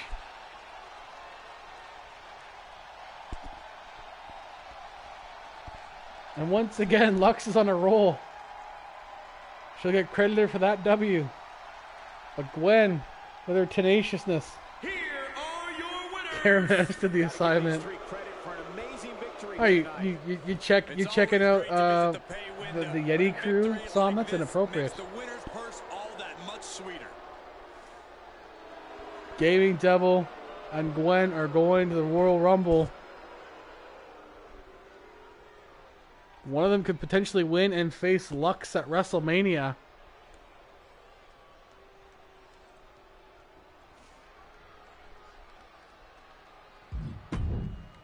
As there will be a men's and a women's main event.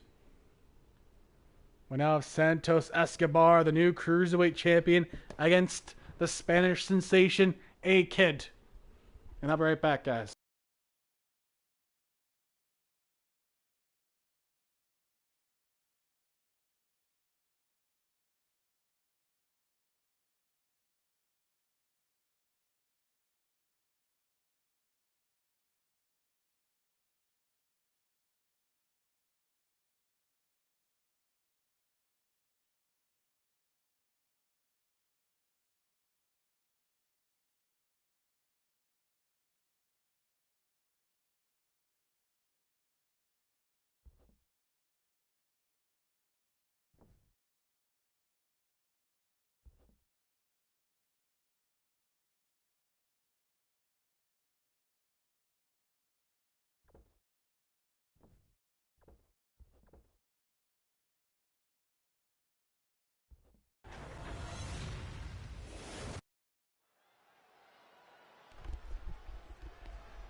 Here comes Legado all together.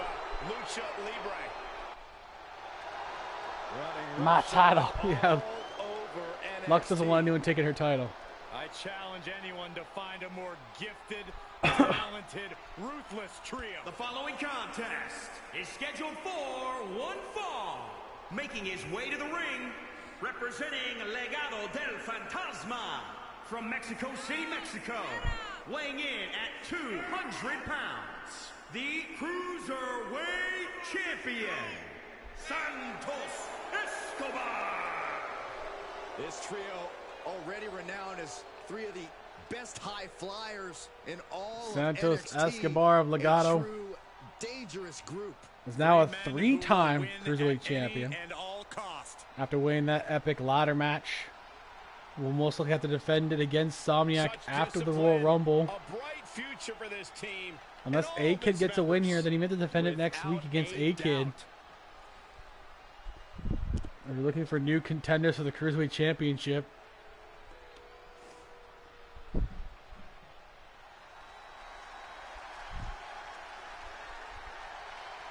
You guys might know A-Kid in season 2 is Axiom, as he'll be Axiom in season 2. Weighing in at 154 pounds, A-Kid. He's just a kid, A-Kid is okay? well trained in grappling, Just a kid. striking, and high flying, and has already earned a great deal of success in NXT. And where are his parents at? Leave him alone, Corey. Who gave A-Kid a passport without adult supervision? A man who always gets a strong reaction from the WWE Universe, and it will only intensify once the bell rings.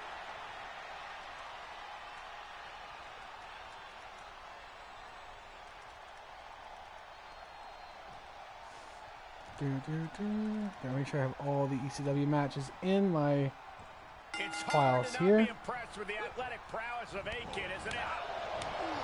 There's a reason the WWE Universe considers A-Kid the Spanish sensation, Michael. He's got an unbelievable amount of heart and grit, bolstered with incredible technical skills. He's certainly a versatile competitor, Byron. I'm sure we'll see all of that and more from A-Kid in this one. And facing him is Santos Escobar. Escobar with a big suplex on A-Kid. Escobar The Cruiserweight is champion. the legacy of Lucha Libre, but wants to create Showing his it on abilities his here. own terms. No mask, all the rules. Escobar's creating a new, modern tradition, one win at a time. As far as he's concerned, he doesn't need to wear a mask to properly honor his ancestors.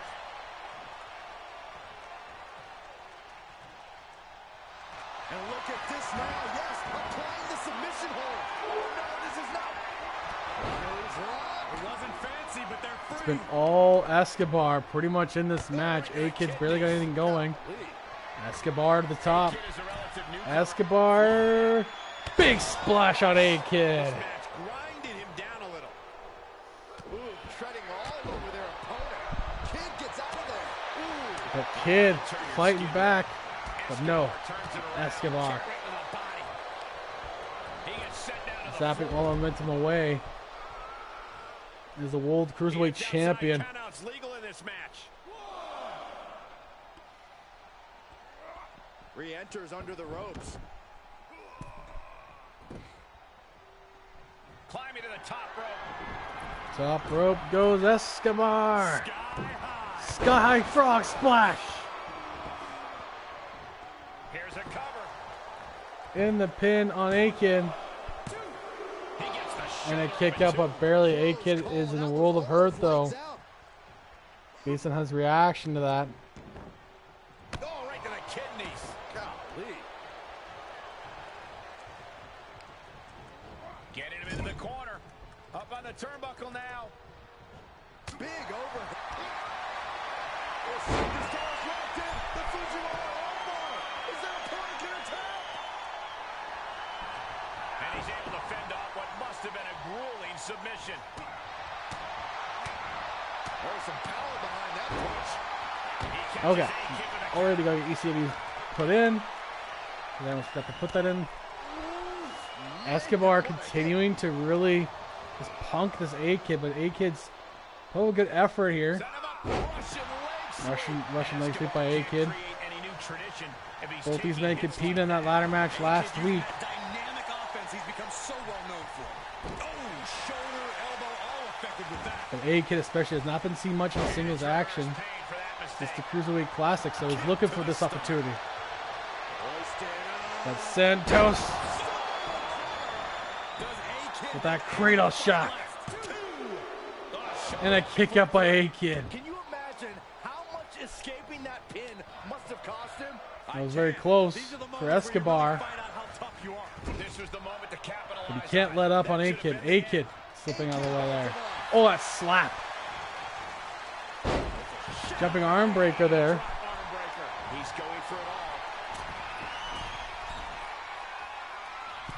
Uh-oh. Way too. Santos counters.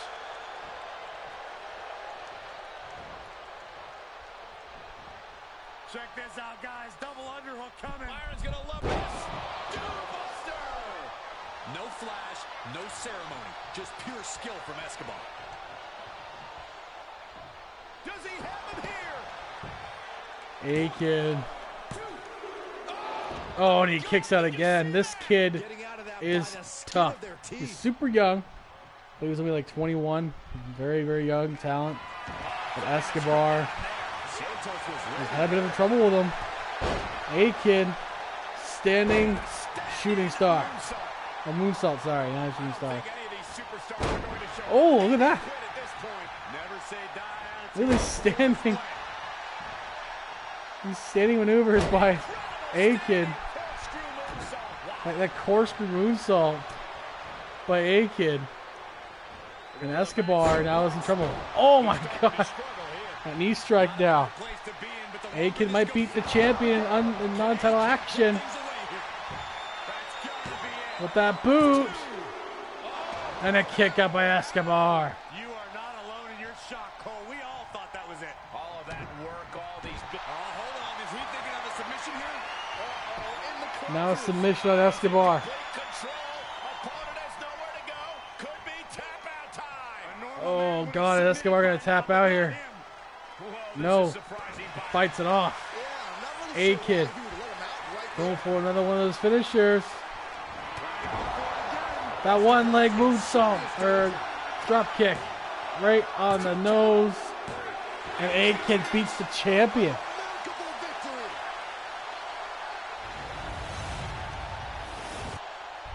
Now let's look back at that amazing action.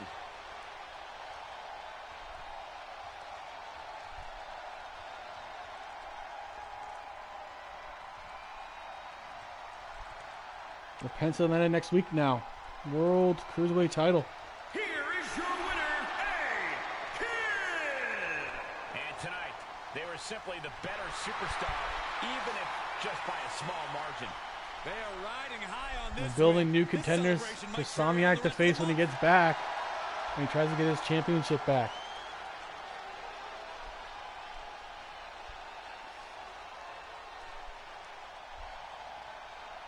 Nicely done by A-Kid. Next, we have Brody King of House of Black versus Cody Rhodes of the Elite. Going one-on-one here. As the Elite, House of Black, and Death Triangle, and Dark Order have all had a lot of hatred boiling up between these four stables. The four stables of AEW. Something's about to give. Something has to give here. They can't all stick around, you know?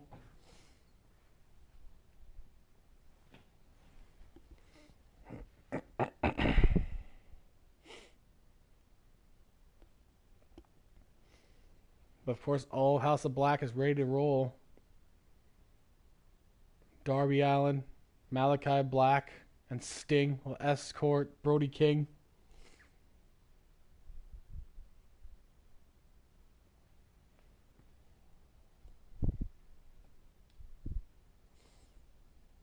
Unless it takes a long time to load.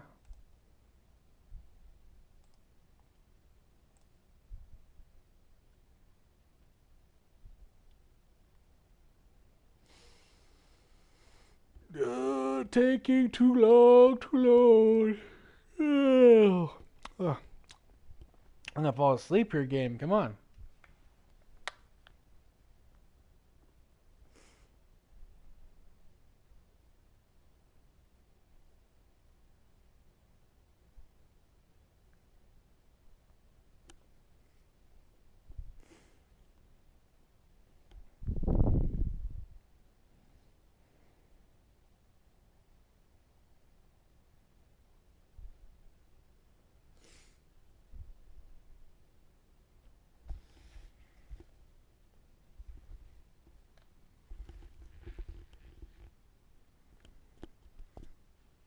This just official. Braun Strowman will be out after getting neck fusion surgery.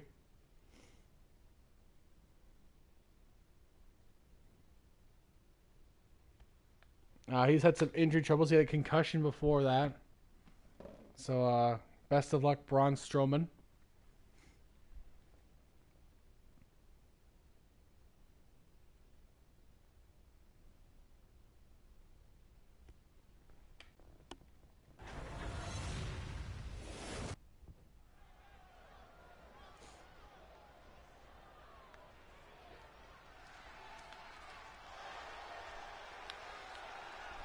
Here comes the House of Black.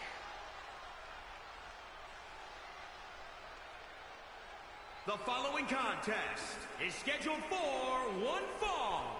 Making his way to the ring, representing the Disciples of Darkness, from Rutherford, New Jersey, weighing in at 353 pounds, Brody King. This superstar has a lot of confidence, a lot of pride, but there's also a lot of respect for their opposition tonight. Oh, I get it. Great mind games at work. No, Corey, just respect. Oh, so this superstar's just an idiot. Just respect. Who needs respect? Show me some respect.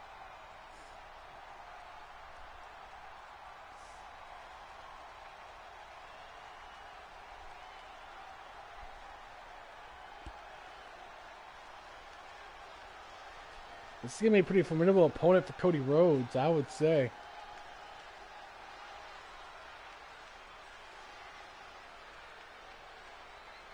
Gentlemen, I think a fight's about to break out.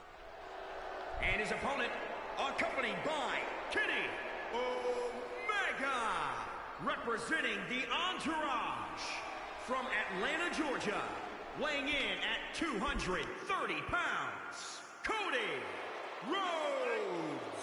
The WWE Universe more than ready to see this one start. This is going to be good. He said he'll be making a statement in this match tonight and will deliver it emphatically.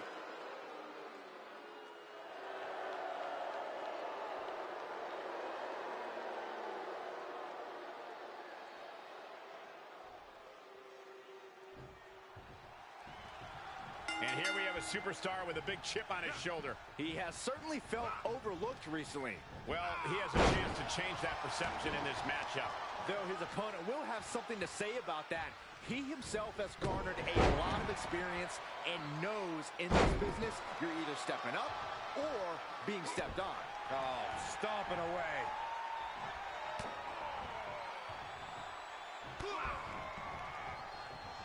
Ooh, that hurt.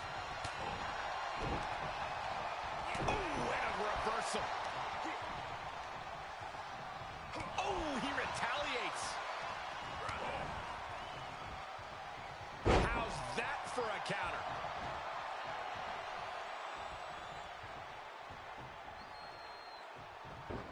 Dodges out of the way. He's returning fire. Nice, that'll either wake you up or knock you out. DDT. Planted. He's heading up top. Thinking big. From the top. Oh, a Bam Bam salt. Both wrists captured. Referee in position. He hasn't done nearly enough to get the pin yet. This one isn't going to be ended quite so easily. Sorry guys, just give me another sec here. Looks like Cody's kicking Brody King's ass right now. Certainly looking in command at the moment. just producing an onslaught. Into the corner. This can't be good. Face first. Ooh, vicious body shot with the counter. Now's a chance for him to get back into this match. Spiked.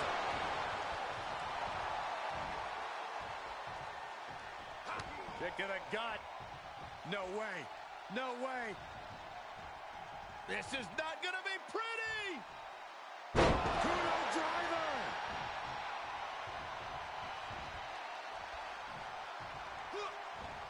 He switches it back around. It's been all Cody Rhodes here against Brody King.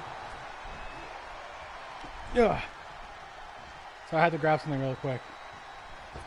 Take off the top rope and just driving the knee. No, it's not 2K23 yet. It will be. The season's not over yet. The season's almost done. He's looking a little off balance.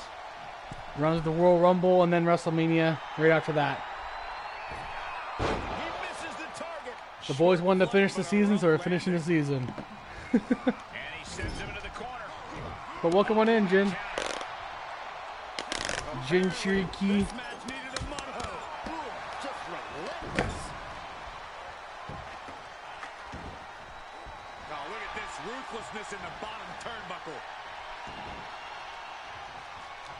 And one more match. I think it's one more match after this for AEW.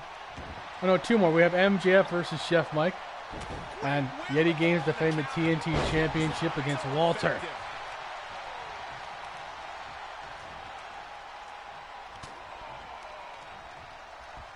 German suplex. But that's not all. Yeti's had a close call earlier against Jon Moxley on Raw. No way. Brody King turned around. Oh my God, end of days. Belongs on a highlight reel. And a kick out. No one saw that coming. You gotta be kidding me. Surviving that maneuver is How you doing though, Jim? absolutely amazing. So you got to believe he'll be looking for the kill shot one more Hope you're doing time. good. Counters. This could be an opportunity. Brody's really turned it around. The fallaway slam on Cody Rhodes. Oh, that big splash too.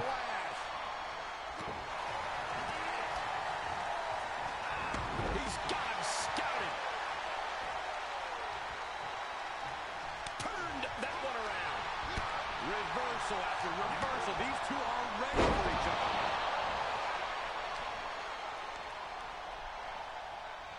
Look at that DDT. And there's the cover. Now a pin on Brody. Kick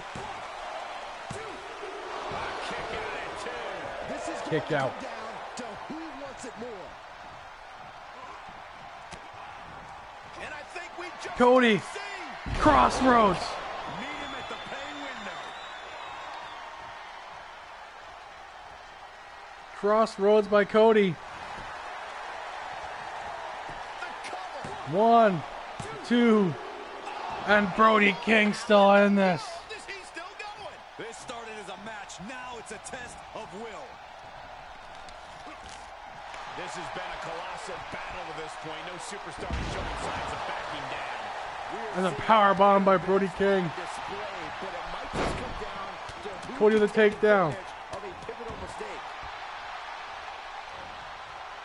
House of Black is a test of will, a test of endurance. Staggering to his feet, but he won't like what's coming next. But Cody Rhodes is a man on a mission. He wants it one more time. And a second Crossroads. Game-ending move. Checkmate. 2, 3, and he gets it. Cody Rhodes He picks up the victory. with a win over Brody King and House of Black. A hard-fought victory. Yeah, big win for that young man. And Uh-oh. wait a minute. What's he thinking now? And Cody goes right to Brody. Finish. He wants to stop a hole in him. Boy, this match is Typical elite.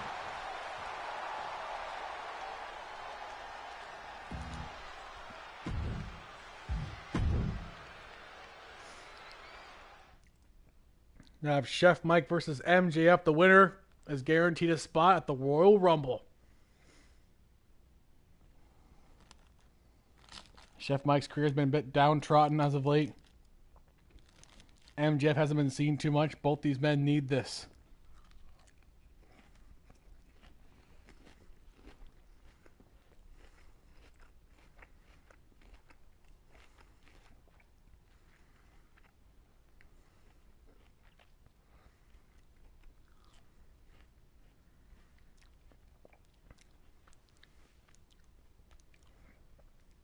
Chef Mike's got bad luck after bad luck so far in the last couple months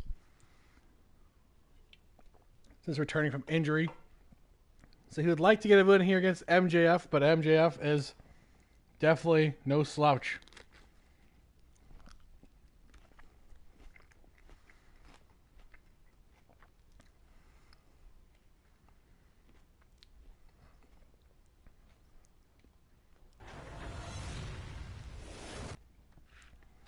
Let's see if the Chef can do it. And here we go.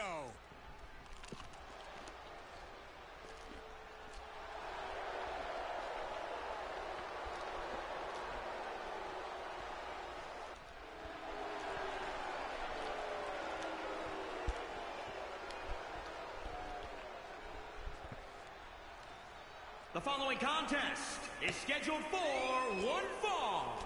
Making his way to the ring from Long Island, New York, weighing in at 222 pounds, MJF. Matches of this caliber with this level of talent showing their skills, this is why I do what I do. The competition level has never been higher, but this guy's ready to prove he can hang.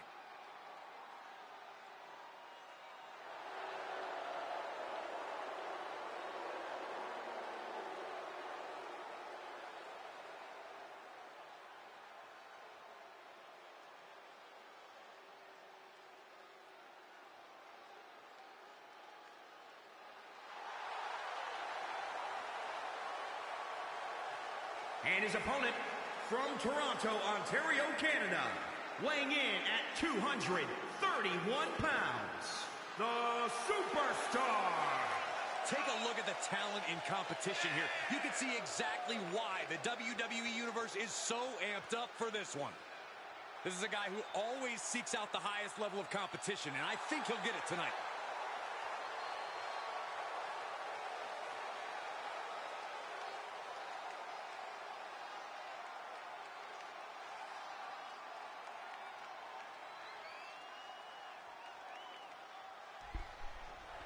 Okay, I'm ready. I'm ready for MJF and his damn Burberry.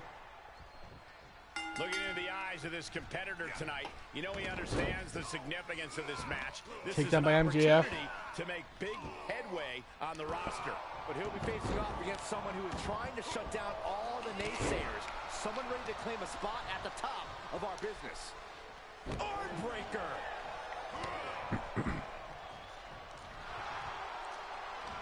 Chef Mike needs this. Rib breakers on MJF. Tossing him aside. Kenny showing the power. Nice picking up MJF. And the running power slam into a pin immediately. Kenny predicament, shoulders down. Kick out at one. Shoulder up. He's trying to get this done fast, looking to avoid going into deep waters. No, that'll break his arm. Vicious. Chef Mike trying to win this as fast as possible. Double knee But armbreaker. MJF Uh-oh. will make that a little difficult for him. Armbreaker. Makes him pay with a counter. Stomping down. Both legs Look at trapped. Chef Mike. Double leg drop. A double leg drop there. They'll rip out quads and groin areas. And sent right into the corner. In full control here. Face Nothing's more painful in sports than trying to get over a groin injury. Ask a goaltender.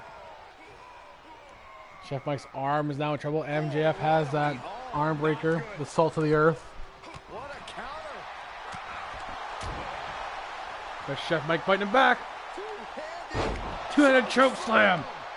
He's taking some big hits. MJF reverses. It's nothing he hasn't been through before.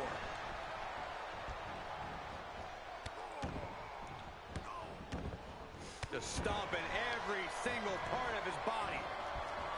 MJF just wisely picking apart the arm of Chef Mike. Getting ready for the Salt of the Earth finisher. That arm bar. Targeting the arm. He can end it here. Going for the pin. That's going to be a rope break. No, it won't count, but it'll still kick out at 1. Close to being done yet. Chef Mike is in a world of trouble. He can't seem to catch a break. MJF going to top. Measuring Chef Mike. From the top. Missing that. Connect.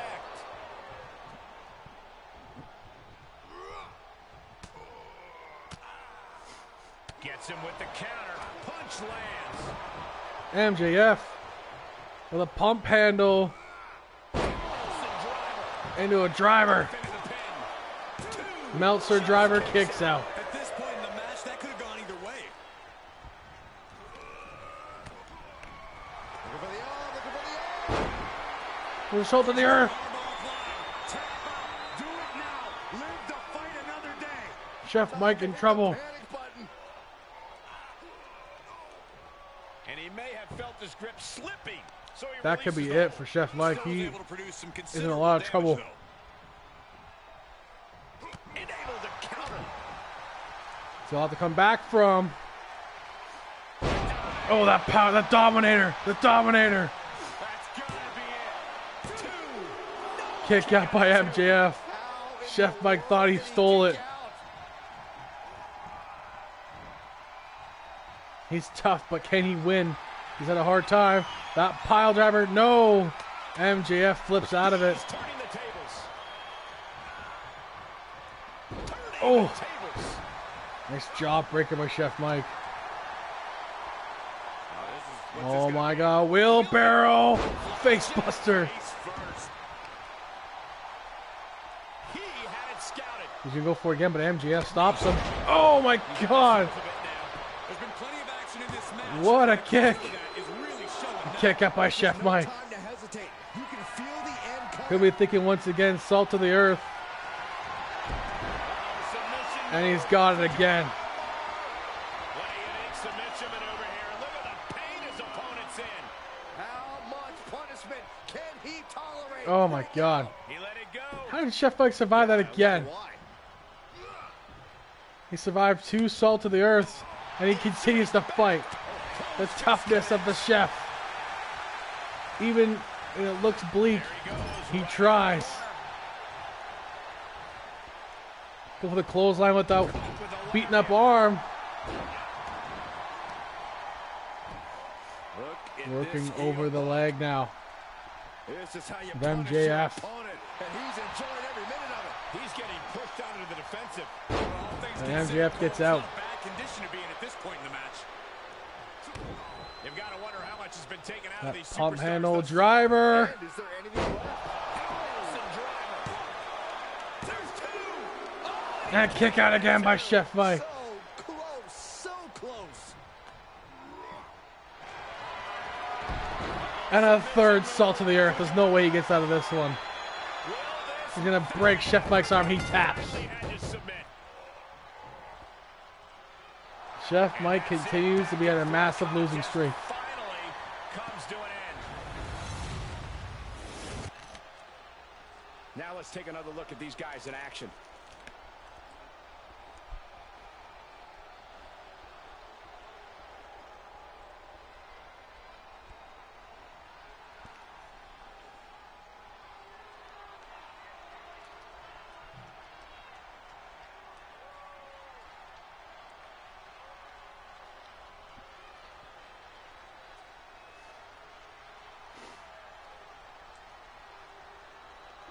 Damn.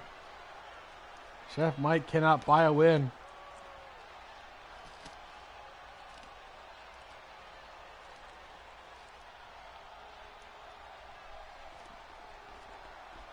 Here is your winner, MJF.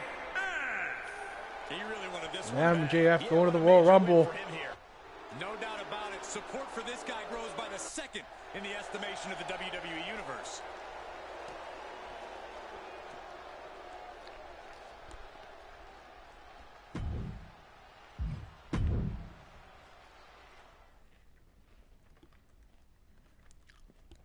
And now it's main event time. Yeti defends the TNT Championship against Imperium's Walter.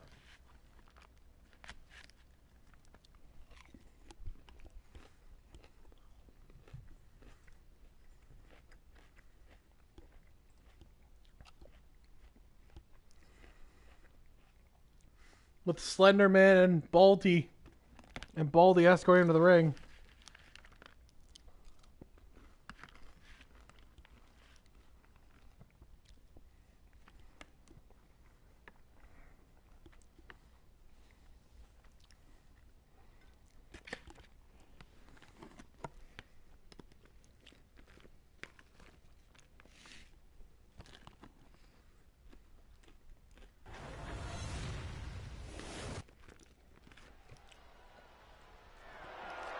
The following contest is scheduled for one fall and is for the All-Star Wrestling Championship.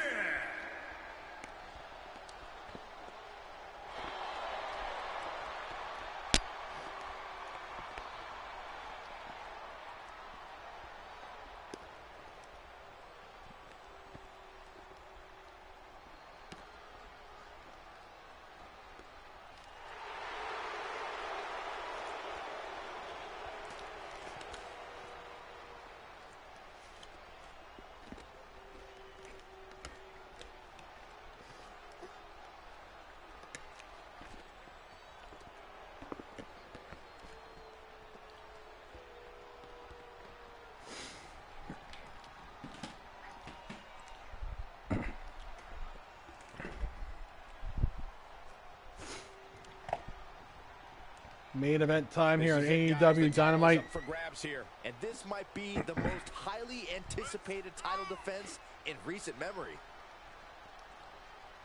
Walter's hoping to find the crack he needs to beat Yeti Games.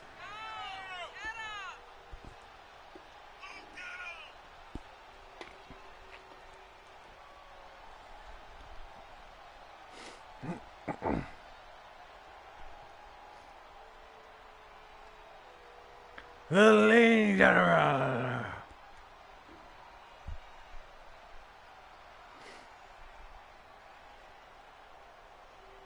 A lot of pressure on this superstar. Tonight's where he needs to prove that he's championship material.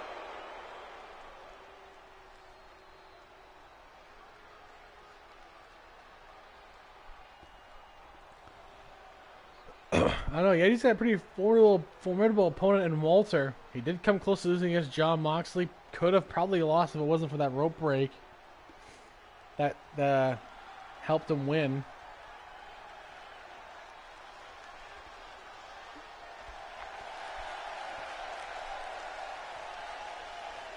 Yeti, by far the longest reigning TNT champion, has held that pretty much since the beginning of the season.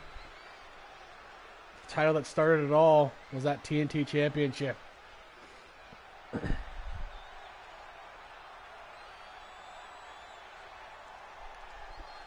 Will Walter be the one that finally beats Yeti? We're asking this question every match Yeti has.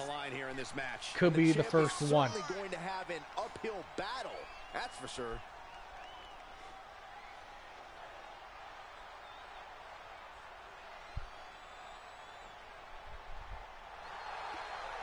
He started off the night with Zod and Road Dogg in the Trios Tournament semifinals.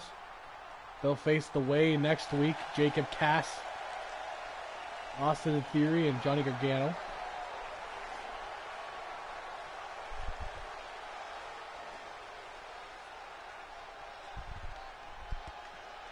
TNT Championship on the line.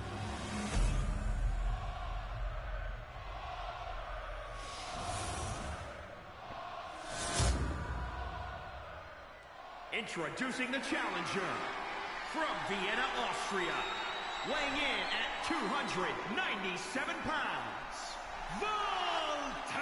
Walter. And introducing the champion from Mount Olympus, weighing in at 100. How many title defenses this guy gotta go through? He is the All-Star Wrestling Champion, the Beast, Johnny Awesome.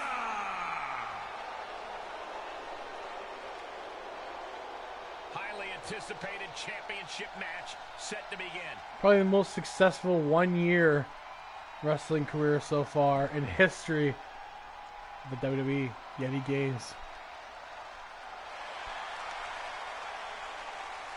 Not even arguable.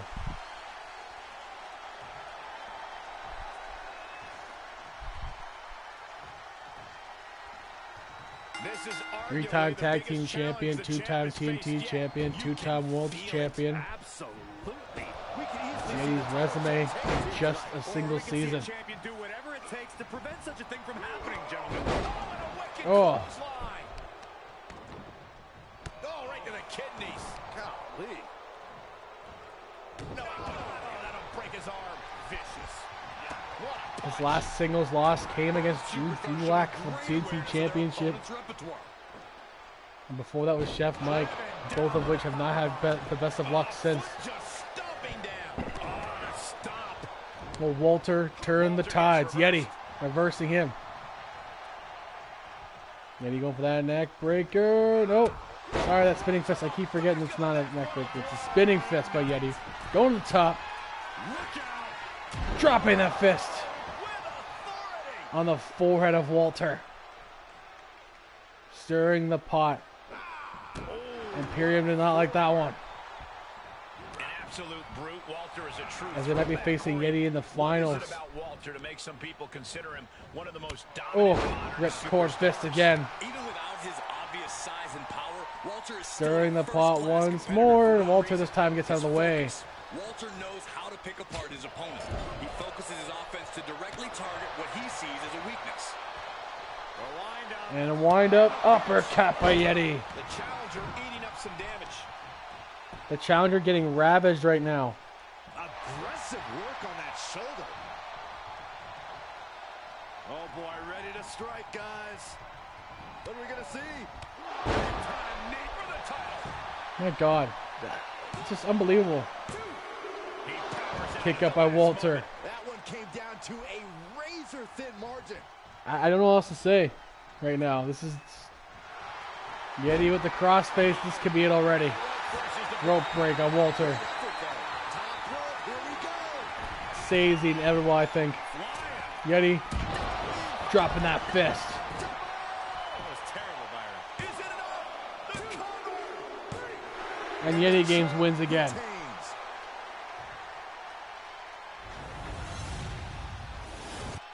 Corey, I think that may be the biggest win of that young man's career. It's hard not to agree with you, Cole. It was an incredible victory. Yeah, I mean, a hard-fought matchup. And that's a great Respecting shot. Walter. Tremendous sportsmanship. Not typical of Walter to do that.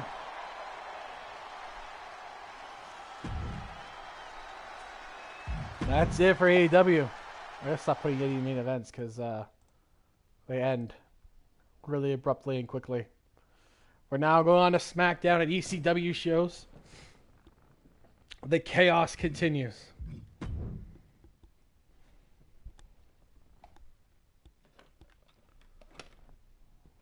Oh, I'll probably plug this in, eh? Okay. There you go. Okay. Okay. First things first, guys. A tables triple threat match.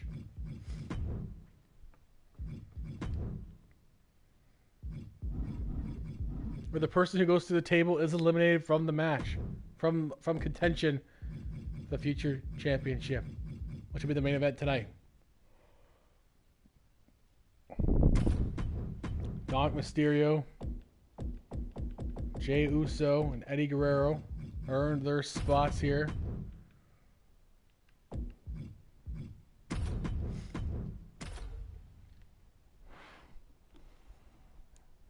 The two to survive this will go to a TLC in the main event for the Future Legends Championship. Imagine Eddie Guerrero once again getting that championship. It's possible.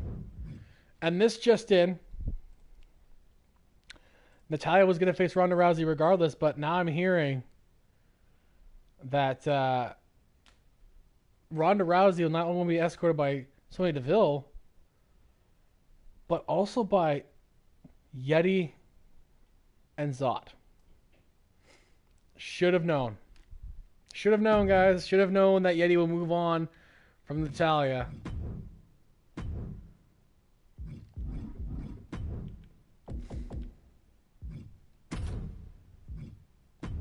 Natalya also forced to come out with her headgear instead of her wig. As this is Yeti's show and he can do what he wants with it.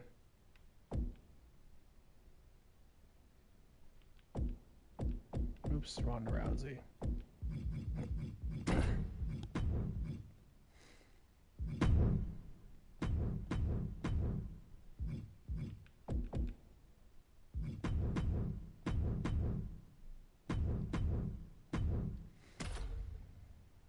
Okay. Next we have here.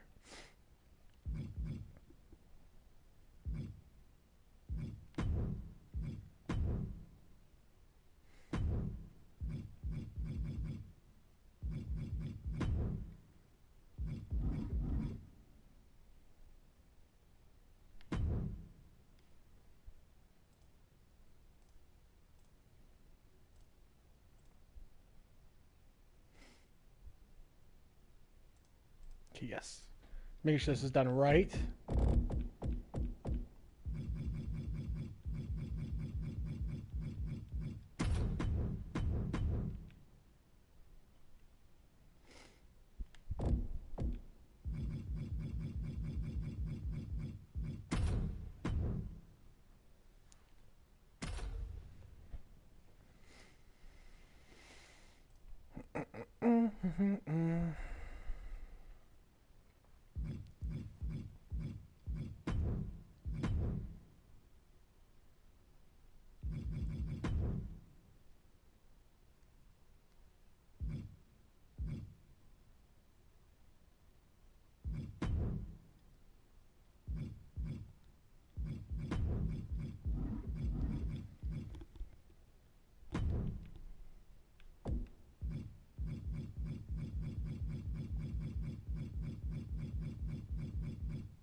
This doesn't seem like abuse of power at all.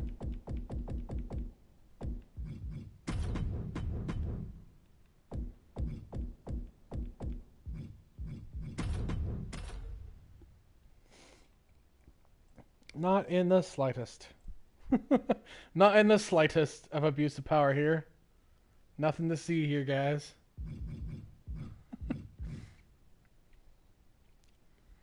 I'm sorry, that's the funniest thing. That's all I could do to make it work, by the way, Yeti. I'm very sorry, but it's fucking hilarious. Kurt Angle inspired me.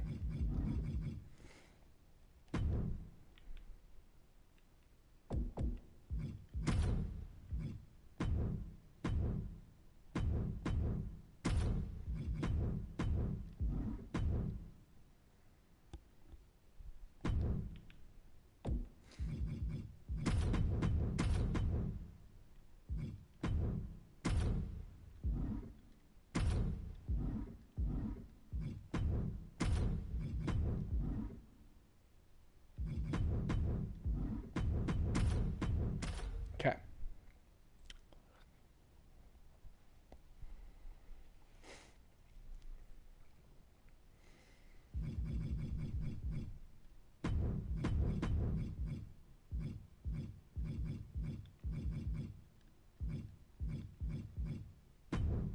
Let's go, SmackDown. It's about to get a whole lot crazier here. Remember, our main event will be whoever doesn't go through the table in the first match for the Future Legends Championship.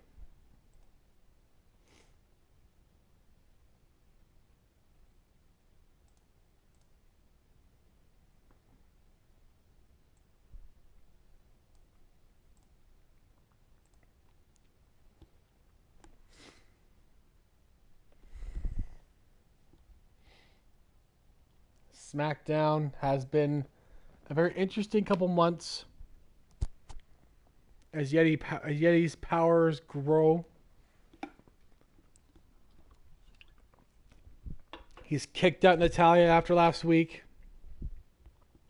There's a celebration of the team on ECW tomorrow in Game Time.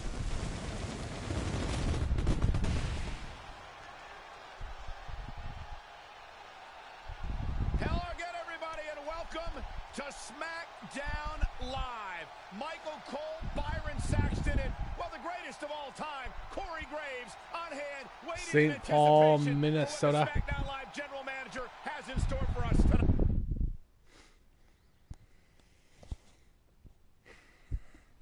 We're starting off with that triple threat tables match. Again, whoever goes through the table will be out of contention for the future Legends Championship. The other two will face off in one more match, TLC, for the future Legends title.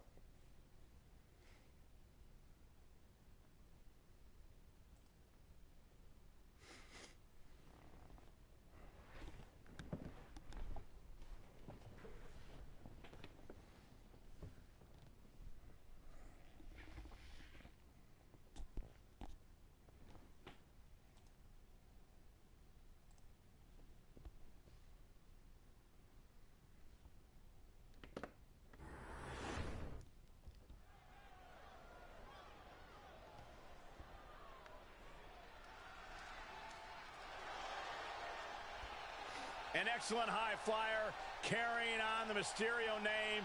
This is going to be good. The following contest First up is Dominic Mysterio. tables match.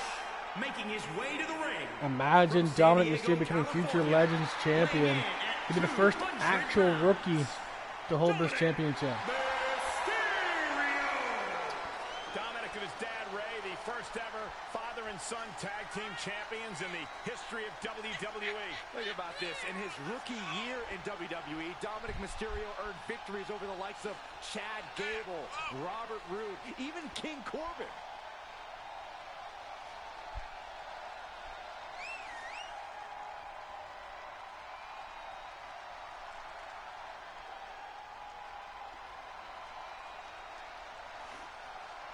Dominic makes his dad, Rey Mysterio, proud every single time he competes.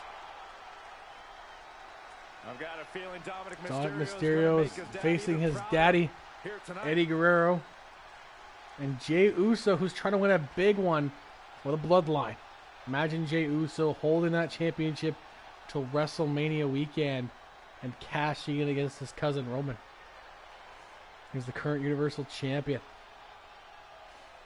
Welcome to the And his opponents, first, representing the Blood Brothers, from San Francisco, California, weighing in at Jey 228 Uso. pounds, Jey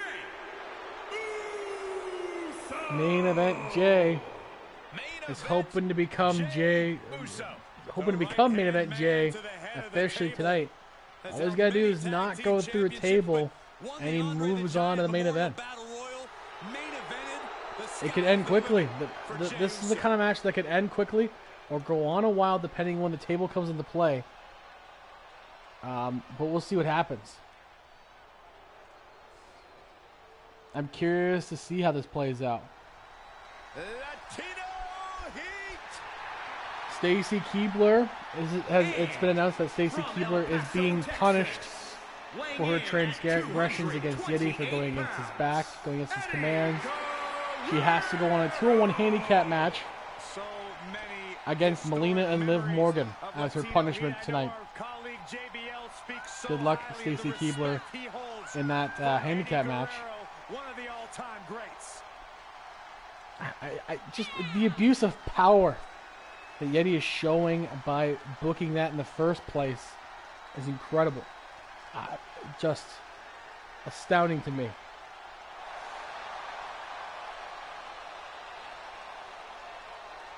But it shouldn't be a surprise either. You know, it's frustrating but not surprising. Latino Heat could become a 2-time Future Legends champion and possibly hold that to WrestleMania. His only loss to date is that triple threat for the Universal Championship. the only loss in a long time. Is that, will that come into play here? This could be anyone's match. This could end at any point. Without much effort at all, you can go through a table here. So we'll see who's the one that goes through the table. Eddie Guerrero starting the pace.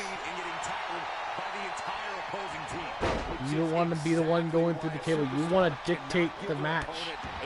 You want to either be not involved or dictate the pace. Eddie Guerrero's choosing to dictate the pace.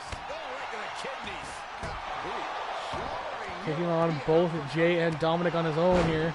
He's got to beat up his own son of the Los Guerreros. Chavo is injured again, so it's just Dominic and Eddie right now. Fighting each other. Look at this. Look now, Dom going after Jay and Eddie. Jay wisely rolling out, knowing that he's got to stay out of the decision. That scissors there on Eddie Guerrero. Dominic going to that second rope. Oh, God, the middle rope splash. Devastating enough, but Eddie Guerrero is up. Float over. Into a crucifix, tilt-a-whirl. The talent of Eddie Guerrero is just immense. And a power bomb. Dominic was ready for that. Dominic getting caught up into that backbreaker. Now it's Jay and Eddie. Who's going to be the one that goes through that table? Jay showing his instincts. Jay missing that. Eddie Guerrero saw it. And Eddie pays for leaving an opening. Suplex. Gets him there. Comes back into the ring. There's some power behind that punch. Jay puts a stop to that. Really just laying it in. Rear chin lock, and now just rapid fire punches. He reverses it. What a knockout blow. Oh, man. He's lost some of his wind now. Laying in those shots in the corner. Look at this. Look at Dom putting that little bit of pressure on the shoulders of Jay. Taking this match off the mat. Good start here for Dom. That splash on Jay. No one's grabbed the table yet. He's outside the ring now. Oh, he's got him. Now it's Eddie and Dom facing each other. Oh, there we go. The table is up. Heads out Now of it's going to the ring. Jay's grabbing it too. We have 2 tables in play now. And now there's an opening. What are we going to see here? Dom. Neck breaker on Eddie. He's got a plan for that table. Jay is looking for someone to put through the table. Only one person has to go through for the other men to move on. You also want to end as quickly as possible so you don't get too tired for the TLC main event. You don't want to go in there injured or hurt or tired. You want to try to get out of this as soon as possible. He returns to the ring. But Jay wisely just opting to not be involved as much. Letting Dominic and Eddie fight it off. Dom going into the ring. Steps. Oh my God. Oh, Jay missing that. Jay missing that tope. But they're both looking over Dominic now. Prevents Eddie's attack.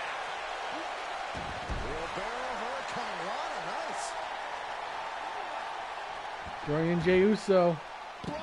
Eddie with the Bulldog. Wait, does the commentary table count? Oh my. What a mess. Tough position to be caught in here. Dominic getting driven down that Rikishi driver. Eddie throwing Jay in the ring. Dominic getting in there now. It could be nearing the end here. Jay fighting off Eddie. Oh my God, precariously by that table. It's real often we see a tables match. Last time I believe I can recall is when Insomniac won his debut, putting Drew Gulak through a table. In a tag team match with Zod. Eddie, oh my. Dom saving Eddie. Why, Dominic? Why would you save Eddie, Dom?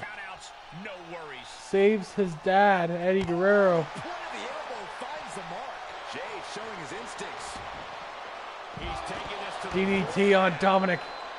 But Eddie reversal. not showing as much remorse here. And he's able to reverse. As Eddie taught him nothing. Throwing Jay into the ring step. The ring post, sorry. Eddie Guerrero. And Eddie Guerrero working over Dom. Quick Look at Dom, quick thinking there, hitting both men. Oh, but he gets thrown to the ring step, ring post again. Oh, not ring step, ring post. And he kicks his opponent Dominic away. getting up.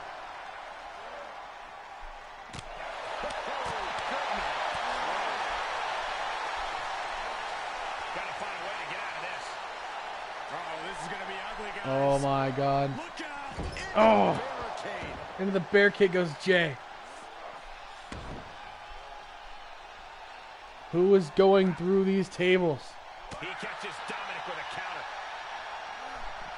Slides back into the Dominic getting slid back in.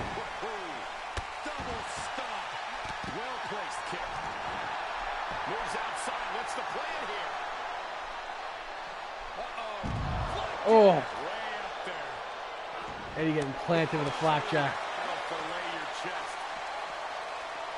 There's some power behind that punch. My goodness. I don't know how this is going to go, guys. Check out the torque on the That clover leaf on Jay. But it's one way to They're going to hurt each other before they get to the main event tonight. It's a roundabout strategy, but it might work. And thank you, Lux. I will take a look. And what's this?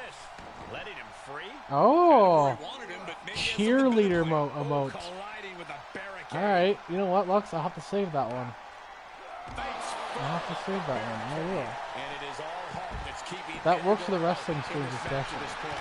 Not what you want to see by any means. We continue to see incredible perseverance. Thank you, Lux. Appreciate The it. war continues to rage on with no superstar willing to give an inch. Eddie with a reversal. Now, who's going to win this tables match and move on to the main event tonight? And he Someone goes could be into the hurt ring. before they get to that point. Oh, Treading all over their opponent. my! Able to reverse that one. Put someone through a table, guys. Oh, God. My God.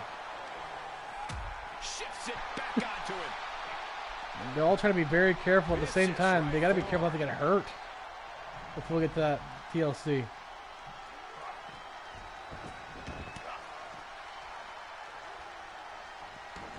Great counter. He leaves the ring and there's no Yeah, countouts okay. in this one. Perfect. Oh, God. Jeez, Jay. Eddie falling out of it. That inverted Frankensteiner. And back in the ring Eddie we putting go. Dom in the ring. This could be it for Dominic. He steps into the ring. Dominic with a drop kick. With a neck breaker. Oh my. Look at him totally vibing with the WWE Universe right now. He's burying elbows in the midsection. Oh, who's going through the table? Who's going through that table? Beautiful drop kick. And Eddie digging deep, finding some light fire there. Eddie has been making his mark in this match, and now Latino heat is boiling over. Knee lift. Somebody better check his nose. Oh my goodness. This is close. I'm on edge waiting for this.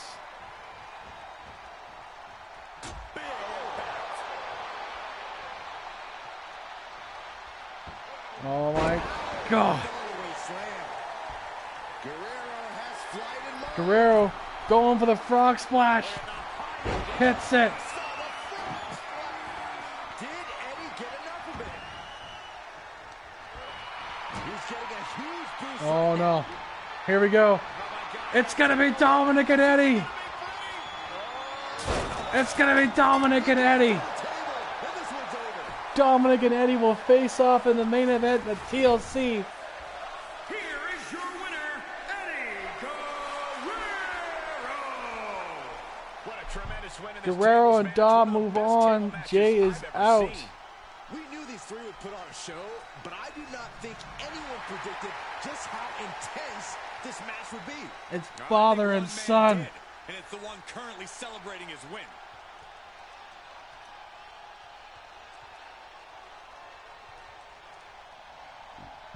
It's Los Guerreros.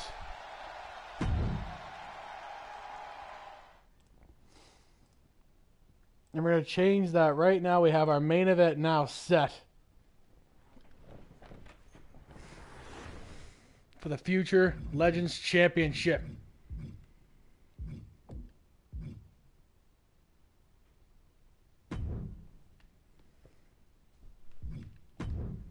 One-on-one TLC.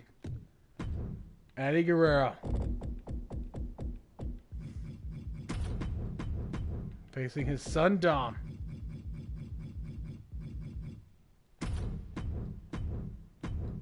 Future Legends Championship.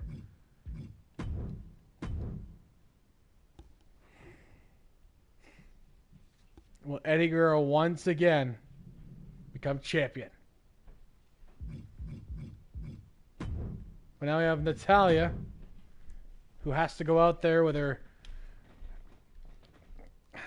shaved head that she's still covering, but at least we know her hair is gone now. Instead of that wig she had last week. Ronda Rousey will take on Natalya, and it looks like Team Winning has acquired the services of the baddest women on the planet to replace Natalya. Now, no offense to Natalya, that's quite the upgrade. Especially when they're the current tag team champions. Winning last week probably helped get their stock way up in the eyes of SmackDown.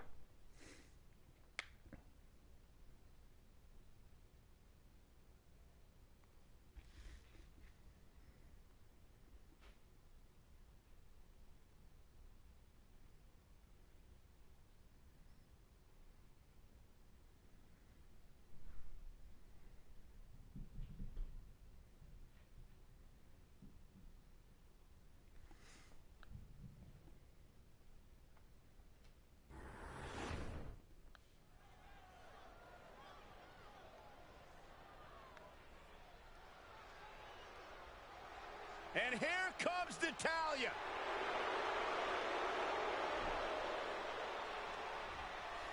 Oh, good God. Is scheduled for one fall. Natalya. Making her way to the ring Oh, man, losing that hair versus hair match really affected you. Natalya lost a hair versus hair, which causes her to obviously lose her hair. She's covering it with headgear. She's a little embarrassed by that loss to Bianca Belair, which also cost her her Undisputed Championship and her position in Team Winning, as Yeti got tired of her and placed her with the Tag Team Champions instead. Maybe the most respected superstar in the entire women's division.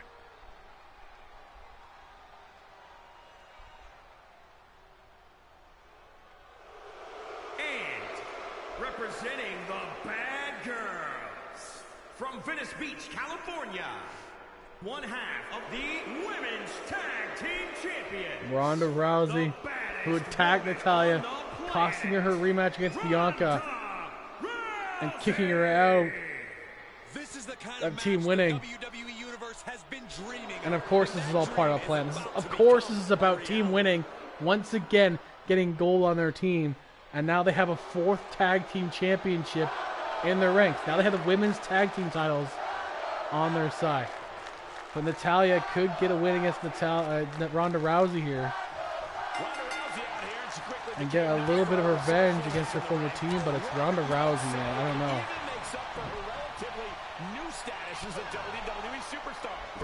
Natalya's going to try to fight her off and give her a fight as much as she can. Natalya has Ronda in the corner, ground and pound. It's for that very reason that Rousey is so dangerous in the ring. Then you have someone like Natalya, who always has large shoes to fill, coming from the well-respected Hart family. And think about the pressure of living up to that name. Yet Natalya does so with ease each and every time she steps foot in the ring. That's what makes her the boat. Oh, a nasty stop to finish Oh it man, off. the boat is no longer looking like it with Ronda Rousey.